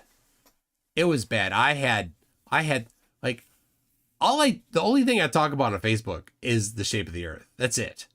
I got stuff removed. How? They were the arbiter of misinformation and they sucked at it. It's terrible. So, and YouTube, this video will have a disclaimer underneath it. Right? I am not taking the position that disclaimer is suggesting, yet I will still have that disclaimer underneath this video. So YouTube is being the arbiter of that misinformation, and they're doing it, I think, in an incorrect way. So, I don't know. Gary Wenbenga says, have you seen my ugly identical cousin? He and his favorite sheep are missing again. Oh, man. Nomad Universe says, well, that's simple. It depends on whether an assertion is made. You can say, I believe all you like. But the moment you say it is, you need to back that up. Then you're just couching everything. That's what Bev does. I don't know. I want to think that there's a way to solve it. Jack Fetter says, I'm sorry, I tried. Flurfs are effing idiots. True. Rossi says, old CRT monitors were curved, like Earth. And I remember when when LCD monitors came out, everybody called them flat screens. And then the CRT monitor manufacturers are like, hey, let's use that marketing. So they'd make the glass in their CRT flat and then call them flat screens. They were flat, but they weren't LCDs, which is what they were trying to get people to think they were. Wicked Pissa says all flurfs are effing idiots. Yeah, that's so true. Rossi says, I thought Coffee Cup Caustic was the name of Karen B's Monday morning streams. Yes, it definitely is caustic if anybody shows up that doesn't agree with her. Jack Fetter says, yeah, Joe Hanvey realized he was a plumber. He said nothing. Yeah, so I had popped into that Discord server earlier in the day and said, hey, I'm looking forward to coming in tonight because the topic was published. Geo had that published. And I kept asking for Matthias to come in and make his presentation, but he had earlier in the day posted a link to the debate between Sean and Will and specifically called out the part where Sean referenced Joe Hanvey's model. So I was ready for that. I really wanted him to come in, but he was too brave. He was so brave that he didn't come in to talk to me. But yeah, not even close. Joe Hanvey's model is an absolute, complete, utter failure. None of it works. And so if anybody comes up and makes that claim, they're not smart. They're not. They didn't look into it. The sun was not reflected. Jack Fetter says, are there you go, calling it a realm? Flurf. And there you go, calling it a realm. Flurf, yes. Yeah, that's another weasel word they use. Jimmy Madison 42 says, even if NASA never existed, Earth wouldn't be flat, of course. And Allie's like, how come you didn't mention NASA in how Google made their Google map? Because NASA wasn't a big contributor to it. It's certainly, there's information that NASA has. If you're going to do things with the position of the Earth, Moon, or planets in three-dimensional space, well, then you might use one of the ephemerides from NASA. But you wouldn't have to. You could use VSOP 87, which isn't from NASA. That's an ephemeris. That's from a French source. So there you go. Yeah, even if NASA made Google Maps, so what? Yeah, exactly. They just want to poison the well. They think that, they accept that. Itori says, I'm going to go with the side that has advanced human understanding and technology as the side that is right. Well, that's a safe bet. That's safe. But Geo's not. He's not. Rick DeBit says, still no explanation for the 24-hour sun offered. And that's what we have. When Austin went, and he's like, we have another data point. Yeah. What does that data point say? What does that data point say? You know what? I'm putting this in because Austin said something very, very bold about the 24-hour sun in Antarctica. He did. And I don't know if you've all seen it. And I don't remember. I'm sorry. Whoever sent it to me, thank you very much for sending it to me. All right. Here comes. Oh, all right. It's taken a while. I'll read something else here. Andreas Eld said, how would the baby know which way to turn before birth without gravity? I would imagine giving birth in zero gravity would be possible. There are other things that, like burping is a problem in zero gravity. Because you need gravity. You use gravity to move that air bubble. All right. Here we go. You're going to like this one. Antarctica on a globe Earth model. If somebody were to fly you over that, you would go, all right, it's round. Yeah. If you can truly verify that you did true north to south circumnavigation over Antarctica and back up, yeah, it's only possible on a globe. I would want to be able to verify where I'm at, of course, but yeah, of course. Same thing if I went and I saw the sun go around me 360 for 24 hours, right? Like I'd be like, okay, this matches the globe. It doesn't match the flat Earth. Yeah, he said that. Thank you to whoever it was that sent it. So he said that. He did. Anyway, we got Ramen Ortiz says, show me how gas can confine, contain, or restrict gas. How can gas do that? Well, so the gas here, and there's gas here, right? And so when the gas here is like, hey, let me move that direction. The gas here says, oh, hold on a second. I'm here. I'm going to stay here. And so then the gas here is like, oh, well, we can have a little bit of an interaction, but okay, I got it. And you can see that even more in clouds. So I went to the Science Museum on Saturday, the St. Paul Science Museum. It's the Minnesota Science Museum. Went there on Saturday. And they had a little demonstration of how cold fronts work on the Earth. And so this little chamber that they had there, and you pump, on one side you press a button and then a bunch of steam comes in. And then you press a different button, and this other side then cold air comes in. And so that the whole thing is filled with steam top to bottom. But when the cold air comes in, the steam gets underneath it and pushes up, and you can see this clear delineation between the cold air and the steamy air, which is warmer. So there you go, Ramen Ortiz. Gas is confining or containing it. The gas that's above is confining the gas that's below. So there, and you can, and so weather patterns show you that pretty well. So if it's a hot, humid day, and then they're like, hey, there's a cold front coming in, you can see that line of clouds there, so you can actually visually see it. There you go. Nerd Pedantic Alert said, what actually happened on Discord over and over was Bev asked a deliberately ambiguous question, refused to clarify what he means, and then claims no one can answer. Cowardly and dishonest to boot. Of course, that's Bev's MO.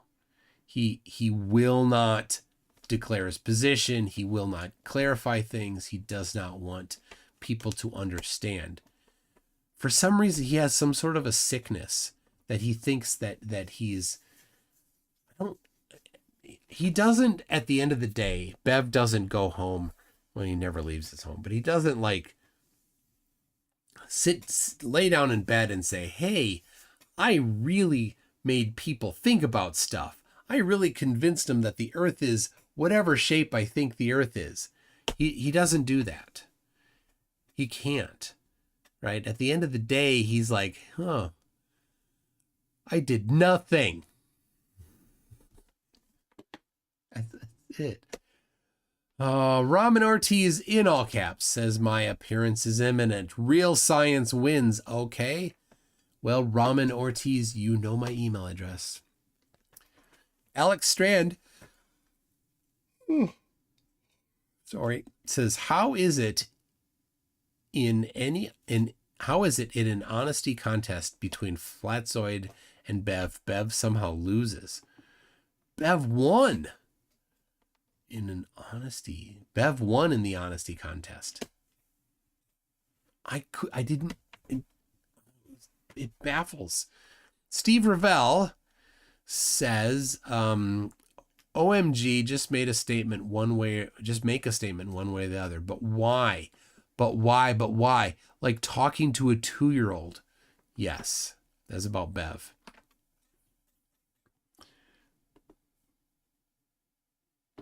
Are verticals that are 10,000 kilometers apart parallel or orthogonal? Won't answer. The reason why, and we know the reason why, is because he has no evidence. He knows he can't support his claim. And that we just tear him up instantly. He knows that. And flat earthers that are like, I don't make any claims. That's all of them are the same. Every one of them. Every one of them, when you're like, well, will you commit to the outcome of this? And they won't. Of course they won't. Because if you commit to the outcome, then you're committing to what you know will happen. Every experiment flat earthers know will confirm the globe. So if they pre-commit to the outcome of it, they know they're going to lose. Tori Hansel for 100 secs says, welcome to Friday. Thanks for the stream. I totally spewed my soda all over while laughing several times tonight. Well, I'm glad you did. Jack Fetter linked the 90-second palate cleanse. Absolutely hilarious, from Flirtology. Rodent No Last Name says, if I were to have SE Montreal with 6 lesbines on the Antarctic Circle to prove the flat Earth, would you fund it? If I was to have... Not SE Montreal, SEX with 6 lesbines on the Antarctic Circle to prove the flat Earth, would you fund it? No, that's on you. You're going to have to fund that. Good luck. Monkey Cat Pat Pat says, this was a lot of fun. I need a shower and a drink. Yep. And Jimmy Madison 42 says, Flurfs regulate God to garden tender in a terrarium who moonlights as a projector operator at night. Mine created a magnificent universe. And that is really what Flurfs are arguing for. Right?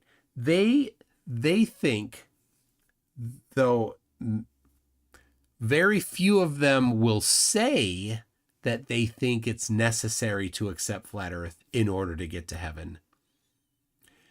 But just like Bev won't commit to saying the shape of the Earth, I think a lot of the Religiflurfs think it's necessary to go to heaven. Relegate? Yes, Flurfs relegate God. Sorry. And here's the disconnect.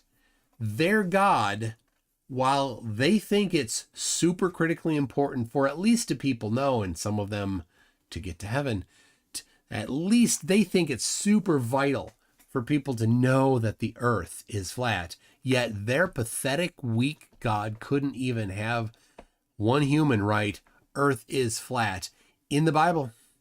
Couldn't do it. In order to find that, you've got to suss it out, and you've got to have somebody guiding your interpretation to get there.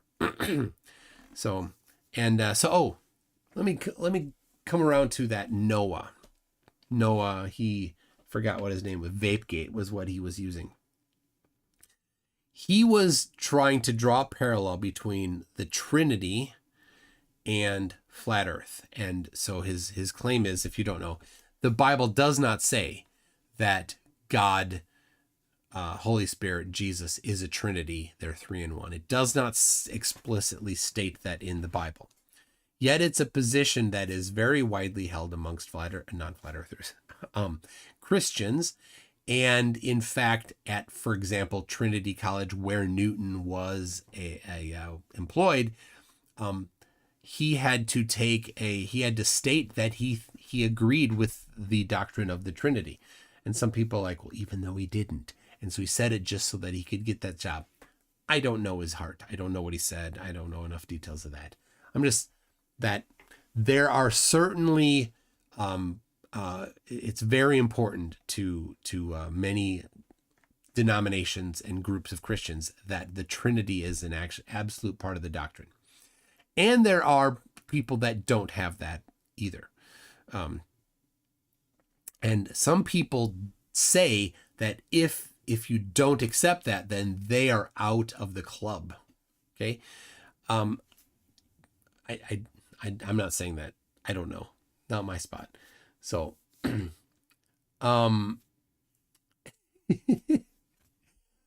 it's probing time. Thanks. So, he was trying to equate that the widely held position of the Trinity and that the way it came about is look at this verse, look at this verse, look at this verse, right? And you're inferring it. And they do the same process for the shape of the earth in the Bible, right? So the Bible does not state that the Trinity, and the Bible does not state the earth is a globe or the earth is flat. But because he was suggesting that I do accept the Trinity, and yeah, fine, I do, that sussing that out, the way that was got, for the Trinity, he was accusing me of being a hypocrite because I don't accept the sussing that he does for flat earth. And so, all right, there's a long way to get to this. So there are very good positions for people to suss out the Trinity, and there are not nearly as good positions to suss out flat earth.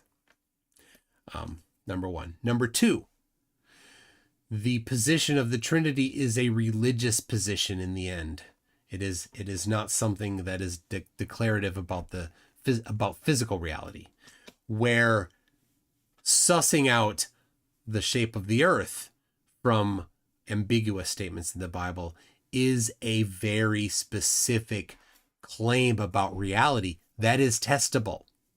We can't go test whether or not the Trinity is correct, but we can go test to see what shape the earth is. Massive difference. So, yeah, the Trinity was sussed out or invented 300 or more years after Jesus lived. Yep. It wasn't something that Jesus spoke about. It wasn't, like I said, it's not in the Bible, so it wasn't contemporary to any of the writers of the Bible. So anyway, there you go. There's an explanation for what he was trying to put on me. So, and I mean, I'm like, that's not the topic. He wanted to have a religious conversation. If you want to have a religious conversation, I'm sure they happen on that server regularly. Go have that religious conversation. I wasn't there for that. I was there to show that flat earthers don't have evidence for flat earth and can't explain basic observations. So, Bev could start the space shuttle, says General Shady. Lauren's Badenhorst says, did you take part in Simon Dan's stick experiment? I did not send in my data. I measured it in 2020. June of 2020, I measured the solstice angle. So I could send it in. I still can, maybe. So I'll do that. Maybe. He got over 1,000, so he's not hurting for me, but I think it'd be fun to send it in. So anyway, that's what I got. It's Thursday. Well, it's now Friday. I will be back on Monday or Tuesday. I know Craig is planning to do a some sort of a longer stream starting Monday, so we'll see what happens with that, how it interacts, how mine interacts with his. We talk to each other. We are sure to not step on each other's toes. So, all right. Here we go. I have selected for your listening pleasure and viewing pleasure a video. Is this the one? Is this the one that I want? Nope, there it is. Okay. Everybody, I love this one. It's from Astro Kate. It's a fantastic song. Everybody, we'll see you later. I just asked you to unmute. Yeah, I'll respond to that. Yeah, that's a common misunderstanding of the situation. Officially, the sun doesn't rise or set. It's what's known as the sunrise. Brian says the earth is flat, no up or down, just this or that. He stays up late to watch the sky, says the sun's a trick, no need to lie.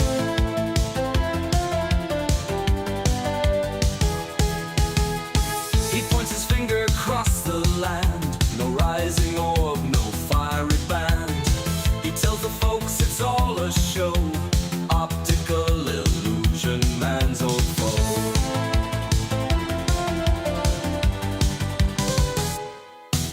Sun mirage in Brian's mind, no round world, no time to find. Sun mirage, it's just a game, he's convinced we're all the same.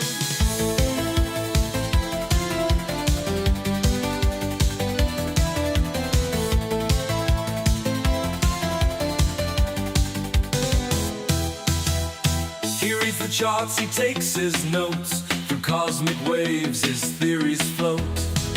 Brian laughs at solar beams, calls them all his seamless dreams.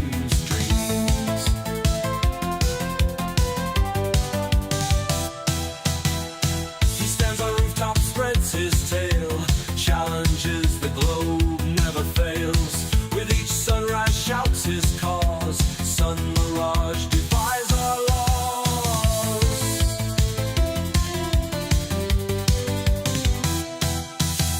Sun mirage in Brian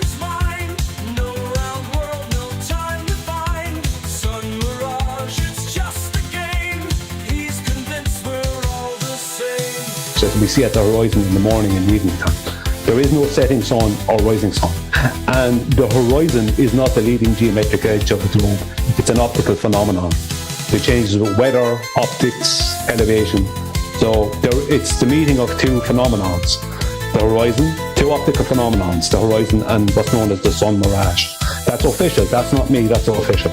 Even within the globe paradigm, the horizon is not the leading geometric edge of the globe, because there is a constant of always at least 7 over and greater than 7 over 6R present within that paradigm.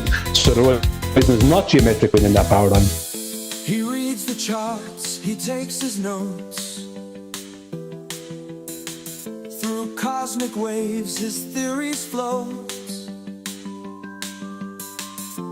Brian laughs at solar beams, calls them all his seamless dreams. He stands on rooftops, spreads his tail, challenges the globe, never fails. With each sunrise shouts his cause, sun mirage defies our laws. So whatever the sun is seeing doing at the horizon has no relevance whatsoever to do with a globe or proof for a globe or anything else. Sun mirage in Brian's mind, no round world, no time to find. Sun mirage, it's just a game, he's convinced we're all the same.